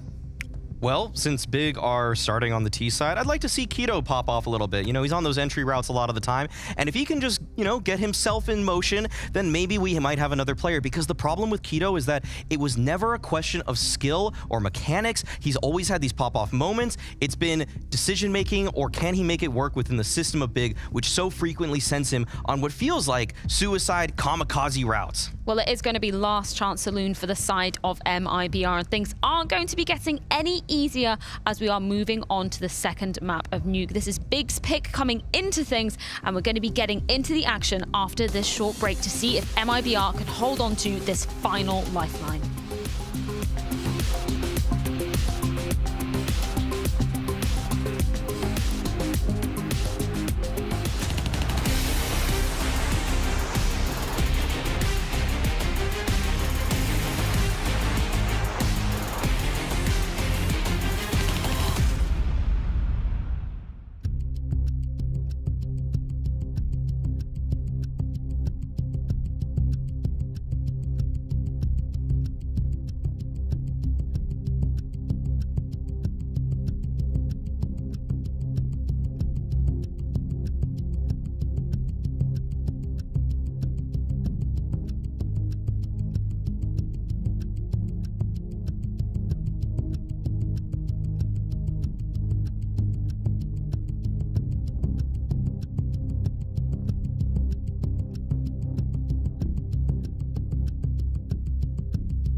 We could be in for another quick one, seeing as MIBR's experience here on Nuke isn't of the highest caliber. The Betway odds, about as skewed as you'd imagine. Yeah, if you missed it, Mirage was a clinic. MIBR are just simply not good enough. They weren't together. They weren't on the same level. And anyway, and conversely, Big look extraordinarily good, and they're full of confidence and all of those platitudes. You know what I mean? They were solid. So MIBR will just need to have fun on Nuke, try some stuff. They all have a background on it. I'm sure they can put something together, but this is obviously Big's map pick, so we've got tempered expectations. And if something funny happens, I'm gonna laugh. That's true. You know, I think we're all gonna have we're gonna take this as serious as it feels. If MIBR start off hot, I'm gonna respect that. It's up to them to give us something to talk about. Yes. And if they don't, then we'll talk about whatever we want. Yeah. Like Quaaludes. And platypuses. Platitudes. BRN falls back from the ramp room, but that is a ruse. He wants them to panic. Or they want him to panic, rather. Great jump. Yeah, they try to get down into the A main split. It's towards the A site. That Big look to sink their teeth. Oh, Exit needs the reload, and he's going to get that in. Gate up close and personal with Keto beyond. Yes, sir. Keto looking for that 1v2. Now he knows there's a play up in heaven. And there it is. Vamos. We're on par. And the last time, they only won a force-up. So pistol round, that's better. Now Operation Don't Get Ecoed, and let's get the party started. Look, Big are completely tilted. Legius halfway through his water on round 1. They're in fear. Shaking in their boots. We got him right where we want him, boys.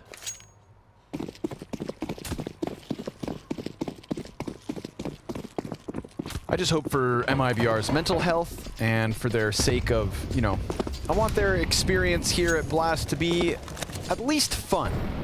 Blast is always fun. And I don't think a 14-1 is the most amount of fun. So let's go. Like you said, Operation Don't Get Ecoed. Featuring Jonah Hill and Leonardo DiCaprio. Shiz able to open up. That's Keto down for the count. Yell will have a nice little angle. Oh, man. Choked out by searsaN. That was a fantastic shot. We're going to need 3 angles on that, Jamie.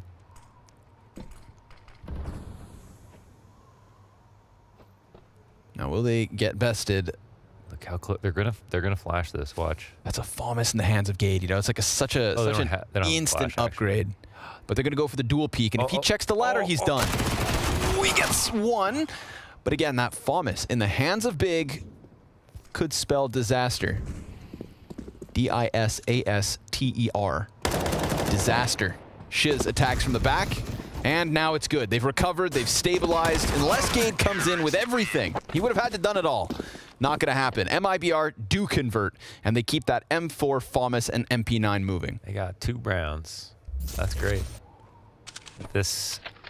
There it is, that shot. Beautiful. That looked like the CSGO profile picture logo. Does that cap? Like you said, man, Apoka cares. He cares. And it's contagious, I think. Caring is contagious, guys. Spread it. Sounded a bit weird, but... Insta-kill versus the bomb carrier. There's a gift. Here you guys go.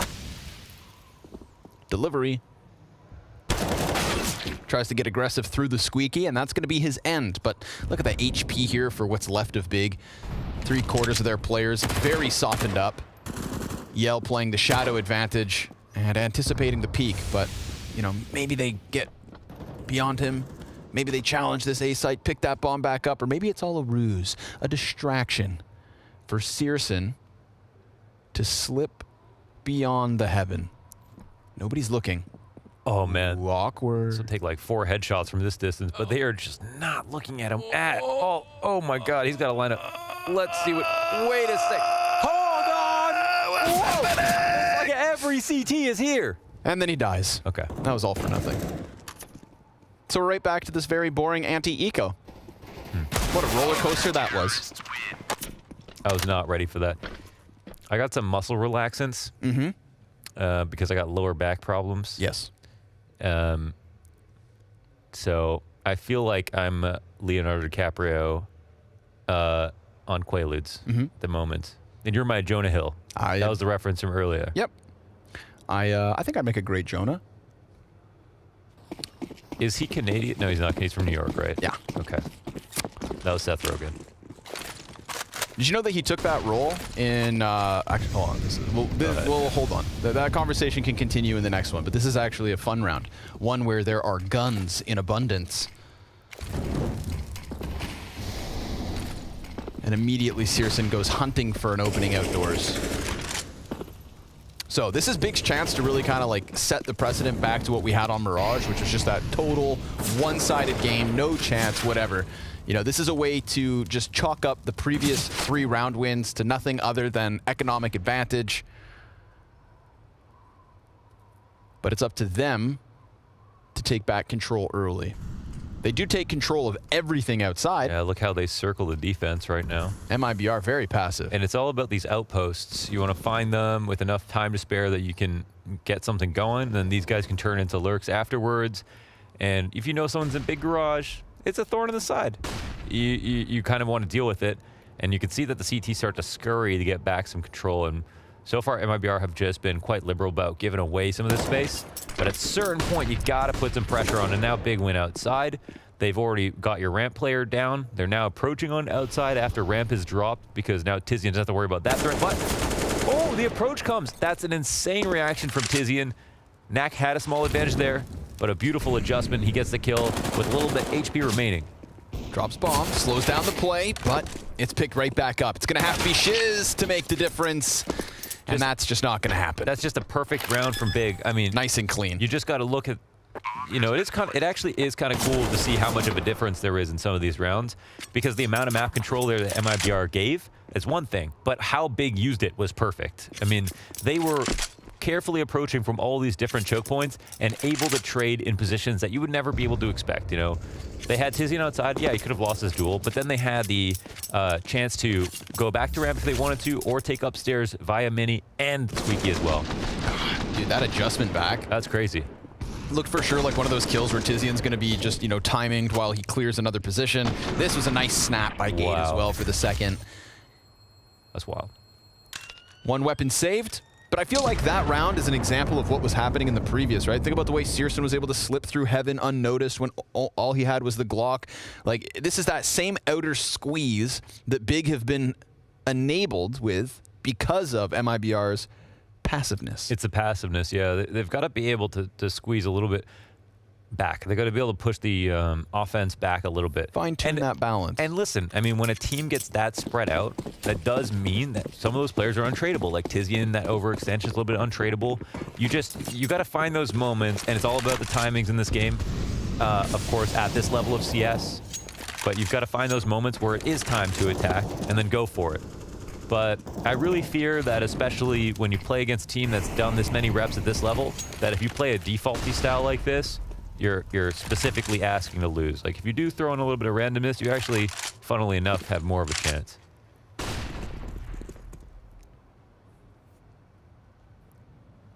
This could be a nice change-up. Yell playing back in the CT could have stopped some kind of an outer wrap, but instead we get this misdirection and redirection from Big. Rather challenging lower. Knack, man, you got to drop that smoke and get your gun out instantly. Oh, and he just barely gets back behind the cover. Low HP, and it's not enough. tabseN, that's nasty. Luckily, Shiz is here to at least chop one off of the back end of this train. But the pain remains for MIBR. Bomb will be planted on this site lower, but BRN able to get Gate instantly. The moment his hands come off of that bomb, BRN gets his head clean off. And another kill. But Keto caught. What on up earth? On A ramp. Now it's going to have to be tabseN. And while he clears out the control room, he already knows that Yell is over here towards ramp on incredibly low HP. Despite Keto dying, that A player would have been spotted. tabseN looking for a big clutch. Tries to go back beyond decon, and that is not his for the taking. A little sketchy, a little sloppy, but it's MIBR's regardless. Yeah, it's all about BRN. And, you know, it's called control room because I guess you've got everything in here to control the, you know, the nuclear missiles or whatever is down here. But the, I don't know, whatever's down there. But the but the actual name says a lot about it, because if you have control of it on CT side or T side, it means the world to your post-plant or pre-plant situation, because the T's, when they come down secret, they're trying to take it over. They get full vision of the site, and the CT's on the retake. The first thing they do after they get out of the vents is come out to the control side to do the exact same thing the T's did when they entered. And for BRN to hold on to that space, it just meant everything. You just cannot exist on the B site without control of it. Got some kills exchanged outside there. Looks like 2 frags around this smoke. tabseN looking to crank the dial. Oh, but then it's above Mini. The gate executes Shiz. Shiz was much more preoccupied with the thought of these 2 players crossing behind smoke. Kind of gets drawn to the wrong flame. So he ends up burnt. And MIBR 2 versus 4 now. If not, we've got a back and forth exchange of round wins that could very well leave MIBR with bottomed out coffers. But all things considered, okay, if you go down to B right now, Big have this round win, right? Secret to B, round's over. Ramp to B, round's over. If they try to go back for another one of these like heaven into A plays, I do like that we've got a guy up in rafters and exit down beneath him, because exit safe, doesn't have to look up. Just needs to control Mini, squeaky hut. I think right now, as we can see, they're actually weakest to hut of all positions, because that's absolutely not being watched, and then the player in rafters is a threat. Or B. Yeah, I mean, if they just walk all the way down, which looks like they can do. No rotations have come out from MIBR. Not a single noise has been made from Big. I respect the stack. I mean, they have decent spots, and they don't have a situation where they need to respond to anything. Yep. It's just a total mind game from Big, and they're hoping that MIBR don't stack lower, but they're correct about the gamble. They played it as silently as they could. And MIBR just, set up here, save their guns. Again, kind of low, so low on money. And they can be hunted by Big if they want to, because then it just makes the next rounds easier. Like, certainly, there is some incentive there, even if they don't have the best economic situation possible. I want to say it looks like they're going to get away with it, but the possibility of Gade just sweeping into the A site's still there. I feel like he's, I feel like he's been waiting, man. He's just on attack dog mode. Yeah. He wants to. He's foaming. But I think his handler's got him on a leash. Bomb pops, everybody survives, and that's that. That's cute. Here's how it started. We didn't see this. Wow, credit card swipe. Shot. CSGO into Knack, and then we get this mini kill right thereafter. So, I mean, tabseN shooting through smoke for the opener. That's what I think really enabled for those players to like start running more quickly into Garage.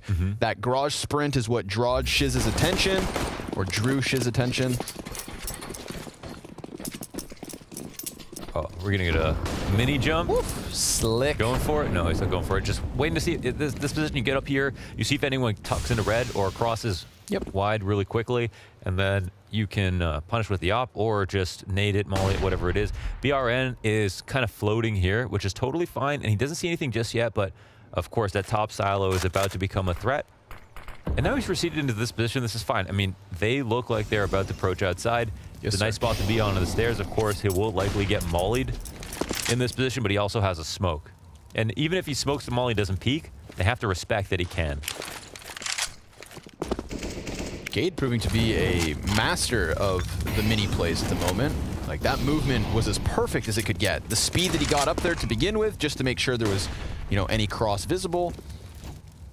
Excellent drop. He's got the lineups. And CSGO's got the opening kill. They just watched it afterwards. Yep, exactly. And as that was being watched, everybody else started their flood forward. So Big already have full control of Hell with the potential to challenge as they please. See this weakness on the backside, especially. God, I feel bad for MIBR because as a team who's like maybe not the most comfortable on Nuke, I feel like outer to Hell to B plays are just, it's such an awkward thing to try and get your hands on. Paranoia just sets in so hard when you're just sitting upstairs like, where could they be? And they've actually just done an entire lap around the site. Yeah, the mind rot is real. And like, why wouldn't you go lower? And this spot's great Great move. Plus, zipeL has his eyes on vent while they went ramp. So these are only 2 A's down. Like, this is an exact same situation as the previous round when we had 2 CTs trying to save inside of A site. This time there was 4 players still up, right? You can consider that. 4 guys is basically your default. Yeah, you lose outer, but they had like no protocol to try and hold off B. And if you're just going to gamble that maybe Big come into this A site, if that's your, you know, then you're grasping at straws. So a natural thing to do, of course, is to take over lobby control when you know that a team is outside. You do have to be able to know that. Maybe they're feeling comfortable that if they push lobby, they're going to get punished because Big are faking a bit. But what we've seen so far is Big have said, okay, we take outside control, we commit to this, like, the hell to ramp or whatever. So if they start to catch on to that, they can take over lobby control. And then what they can do with that is they can actually push through lobby and then go to ramp where Big have been going down, or get to lower that way, or just keep moving with them and just be equally hard to read. And if it is, the other benefit of taking over lobby control is that if players go up into heaven, they can fight from the hut as well as from Squeaky, which is definitely a real threat, and it also covers 2 of the most important post-plant positions for the T's. But again, they just have to learn. They have to know that. They have to learn that people are outside. Yeah. So it's just the aggression needs to be turned up a bit for MIBR. Well, they're gonna try this one. A little bit of a ramp aggression, a micro aggression that gets absolutely plucked apart like a Thanksgiving turkey. With that threat dealt with, ramp room completely open. That's a little awkward. zipeL just kind of fumbling his guns, but very easily picked right back up. It's Big in full control. 4 players survive. Op is saved. You know, it's very ideal. And for MIBR, the silver lining is they've got themselves back on full guns. Let's see if they do anything interesting here. Again, the weakness that we've seen, of course, it's all about fog of war, but the weakness that we've seen is that lobby, it has been relatively open in those mid rounds. But just, you know, don't do yourself a disservice by playing without information. Now, we did have a couple of rounds that were just like 1 rifle and then like a couple pistols behind it, so don't want to be hypercritical.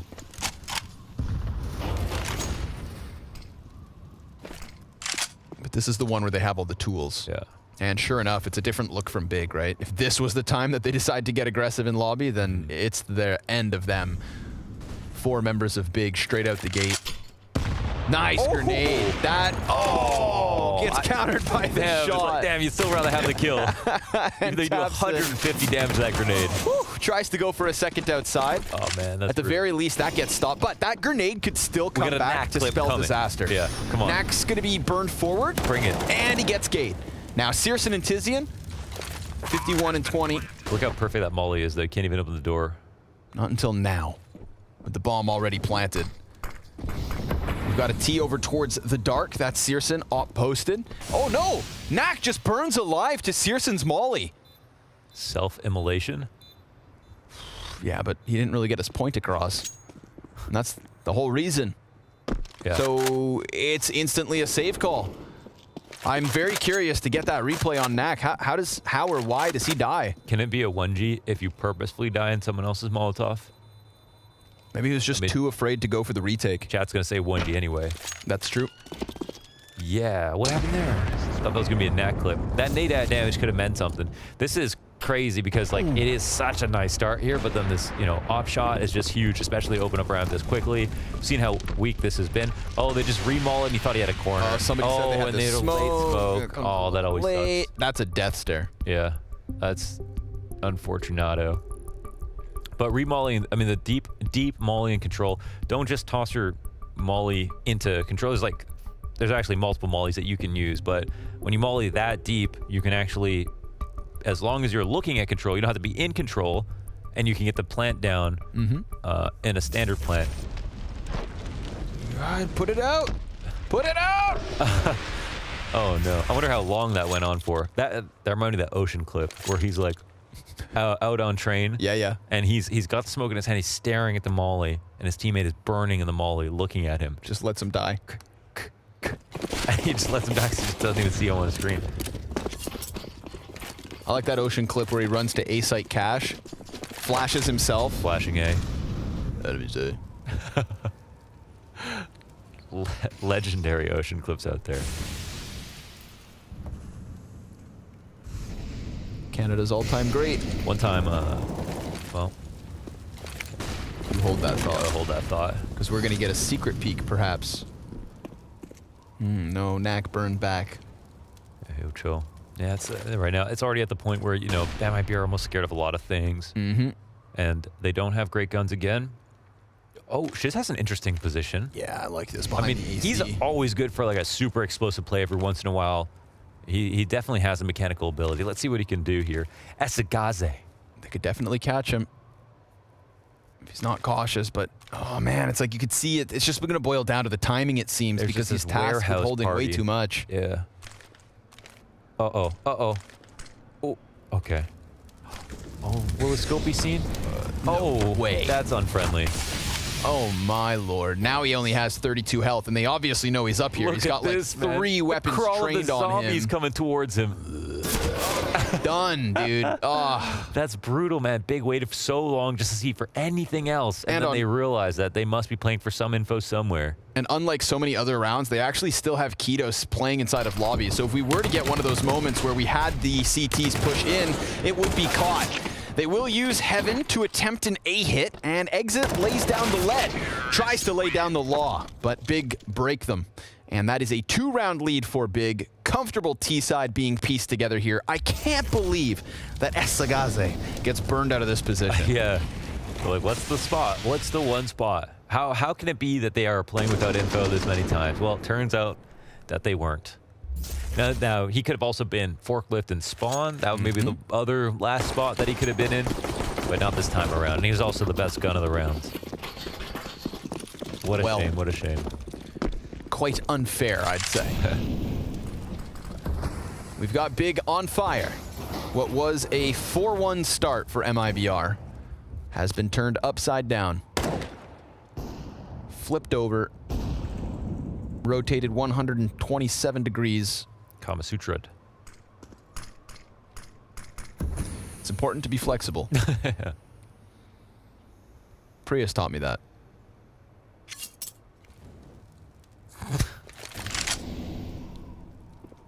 Heard he wheelbarrowed you to work today. Yeah.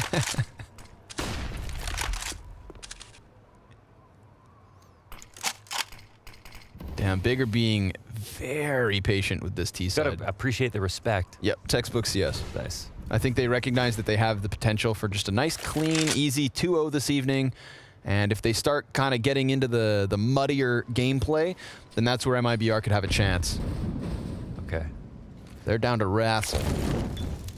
Doesn't necessarily mean that they're taken upstairs. Sometimes it can turn into a ramp hit, and they slow it down. First 2 mollies, they bait out some attack, and yes, they are going to take it over to ramp. Yell up to bat. What can he do? First shot is good. Of course, they molly him out of his position. Right into the scope of Searson. Man, there was no rotation there from Heaven. They were very committed to the A site. They messed something up right there. Big just abused that fully. Oh, but Kito's on they the, just he's walked on the floor of A. And Shiz's upper. 2 rotated downstairs. That could come back to help. Now Shiz just needs to lock off the A site. Yeah, but if they go squeaky, then they can stop the vent rotation. He's just got to hold it. That's it. Okay. Let's go, Shiz. 4 seconds remaining for Gate to try and kill all 4 players because time's not on his side. Now he just needs to survive.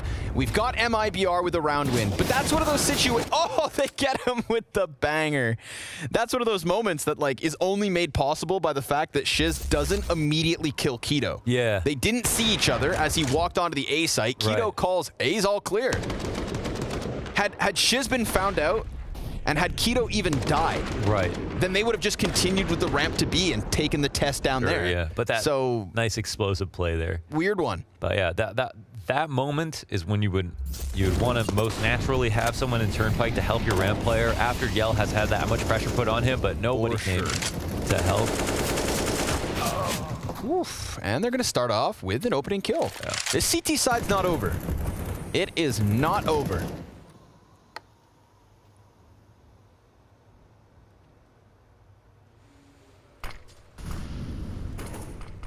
Gade loves to do this, by the way. He literally just draws everything on the map. Alicia does that a little bit too, but just in spawns.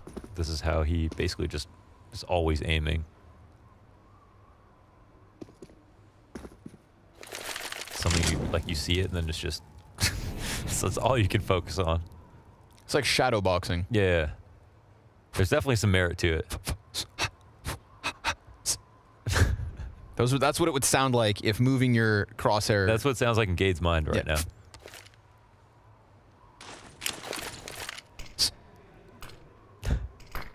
Ata. Yeah. But now he's got to fight. Now this is no longer shadow boxing. This is the real deal. And he's trying to join with the pinch. They've used this. Oh, no! Man. That exact same peak previously. The boost. Oh, and it looked like he was just going to get out of position. Now Gade's able to activate into the A site. He's got a back turn to him. And he has full info on 2 CTs, but because one gets into the hut, that player's now going to have a little bit of cover to work with. It's not an ideal fight, but Exit's still able to come up with it, and they have like 3 seconds to spare here. With him being pushed into lobby, the bomb plant will be offered over, but he's just lost his teammate above him, so tabseN coming off of this will be swarmed, and he doesn't even find his plant. Exit pushing into hut saves the day. You do not, as a hut player, want to come out and fight those rafters, but he gets the job done. No, for sure. Definitely Gade still had the advantage there. He could have been anywhere on the rafters in total, and Exit caught him right here at Mustang. Perfect by him, and also cut down seresN, who had an off on that position. Huge round from Exit, actually. Very nice. All 3 of the final kills. Beautiful individual plays here coming out from MIBR. Oh man, such an unfortunate situation for BRN. I think he messes up his movement a little bit, ends up on the wrong side of the railing, has to jump back to correct, and then gets punished. Knack just so fully flashed. That's a solar flare as far as he's concerned, and a 5v3 very quickly out of spawn here for Big. Now they're going back to what I think started this T side off, which was just sheer numbers outside. You know, maybe they're playing with a bit too much respect, leaving these rounds down to the final 15, 20 seconds.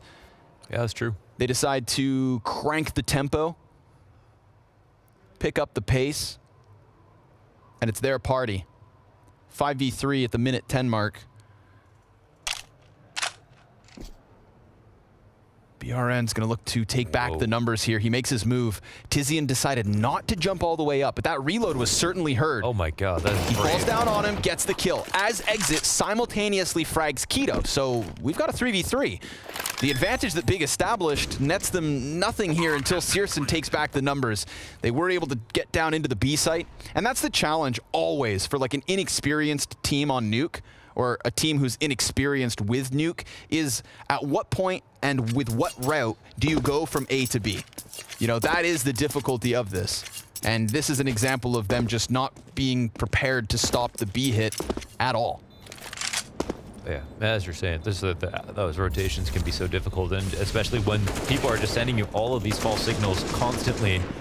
Here, we've got MIBR trying to go for some outside control a bit more aggressively, and they get stuffed a bit. Doesn't mean it was like the incorrect play or anything like that. That gave it their best shot. Sometimes those duels can be very 50-50. You know, if Zywoo wide swings on red, he might get that kill, even if it's the wrong, wrong timing or something like that. But yeah, Big were definitely prepared for it. They've been taking it so slow, and it is cool that you pointed out. Don't want to talk out of both sides of my mouth, but in that game yesterday when NIP kept the pressure going, that was like a good strategy, especially when you're winning, to try to make sure the other team continues to be scared of you. But Big have been coming through with so much respect, even after streaking a little bit. But at the same time, got that quick 4-0 for MIBR and 4 of the last 5 rounds in the beginning. Yell, opening kill here on seresN. So he opens that door for himself. Only gets sent back inside. And with that op down, they can't get that ramp pick again. Dead on. They need that ramp pick. And additionally, we've already got somebody downstairs in Yell, which I think is something that's afforded to you when you're able to get the 5v4 out the gate. You know, you want to make sure you can posture straight out of spawn to stop what could be an aggressive A play. There's nothing worse on Nuke than trying to, position yourself in secret or double ramp only to lose to nothing but a headstrong push on A. So he quickly holds Squeaky, finds this frag, but moving that player off is still going to prime Big for an advantageous A hit. It's just, they've got the numbers advantage right now. It's a 3v2 on site, but positionally, I do like this setup. Because nobody's coming through Squeaky, I like this setup. One above the hut, one in the back of the bomb site. Neither of those Molotovs are going to have any impact, but the player does drop.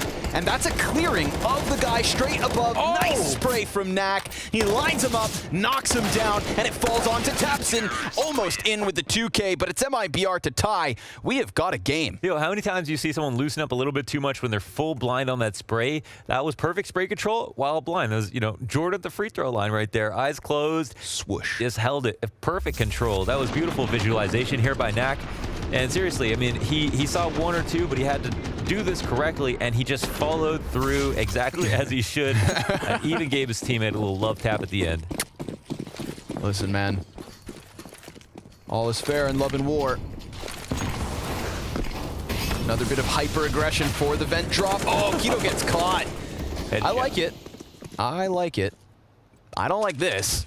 Big old gap in the smoke. I think they got interrupted there. Yeah, nothing will halt your push quicker than that, but with a flash, they do manage to move all 4 remaining players from Big quickly down into the B site. And if they don't give up an audio cue, I don't think MIBR have absolute certainty to the numbers here. Yes. And if they just stay posted, okay, I thought stay posted for this peak that seems to be coming. BRN instead finds them going for the next step of their execution.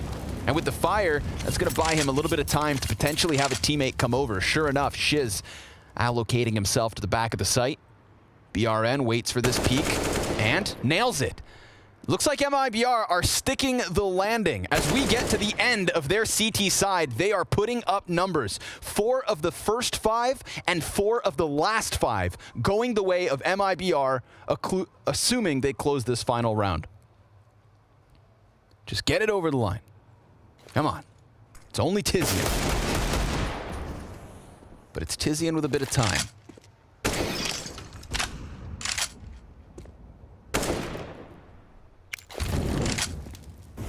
He's got a flash to work with as well. That could be his chance to pop out control, fight back sight. Hope the op is blind, but that's not the case. And look at the energy. This means something to MIBR. They've given themselves a chance, and that chance comes after the break.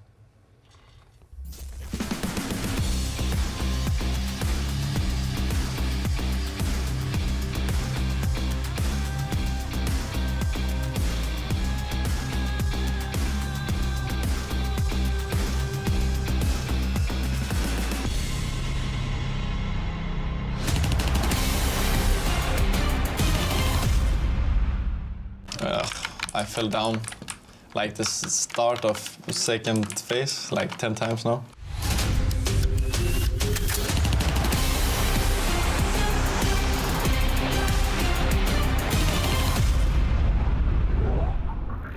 We can do better. Yeah. We can do better. We're here. Let's go. Are we starting? We're starting already. Yeah.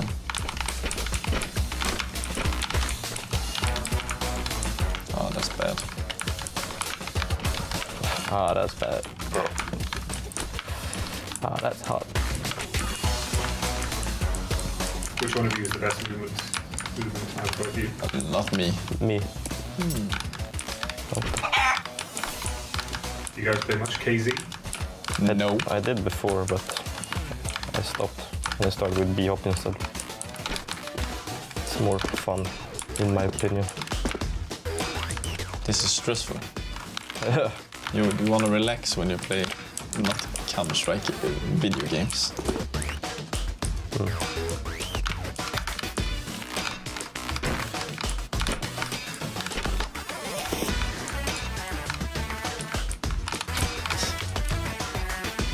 I'm after the laser.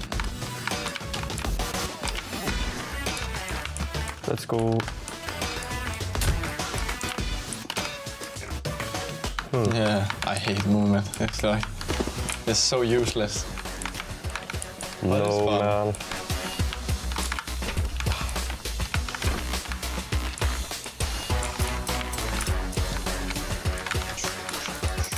What?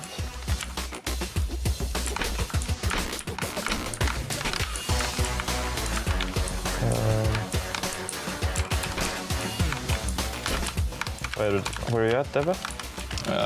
I fell down like the start of the second phase like 10 times now. So very far away, bro. Oh, what do I do here? So, okay.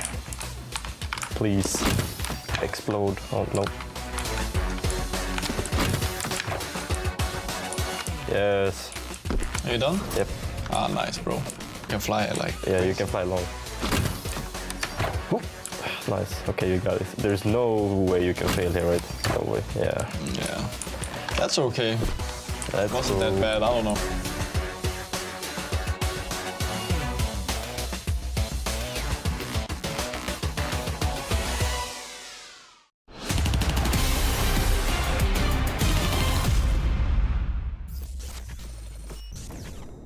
Quer abrir pra esquerda comigo? Bora, 2, 3. Deixa eu ver. Caralho, eu tive chance de matar 3. Man, I want to be in there. Yeah, that's the passion, baby. Yes. That's a love for Counter-Strike, love for the game, love for competition. Time to start not underrate. Okay, I don't know how they did this. They don't even play. They don't play Nuke. Yeah, when we were watching like the desk analyze the second match before it went, or second map before it goes live, they brought up the graphic for Nuke, and MIBR was just literally 0% over like 6 factors. Yeah. I'm like, damn, another 16-1, huh?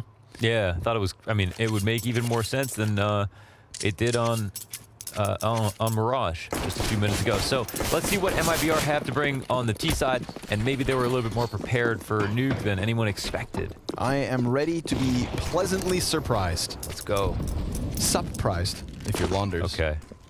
BRN going to challenge around Mini, and I feel like that position was just given to him, so there shouldn't be an element of panic here. Yeah, they just took the ramp push. Yeah, they're just boxing in MIBR. They're so comfortable just surrounding and not putting too much pressure. And they got a nice spot here in Squeaky with some defense. Oh, that's just a beautiful. Oh my God. Wow, that's just beautiful. Oh, that's that was exquisite. clean. That's exquisite. That is a... I love that outpost with the vent, with the player back Squeaky. Oh, dude, they let him go through Mini. MIBR's like, yo, we've got what we need. Wow.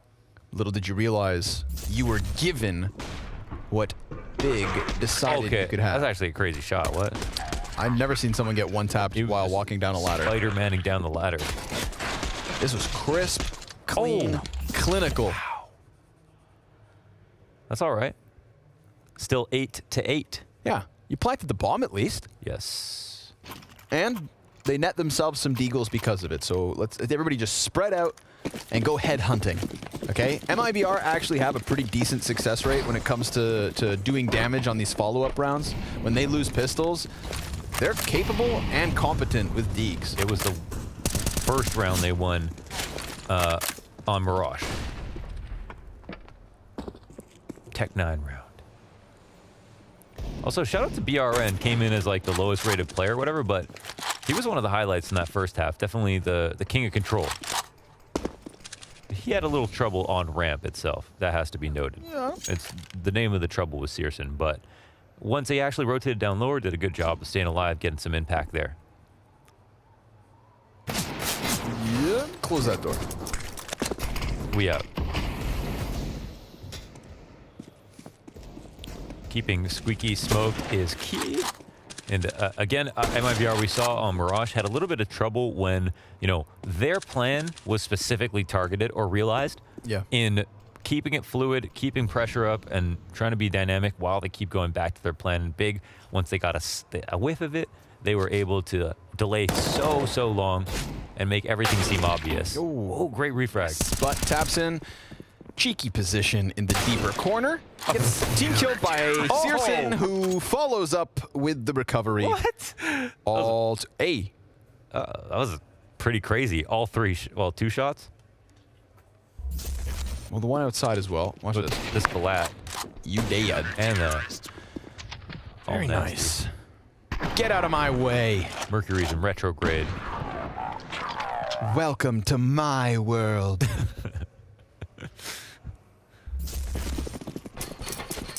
Full up. Full strength MIBR. Let's see fast on Squeaky. Or no, they're just okay. No, they weren't. Again, you know, the middle of that last half was definitely bigs to take. Saw flashes of success from MIBR. They set themselves up from this T side, and let's see it now that it starts. They're downstairs. Okay, the vents will be heard now. But yeah, they made a lot of progress. Will the cross get punished? No on one. A second goes down. 4v3 now. And look who's here. Keto gonna just creepy crawl his way above the smoke, above the bomb. He's gonna hear these repositions as well. So he's trying to convey all the info he can. He knows there's one in decontamination and he knows there's one on control side because the doors and the footsteps. That much has been gathered. But Let Jesus take they the all wheel, just lagged he out. said. They all just lagged out. Oh, I saw oh it my God. when they were crossing outside. I saw tabseN kind of like stutter a bit. Okay. The big house the just Quaaludes. lost. The Quaaludes. Am I melting, man? Oh, they're back. Dude, I was no way like, they came back. tabseN, you have the biggest set of... Tweet the picture. I'm not going to tweet that picture. He's saving the picture. Okay, I mean, they're just as confused. This is obviously an unfortunate situation. That's how we take those moments, 100%. You just happily take those. Okay, now that it's a tech pause, I want to finally tell the Ocean story. We used to play like, you know, like these, we used to play 10-mans, and because there was no like place for people to do 10-mans, so everyone ESA would play like 10-man. So I played 10-mans with Ocean, and he was notorious for always being the last person to ready up. Everyone knows that guy, right? So one time we're at half, and this guy would be a number of reasons. I'm sure you can imagine a few why he might be late. But then one time at halftime, he disappeared for like a full 15 minutes and came back to unpause to start the second half of the 10-man. We're like, Ocean, man, like seriously, what happened? Why did you take so long? And he said, I'm not kidding. I made chicken pot pie. And as Pablo Francisco would say, my 3 favorite things. That was the most egregious use of a halftime pause that I've ever seen. A 15-minute halftime, keeping 9 people on the back burner. Pie. In that order. Yes. But he just didn't care, and he's so funny that it didn't. Yeah, he's one of those guys he's that so like funny. He got away with it. Like while he's gone, you're pissed. Yeah. But then he comes back and cracks a joke like that. Yeah, except it was just his real life. Yeah. Damn. He had some legendary stories about working at Sapphire Kelowna, which was like it's like a club in BC, infamous roster. Wow. All right. Props to Ocean. I think he's still floating around the Premier Leagues. Ocean floating around? I know he's still playing CS that much. He's coaching in Valorant, actually, I think. Is he? Yeah. Oh my God. NACS is dead. Yeah. We're back into the action. Thank you for your patience, folks. An unfortunate situation for Big. A God-given gift for MIBR. But Keto looking to take it all away. 2 kills off of the Desert Eagle. I love that position inside of Secret Stairs. I feel like it's one of those spots you never really check. Yeah. You like always don't check. Yeah. It's like you're like, I know I'm going to check this round. You just don't. You fail yourself. I feel like it almost doesn't exist until somebody's there. Searson's able to get the damage off and survive. So now we've got 30 HP on both Exit and Yell. Oh, Searson throws himself into the flames. Let's see if that comes back to bite him. This is too strong. No way. And if you don't clear this the first time, you're for sure not clearing it the second time. How often is there another person in there? Never. Never at all. Unless you're playing against Big. There's some dude on top of the silo waiting to shoot you in the back from the heavens. And then the other guy's watching outside too. But Exit's watching it? So if tabseN pops his head up the wrong place... It's the T's that got to plant, not them. They've got 30 seconds to spare. Look how perfectly careful they are. Ooh, nice. Oh. Exit's going to take it back a little bit. There's an opening. Run. Run, brother. At a distance, taps into tabseN. Go B, go B! Oh. Well, he'll get a few steps closer. Nearly. He goes tumbling down the stairs.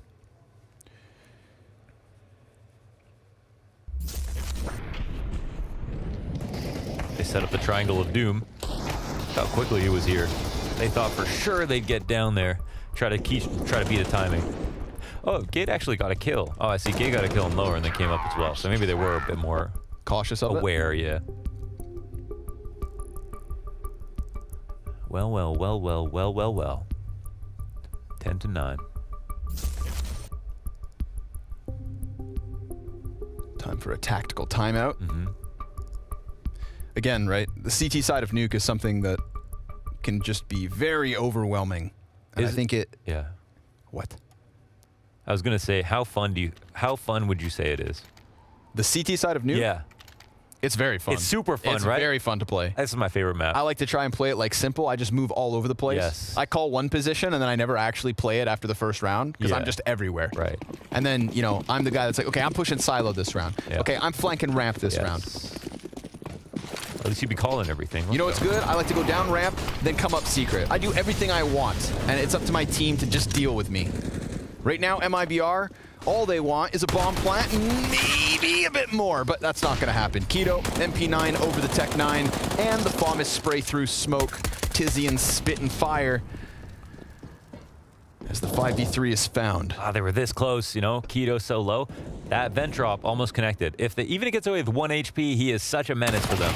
And even though a man slips down ramp, BRN was called out. The possibility of that play was already forewarned.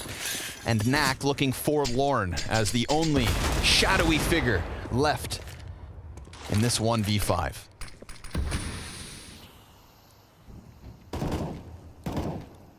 There's one more. Yeah. It's not going to happen. Searson's with his USB out. Waiting to fight that in control. I respect the vent drops, especially when they're going so well. If you can get someone down vent every round, like, that should be your aim. If it gets stopped, of course, you know, you don't want to give away a free piece, but getting someone into the lower is the first step to creating the chaos on T side. It's something you should always have in your back pocket. It's something that the other team should always be afraid of in the early round. If a team isn't, you know, constantly burning a Molotov just to make sure you don't vent drop at the beginning of every round, they're not scared enough. All right. Looking for something a bit quicker. Smokes will be interrupted because of the Molotov. Oh my God.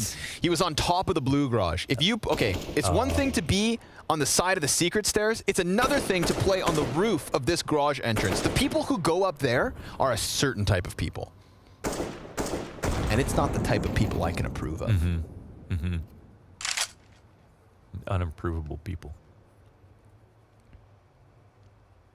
And I like all sorts of people. Yes. But not those Most of them, not those ones, though. I do have a line to draw.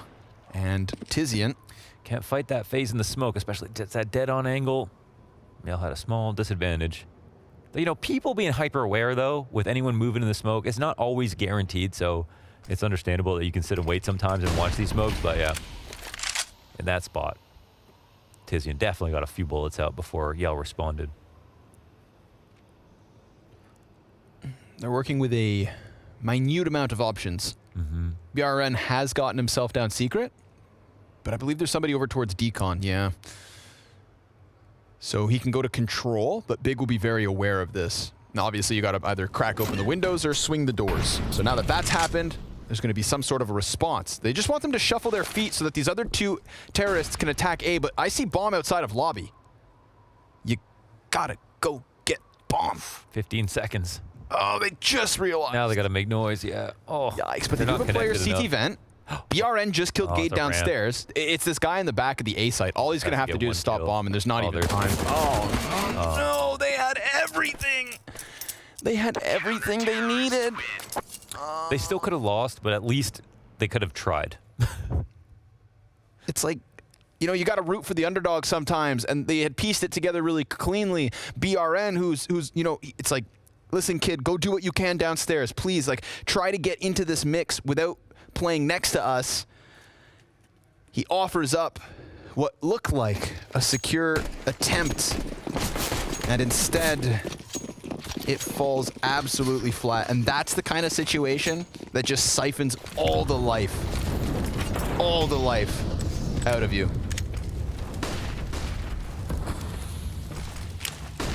Their sails just got shredded. And the ramifications of this, the fact that they've got two players on pistols, and if they don't win this round, they're busted. They are broke, they are bruised and battered, and currently getting splattered all over this A site. Shiz looking to turn the scales back in the favor of MIBR. He could round this smoke, but he's gonna have to do what's left on his own.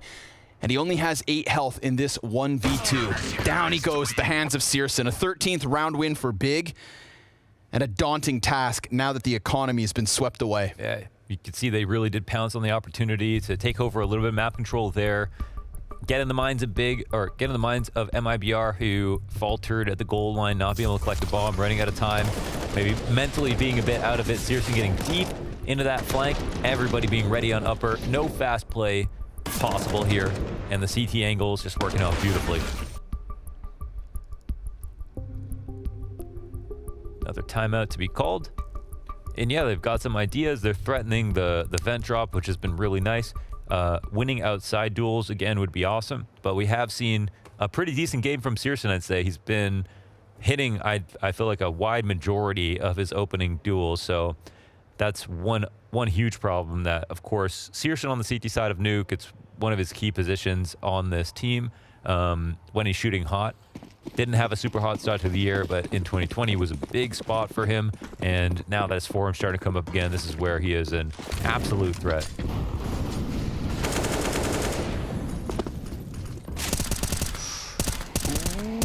Yeah, tabseN's gonna have a shooting gallery here. A4 doesn't do that. How about the AK? Versus just these pistols, it's gonna be MIBR chewed up. LCL has something to say about it. But he gets executed to tabseN's A1S. Now that, only the A1S can do. Sliver shots through the squeaky door. Big engulfed in fire as they look to close this out with absolute momentum. 14 rounds to 9 now. Could have been, again, like my mind, and I think everybody else who is watching is going to be recalled to leaving the... Like you said, it wasn't a guaranteed round win, but it was certainly their best chance at continuing this T side. And oh, it's just a tough way to lose. It happens to everybody, but yeah, that's not what you want, of course, when you actually feel like the hope is there. But let's see. Big have a 5-round win streak. Full buy-in again for MIBR. Another attempt of it. Full out mid-control here from the CT side, and some damage in from CSGO. I think that's on a jumping player. Oh my goodness gracious, CSGO. He didn't. At least look him in the eyes before you do that to him, my man. Oh, he didn't. But he did. Oh, did he ever.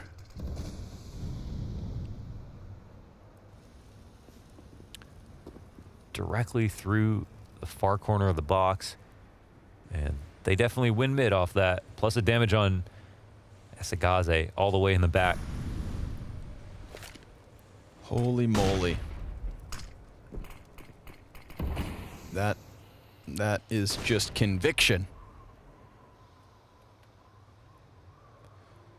MIBR have been convicted and sentenced to death.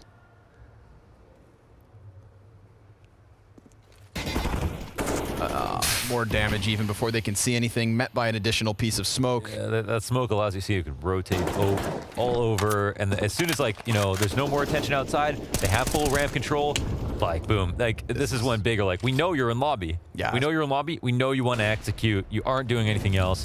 You will die here, or you will run out into a stack site. And that's exactly what's happening. Slaughtering the masses, as Pasha Biceps would say. Full control. Done. 15th round secured for Big. 6 map and match points to send MIBR down to the Blast Fall Showdown. I mean, man, oh man, oh man. That was a skill shot if I've ever seen one. Following where that flash came from. Yeah. Oh, you can just walk that off. That's about it. Oh, one run on the T side. See if they can make it 2. All these CT round wins as well have just been by elimination, other than the pistol, which almost felt like a gifted bomb plant. We saw the setup offer it over. I do like that we're getting a bit more aggressive here, but I think Big are able to stand these types of tests comfortable here on Nuke. CSGO having spotted a player cross through garage. He's gonna give chase with his deagle, and he's gonna go for the knife. Turns it around and snaps into shiz. How dare you execute them? 2 players left to try and push out onto the ramp, and tabseN, he has had enough. An absolute cold-blooded murder of MIBR. Insult to injury, salt in the wound, and a ticket straight to the showdown. Welcome to CSGO's yard. Or he was the captain on Nuke. Of course, we had that amazing performance from Keto in the first map. But this is one series to survive elimination. Condolences to MIBR, but this is a stepping stone for Big, and they still need to do more. Just because they win this, that's surviving. They were still made to look like fools by NIP yesterday, and we'll have to play another match tomorrow to prove that they are worth their salt and can get out of this group. Yeah, 100% right. But here's the thing is that Big still have that 100% success rate at going from Blast groups to the Blast finals. Tomorrow, they're going to have to get that BO3 win over top of G2 if they want to keep that perfect record. Can they do it with Gade? You guys will have to join us tomorrow to find out. We'll hand this one back to Freya and our analysts to close out the day. Thank you very much, guys. Big keep their heads above water here at the full groups. Unfortunately for MIBR, that does mean they are eliminated from the competition. They will be going down to the depths of the showdown to see if they can make it to the full finals. But for Big, another lifeline. They'll be going up against G2 tomorrow. Big have to be pretty happy about this victory. It wasn't the cleanest game, which I'm sure they would have wanted, but it's one where they instilled a lot of confidence into their troops, and they can take that moving forward into tomorrow. Yeah, the job has been done. The job has been done. You start on the T side of your pick, you lose the pistol round, it's a 4-1, and then still you're able to make 6 rounds or take 6 rounds on the board. So the job is done for Big, and on the very plus side, you have CSGO going nuclear, and that is very good for them. It's going to be very much needed for the future of that squad. Yeah, and it's nice that we kind of pick up on CSGO there. That was a kind of a player that we were really looking at coming into this one, maybe to be stepping up on a more consistent basis, and it's good to see him doing that against MIBR, although, you know, we were prefacing this as this was a must-win game for Big. This was a highlight reel for CSGO. He had some great rounds, some fun rounds at that. CSGO was taking the initiative that you would like to see him take with the scout, the op. He didn't actually have the op for too many rounds, got a handful of kills, but he had some nice scout rounds. This is one in particular here, and finding entries like that was really sweet with the op as well. All in all, this was a game where CSGO was able to handle his business. He was able to just kind of pick up in some of these rounds, a couple of entries here and there, in a way that you would hope he would. He had some, actually, you know what? He did have some pretty nice shots with the op. That was pretty good, huh? The scouts ones just kind of rang in my brain a little bit more. That was pretty good from CSGO. Look, we've come to a point now with the past performances he's had in 2020 and also the beginning of 2021 where we kind of expect that from CSGO. Like, this is the level that he has ascended to. We, the community, Counter-Strike as a whole, we expect him to come on the server and make a difference. When he plays against a team like MIBR, he is supposed to be commanding. He's supposed to be extremely authoritative, and the way he plays Counter-Strike. So it's great for Big that it happened, because when you go up against a team like G2, then you need to do exactly the same. Yeah, that is going to be a lot more of a test coming up against G2 for the side of Big. Of course, that is going to be another elimination matchup, another qualification matchup for making it to the 4 finals as well. So I think kind of what Maniac's saying is totally apt. We want to see more of this confidence for Big going forward, and we want to see the consistent, you know, star-studded names coming out for them. Yeah, CSGO, though, will have to deal with stronger punishes. That's the thing. When you play against a team like G2, you can't always go for those re-peaks or those incredibly wide swings with the scout. Some of those kinds of situations, he was taking a few liberties today that he will get punished because G2 will be ready for those kinds of fights. And so he needs to probably show a little bit of gusto tomorrow, you know, show a little bit of flair, because Big need it. They need to do a little bit something different because there's no real X factor in terms of personnel on the team right now, and CSGO can be that guy. If he's able to reach some of the heights that he found in 2020, then anything is possible with this sort of matchup, despite the fact that G2 are the favorites. Yeah, I think also games like these, and if you think about Big, their roster and where they're at right now, they're all in bootcamp together, right? This is a little bit rare for them. We used to see them, was it what, Keto, tabseN, and Zentaris were always together in Berlin, I think it is, and then other players, Keto and CSGO, will not be here. Now they are. They're all in together, they're with Gade as well, and they are going through the first few steps of that new iteration of the lineup. So any games they can have that they deem to be clean, that they deem to be a reference game, is good for them, because they are in need for that. When you build a new team and you go through a new game plan, you need to have confirmation from the outside that what you're doing is working. These are what these games are for tabseN as well, to believe in what he's doing, the system he's trying to put together. And it is somewhat heartbreaking for the side of MIBR coming into this tournament with 2 standards, no less, 2 of the biggest names for the Brazilian side stepping out of the equation. No chance that they can control that either. But was there anything you kind of learned about MIBR going forward? Because we will still be seeing them at the showdown later on next month. MIBR have a couple of individuals that maybe can show a little bit of, you know, something here and there. The thing that we know about MIBR that's something to look forward to is that they should be using their full roster moving forward. Yes. I think one of their players said that in an interview with James, that they will be bringing to the showdown maybe at least one of their players will be reintegrated, I think. So that's something that if they, instead of having Knack, for example, if they are able to get Cello or Bolts, then there's a chance that they can upset a couple teams. I wouldn't peg them as a favorite to make it through, to be completely honest, but I think that they can beat maybe a few of these rosters here that are a little less experienced. Yeah, absolutely. You go through these names, right? Obviously, what we have seen from MIBR here at the series, they got outclassed, and it is fine. But if you look at that list of teams right there, aside from Team Liquid, right? I think all of the rest, we can have a conversation. We can start talking about the chances of MIBR. We can start talking about these individuals popping off because they will have the space against these teams. So it's not all doom and gloom for MIBR. Of course, Showdown is not going to be that easy, but at least the difference of level is not going to be that big. Yeah, of course, we won't be seeing any more of MIBR here at the full groups, but we will be seeing more of Big, and we do have tabseN on the line for our winners interview after taking down MIBR to avoid elimination. First of all, tabseN, congratulations on that win. Thank you very much. I want to get a little bit of insight into the communications of the team. Obviously, moving over Gade, you guys are now speaking German now. So can you kind of walk me through maybe the difference in communications that we saw today versus the matchup against NIP, or what kind of issues we were experiencing yesterday as well? I think the difference between yesterday and today was definitely that we were more calm. Like, we had today more rounds where it was the time was more clicking down, basically. So it was like 5-6 seconds maybe where we had this small window where we needed to plant the bomb. Yesterday it was completely different. We were much faster, we were more chaotic, and basically today it was a very nice game overall from the communication wise, also body language, and also obviously aiming wise, we were hitting much better. tabseN, I'm quite interested. You just said about the rhythm that you played this game compared to the first one. Is that something we should expect from you now against G2? You know, play a bit smaller or slower, calmer playstyle? Yeah, probably. We will see what we will do tomorrow. Obviously, we will prepare it, and we will find the right solution probably. And I'm looking forward to play against G2 once again. This time, unfortunately, it's online. Last time they've beaten us, but I'm looking forward to play against them. I always love to play against these guys.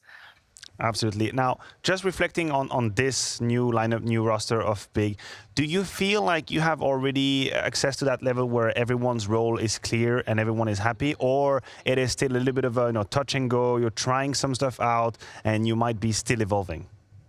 No, absolutely not. We are still evolving. We are in the point where we just changed some positions as well, ST and SCT. So we just need to get the experience within the new positions. But I think everyone is feeling comfortable now. We obviously need some more practice, also more experience in the officials, because like Tizzy said in the interview, we make a lot of mistakes in official games. Like, we don't do it in practice games. Obviously, it's because of opponents play different. Same goes to us. We play also different in practices. So I think also the experience from the official games, they are really important to us, so we can fix those mistakes. And I'm looking forward to have some more practice time. Obviously, also to have a LAN tournament to fix maybe more things. But at this time, I think we are doing a great job, and I'm looking forward to have more and more time. And yeah, absolutely nice to play. tabseN, the first thing I want to say is I never got to thank you for singing me happy birthday a couple months ago or so. That was amazing. That made my entire year, actually. But the one question I have is that you guys switched coaches from Dude to Legia, and you're also using Gabi, or helping him, or he's helping you guys out. What does it mean to have a coach switch such as this and to get an extra support structure such as with Gabi? The switch was not that huge. Legia was on board like for the whole time anyways. Like, he knows exactly what we need to do, what we are doing constantly. So basically that was not a huge change. Obviously it's still someone is missing, but he's still doing his job. Like, it's not like that he's completely off. He's still there. He's supporting us. He's doing his job, obviously. But we just changed that someone is like, Legia is behind us, basically. And of course, Gopi is here in the office. He just made a nice visit here with our manager. Like, all of a sudden, they appeared. We didn't know that. And it's obviously, it's a nice mood if someone who will know for a long time, he's here supporting us, giving his input as well. It's really nice, nice feeling to have. Well, tabseN, thank you so much for taking the time to have a chat with us after that victory. And yeah, look forward to that game against G2 tomorrow. Thank you very much and have a good night. Thank you very much. What a gentleman. We never get wished good night. He is the best. tabseN, he's the best. Yeah, more interviews with tabseN going forward. Always please. delivers it with a smile. It's contagious too. It's a small effort, but it changed everything, you know? Well, hopefully Smiling, we'll nice keep on smiling because we have, of course, got our play of the day presented by CS Money coming at you thick and fast. We've got Device on Mirage coming up as our first clip here. Can you give us a bit of a recap? Spoiler alert! We have Device first. I was ready. Okay, here we go. We are going to a Device clip on Mirage, starting with the AWP, a little bit of a Deagle action as well. This series was truly a great renaissance for Device. If you know him, you've liked him. And at the second play, we've got Nico on the pistol, and we're going to see him bust this pistol round open. This is disgusting. This is just an all-around gross round. It's just so good to see Nico in this kind of form. Crosshair placement, perfect. Shots, perfect. Reaction time, amazing. There's nothing more you can want from Nico. These shots are so crisp. And we're staying in the pistol vibe now with Kido this time around, running with that Glock, making the difference. He's had a beautiful, beautiful series as well. Looking for confidence. We see here, the way he's looking for fights, that is a tell. That is an indicator that he's ready to take on anyone that's in front of him, and that was the case in this game. Well, make sure you guys go ahead and go over to @BlastPremier on Twitter, where you can have your say, of course, vote, and then tune in to our pre-game segment tomorrow, where we will be crowning that Day 2 champion. Of course, we have got so much more Counter-Strike action on the cards. Of course, we have seen NIP making it straight through to the full final spot. I kind of just want to reflect back onto the first day, our long old pre-game segment, because we all said G2 were the favorite in this group. So I guess we can say somewhat of an upset that NIP are taking it. Yeah, it is an upset. It qualifies as an upset. G2 will not be happy about this series today when they review it together, talk about it, and talk through this next game. But there's no time to lament, no time to cry if you're G2. You have big coming in tomorrow, elimination game to qualify for the fall finals or go to the horrible showdown. So you have time to do debrief. Tomorrow you get a frag. Yeah, and it's going to be incredibly exciting to see these two names clashing together. Of course, haven't seen them doing that yet in the group. I'm very excited for that one, Maui. And it's a double header for whoever wins that, because they'll be going on to face NIP for that top seed spot. And there's so much on the line. Winner goes to the LAN right there. No one wants to go to the showdown. These teams right now, if Big could get a nice playoff berth into the LAN, that's something that would maybe make this roster elevate to a level that I don't even know if they think they're at right now. If they get that chance, who knows how the dynamics could change, how the chemistry could build. It's going to be an exciting time. Any predictions from you guys? I kind of want to get a little early bird prediction. You know what? I lost my 100% win rate today, so I'm at loss right now. I'm looking for signs. Look, I just wanted to put it quickly out there. We talked about G2. We talked about the objective coming into Blast. That was to put EPL's Catastrophe to rest, prove everyone that they bounce back. What if G2 lose to Big tomorrow? What if they don't make to the full finals? What if they go to showdown? Yeah. What do? We stand here, we're talking about what? Another failure? That must be somewhere in the back of their mind. This night is not going to be a peaceful night. They know that tomorrow the story could take a very dark turn if they were to lose against Big. That's true. Big. If they win, they're just going to feel great about it, that they made a huge upset. G2, all the pressure is on their shoulders, so they do have to show up tomorrow. And I think when we reflect back to the first game from G2 as well, it was MIBR that they were taking down, and we weren't necessarily satisfied with that performance, kind of bidding those ghosts of their EPL run behind, and they almost did it today. They almost. I feel like we always say this with G2. Up until 13-7 scoreline on Mirage, I thought they'd do the job. I thought the job was done for G2, so they proved me wrong. Now they have to prove themselves that they can do it. Well, they're going to have to prove themselves as we're heading into our final day of the groups tomorrow. But we have got a little bit more action for you guys. We've got a post-game show with Scrawny Launders and a very special guest in zipeL. So make sure you stay tuned for the overtime show.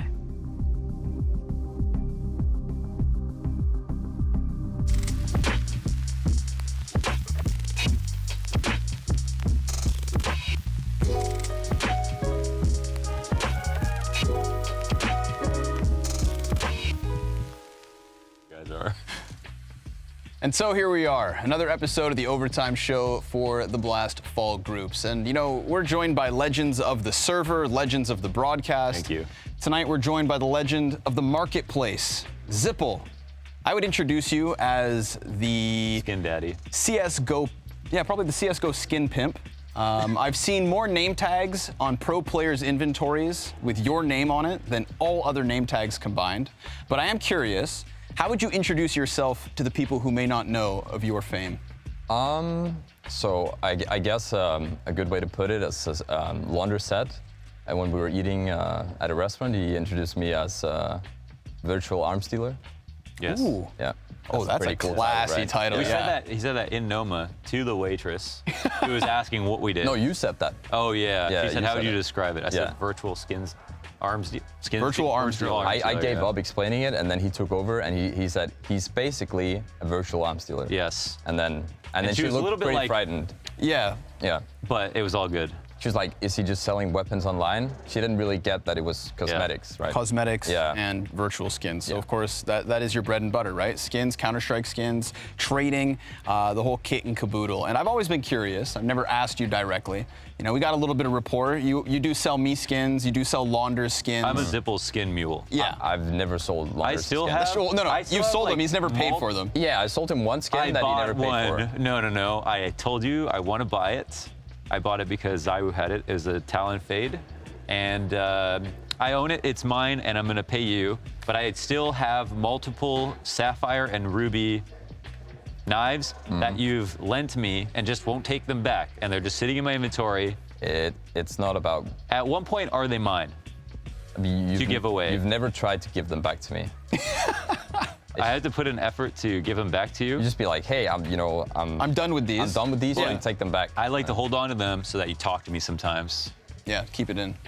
Yeah. I'm curious. Yeah. So, obviously, you know, skins not always a part of Counter-Strike history. A big part of Counter-Strike nowadays. For some more than others as well, right? Some people just couldn't care less. But there's definitely some of us that are passionate about it. And I wanted to know, right? The day before skins became a thing in CSGO, were you involved with CS? Were you still playing CS, or was it only afterwards that you started to get involved? You know, what's your history? What's your past? Tell us where you come from. I played 1.6, but only a little bit because I didn't have a computer at the time. So that was like LAN events in school or whatever, and I sucked.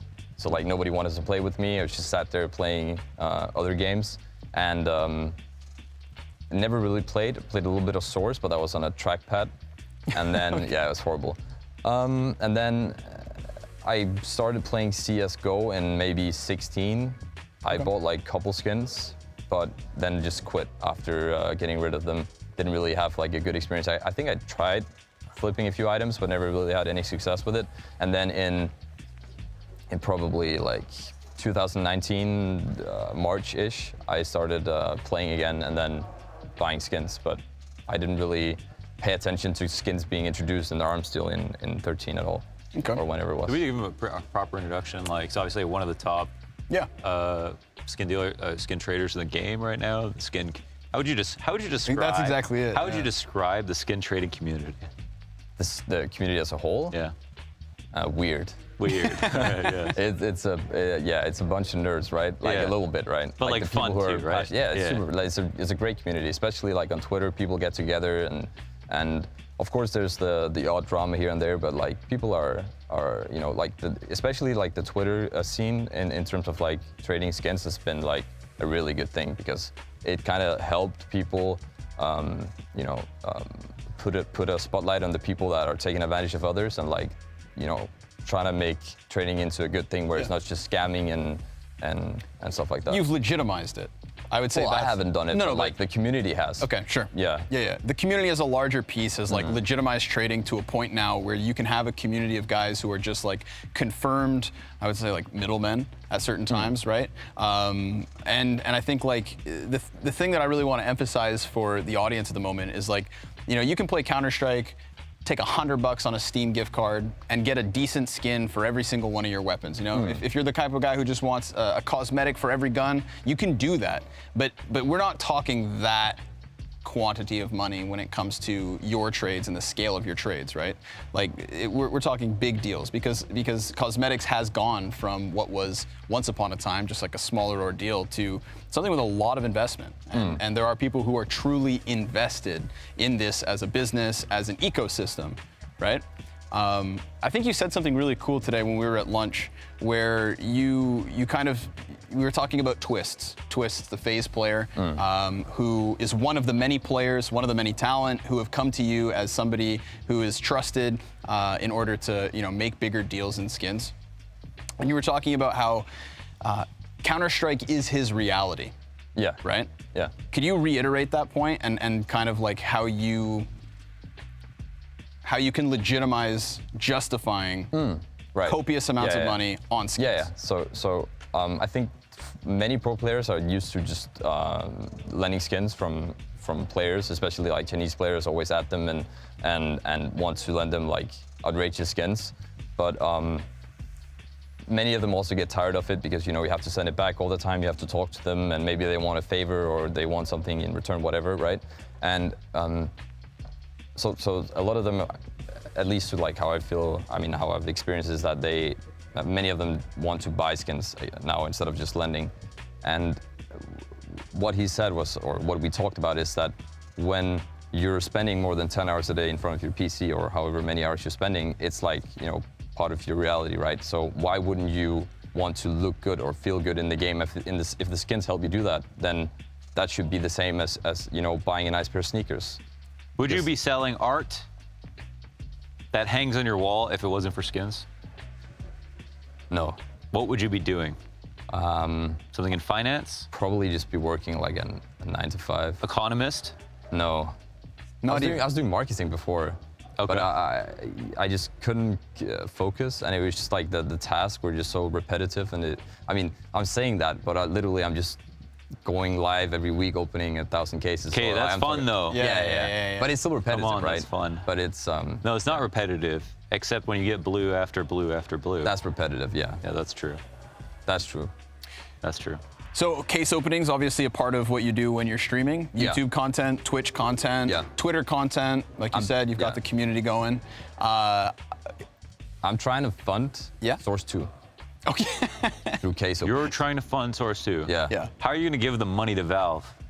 PayPal? By opening cases. Oh, right. Yeah, you're already like directly paying them. True. Oh, I get it now. Yeah. I get it. Yeah. So every time I open a case, I'm helping the ability for Source 2 to be created. You're helping them introduce a sticker capsule you don't want or a new music kit. Damn it. I'm still so pissed about the poorly drawn sticker capsule. Yeah. I love that. Wait, why? Well, you don't like that? Nah, man. The new capsule? No, the poorly drawn sticker capsules, like all the CT&T models. That was fun. I thought it was fun. Yeah, it was fun. You're a fun hater. I'm the problem then. Okay. Yeah. Sorry, you didn't. guys. Oh, you're a buzzkill. Actually, a couple months ago, I was here in Copenhagen, and I was here like by myself because I just came from Flashpoint in LA, and then a couple like glorious weeks of Copenhagen summer, which is actually one of the most underrated summers in the whole world. And I hit up zipeL because he lives in the northern part of Denmark, like apparently like really close to Pimp or something. And I was like, yo, we hadn't met before. And I actually think I met zipeL through you or somehow, or like somehow. I knew who you were before Launders knew who you were. Kind of weird connection going on there. Because I know skins better than him. Okay. But now his inventory is full of your skins, and I've just given you money. So I feel like you stole my friend. Get cucked. All right. So then I had invited zipeL to go to Noma. So we ended up getting. Why didn't you pay then? What? Noma, if you invited me. Get cut. Never mind. Yeah. This guy's like this is the scam artist that you're trying to get out of CS I'm training. A big guy. I don't know anything about anything. Oh my god. Anyways, we went to Noma, and he was like, "Yeah, I can go to Noma." And I was like, "Oh, great. Where do you live?" He's like, "Oh, just like in the north of Denmark." It's like, I just gotta book my flight. And I was like, "Wait, what?" I thought you were like near me, you know? Take a cab. And then we ended up going there, ate about I think 4 dishes that had ants in them. What? What? 4 dishes? Wasn't there? At least. It was like 18. No, but that had ants. Oh, that had ants? Yeah. Okay, yeah. That's about 4, yeah. Yes. I really want to emphasize the fact that you guys are eating ants. That you paid $1,000. Yeah, that you paid money to eat ants. Yeah. I love how. I mean, there was other things, right? Every time we post like a slightly fine dining photo on Twitter, the funniest comments ever. I love it actually. Yeah. It's part of the experience. Yeah. It's actually really fun. It is really people fun. are really creative with their insults. Yes. What did they call your steak tartare? What was it, that war comment? Do you remember? Oh, war ration vegetables. Yes. War ration vegetables. A lovely side of wartime ration vegetables. Raw beef with, so it was a beef patty with an egg yolk on, right? So he called that raw beef with vomit and war rationed vegetables. Yes. There are some great And then he comments called you a like 70s porn star.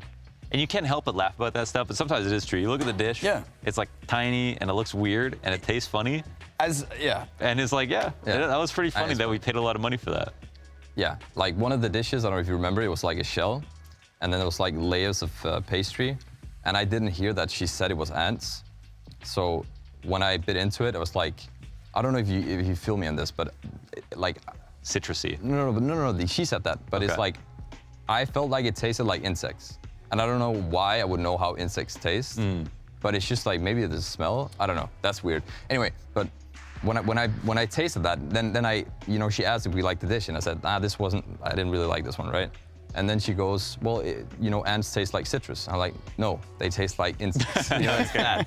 But you can't really, like, who are you gonna believe? Like Noma or like some dumb trader, She right? definitely like implanted the idea that it tastes like citrus. Yeah, but it doesn't. I wouldn't have guessed like before ants that. are bad, and I don't know how they like how they prepare them, because like ants, they're raw, right? Yeah, you just pick them up off the ground. Yeah, but they're not alive when they're on the plate, and they're not boiled or anything. Yeah, they're not boiled. They look like they look like they died naturally in perfect condition, factory new, and then we ate them. Yeah, and that's the most expensive condition. Now, here's the thing. We've gotten to a point where you're eating lemon-flavored ants off of food at Noma for ridiculous amounts of money. Money that is fueled... That does not represent my lifestyle. I know, but it's a nice soundbite. You can say that. We did. Okay. Now, obviously, skin trading wasn't always that lucrative for you, right? Like, you had a starting point. So I'm curious if you could take the people through the starting point of skin trading. What was like what was the step that got you? I mean, like you said, reveal your trade secrets. Yeah. If it wasn't for skins, you don't know what you'd be doing. You said it'd probably be something casual. Yeah, true. So clearly that there was, I'm not going to say it was all mastermind. I know you enough. Or, I feel like everybody in this business has a stroke of luck with a good decision-making process. So what was your decision-making process that got you from that point to sitting here with us tonight? All right, I'll try to make it short, but basically, my friend got kicked out from his girlfriend's house. She broke up, unlucky. He moved in to my flat for a couple months while he got set up with something else. And he started playing CS. So I was like, yo, I should download as well. I didn't even have a PC at the time, so I bought one. And then I started playing as well. And he was just constantly buying skins. And then he would be like, yo, I'm gonna keep this Butterfly Fate for a year. I love it, it's my in-game knife. And then, how it is, 2 weeks later, you want something else. So he just kept swapping and losing money every time he did it. And I was just like, who's making money on this, right? So then I went into it and I was just looking at everyone like upselling, because at the time there was like, the market was like even harder to get into or like understand, I guess, like pricing and stuff like that. So there was a lot of people just asking absurd prices for the skins. They were just like up market with 150% or whatever. So my initial plan was just to buy a bunch of skins and not be picky about it, and then buy it for like a really good price, so I could then swap those with a trader to get the skins that I wanted, like a Dilo or whatever it was. But then as I was doing that, I was just thinking, why don't I just sell these skins that I bought back for a profit? And then I just started doing that, and then it kind of snowballed, and I found some people. I found a German trader, because at the time I only had a really limited amount of money. Like my cash flow was really bad. So he was more established and much larger at the time. So we just did a deal where I would purchase all the skins that I could, sell them to him for like a small margin of profit, and then he would just instantly pay me, even though the items, they would send them directly to him, right? So I could just repeat that and then actually operate as if I had a much better cash flow. And that got me like running super fast compared to what it would have been if I just, put in 10K, waited a week, profited $500, and then you guys are writing this down. Yeah, take notes.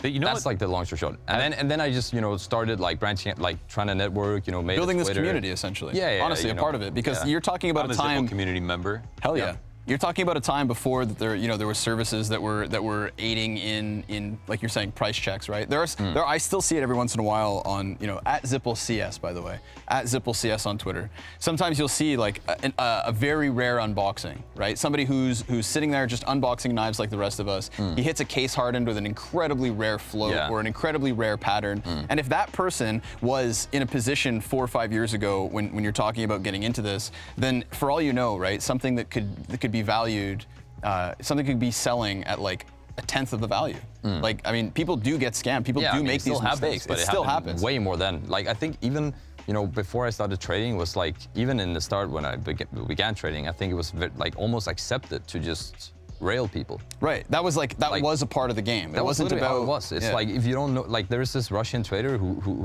has this quote, like he said this thing where it's like if you don't know the value of your item, you don't deserve it. Right. Yeah. It's cutthroat, dude. But I mean, that's just harsh. But like some people think like that, right? That's a pretty good quote.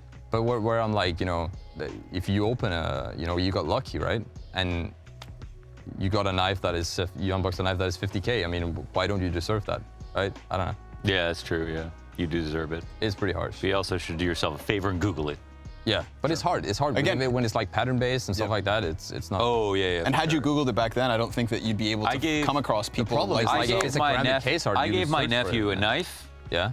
And he got scammed in a day and a half. That's bad. Yeah. Yeah. If only there was that like trade ban at the time. The trade ban could have saved Then he would have him. get scammed in 2 weeks. Yeah. Oh, yeah. 8 days. Yeah. He could have enjoyed it a little longer. Man. Yeah. That's the last time I gave anything away. Have you ever been scammed? I did. I can tell you a horrible story. What? Well, it wasn't in CS. Are you talking about me or you? But way back in the day, in Neopets, there wasn't an official trade system at one point. So this is a big deal. I grinded hard for my Neo points, and I remember I got a rainbow paintbrush, cost 200,000 Neo points. And I was, you know, visiting the snow wager to get as many negs as I could. I was grinding Mirka Chase. I was doing all my dailies, getting an omelet, looking for rare things to get Neo points day after day. And I was going to the school. Omelet. I was going to the library to use library time to grind all my stuff in Neopets.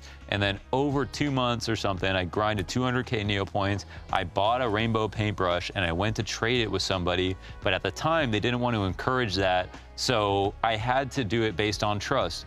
And I remember I asked this guy to trade me for something that he had, another thing, another item that I wanted. And he said, okay, but I don't trust you, so you have to go first. And I remember coming into that thinking, I don't trust these people, like I'm gonna make sure they go first. But then as soon as he told me that he didn't trust me, I trusted him like crazy, and I went first, and then he just scammed me. And I remember sitting there in a library, and I was 10 years old, and I was crying. I lost my 200K Neo points. And then I immediately downloaded a bunch of cheats to play and cheat in all the Flash games on Neopets and got a bunch of Neo points back and earned my money, Neo points back the dirty way after that. That's the lesson I learned. So that's how cheaters are made. Yeah, I was gonna say that. Yeah. Okay. Oh, so if there was less scammers in the world, we'd have less CS cheaters at the same time. Yes. Scum. The more you know. Honestly, you ever get scammed? Yeah, yeah, I got scammed in another game as well. In Not CS. RuneScape.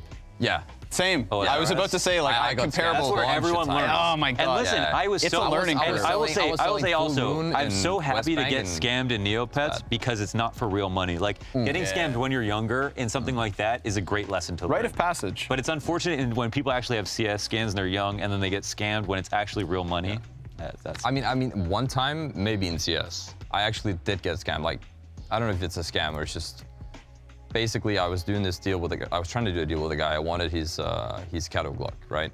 Like the rare Katowice 2014 stickers. Sure. Holos on a Glock. Then I kept sending him offers for it. And he's like, I don't like that offer. I don't like that offer. I don't like that offer. I just kept sending offers. And he kept declining them. And then I remember this was when I started trading. It was in 2019. I was still at work. I think it was like during my lunch break or something. And then I sent him an offer for the Glock. But I forget to add the Glock. Oh. So I just sent him all my stuff. Oh. And he just instantly accepts it. Oh. And then I'm like, where's the Glock? Where's the Glock? You know, I'm panicking. Yeah. I'm checking, and I'm like, there's no way, you know, like, how, I must have added it, right? Yeah. And then I started messaging him, and then he didn't actually block me immediately. He started asking me, saying like, why would you send it an empty offer? And like, why would you accept it instantly? Oh my God. And then he kind of like said, you know, I'll send you the Glock if you add these items. And then he just added like $5 grand on top. No way. Yeah, but because the Glock was that expensive, I still did it because it would make my loss less bad. Yeah. But I still he just overpaid. forced you to make a bad deal. And hold on. Oh my God. Yeah. What if could have been worse? I was gonna say, what if you sent him all that other stuff and then he didn't follow through? But I'm assuming you added the Glock to the second trade.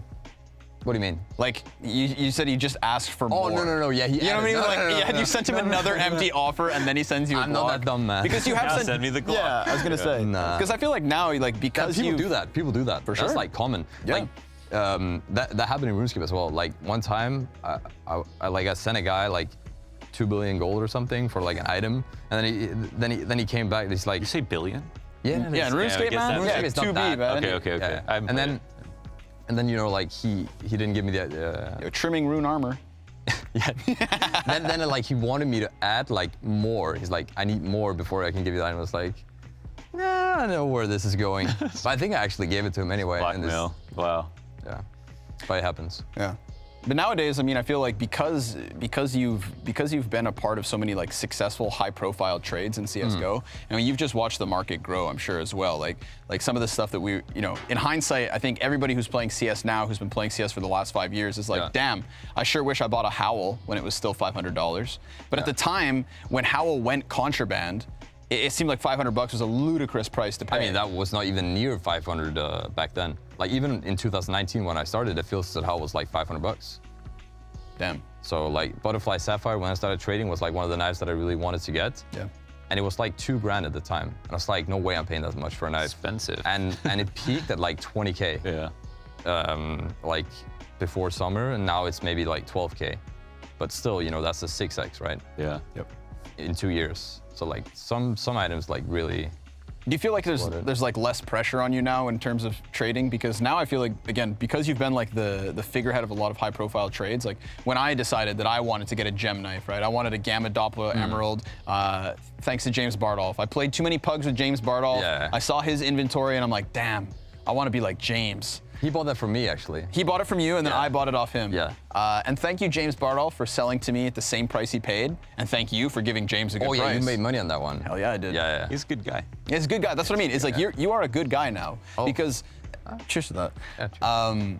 It's like nowadays you are helping out. Again, like I said, like we see your name tag on, like Lucky, for example, right? Normally at Blast, I feel like we have name tags disabled. Is that how you got a dragon lore?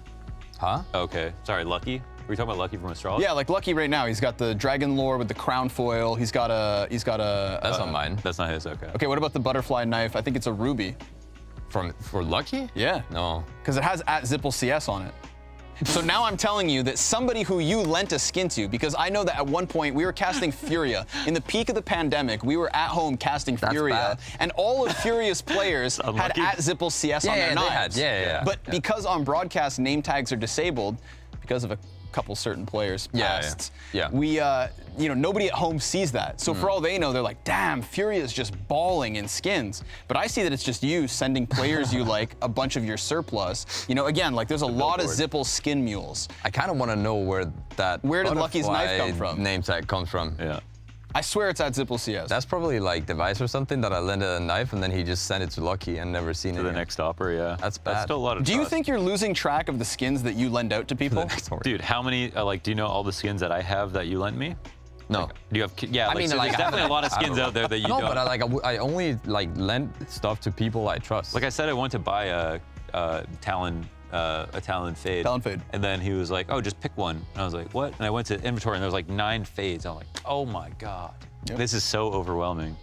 But it was fun looking at all the beautiful Talon fades. Good. I'm happy you enjoyed it. Thank you. Yeah. What's your favorite skin of all time? Ooh, good question. Yeah.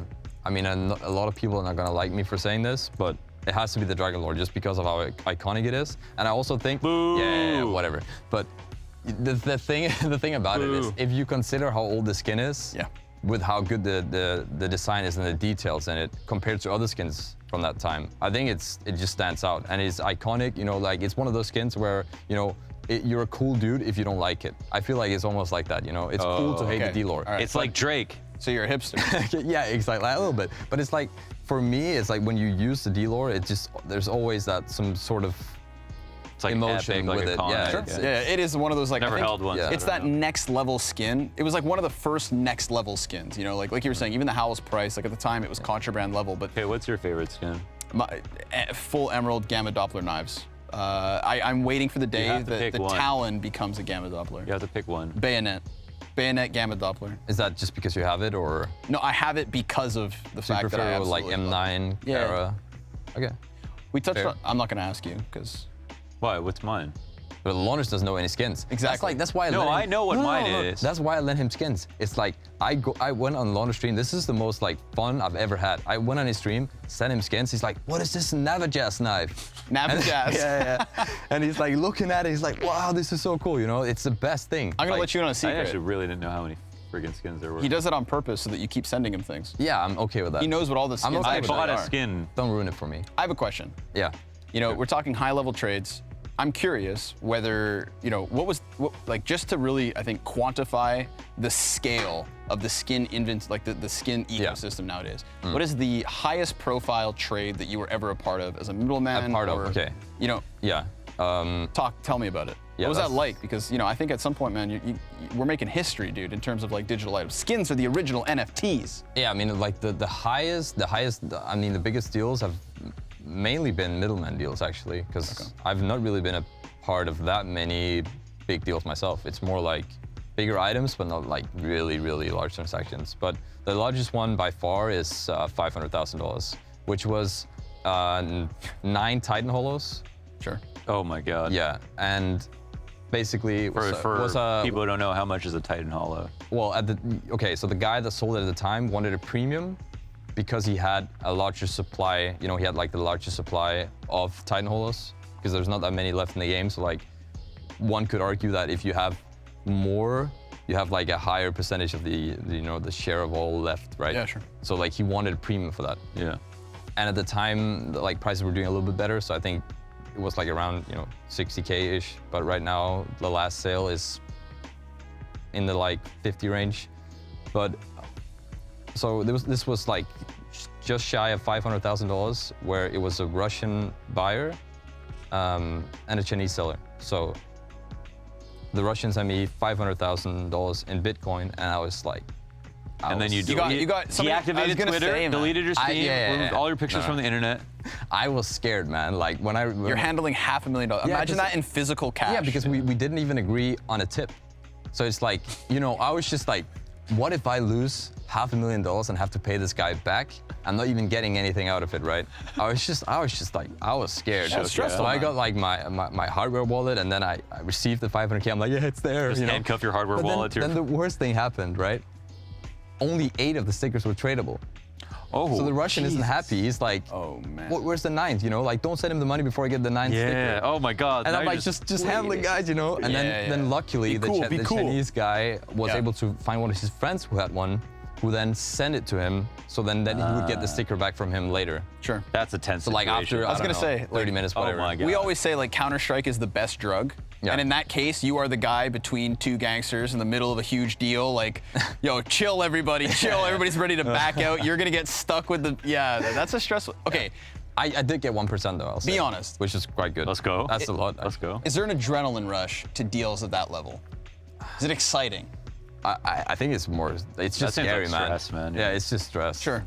But as you said, like You're like people, not robbing people a pay bank. people You just pay, have to make sure it happens. Yeah, I mean, people pay attention to large deals, right? So for me, like for instance, when I was a middleman for that Scar Pattern AK that my friend bought for 150K, just having those skins in your inventory for a week or whatever is also cool because people pay attention to it and you're part of something and whatever. So it's also good, like for my reputation to have handled that large amounts of money, right? Yeah. Like, and look at you now, you're on blast. Yeah. On blast, and you just launched a website.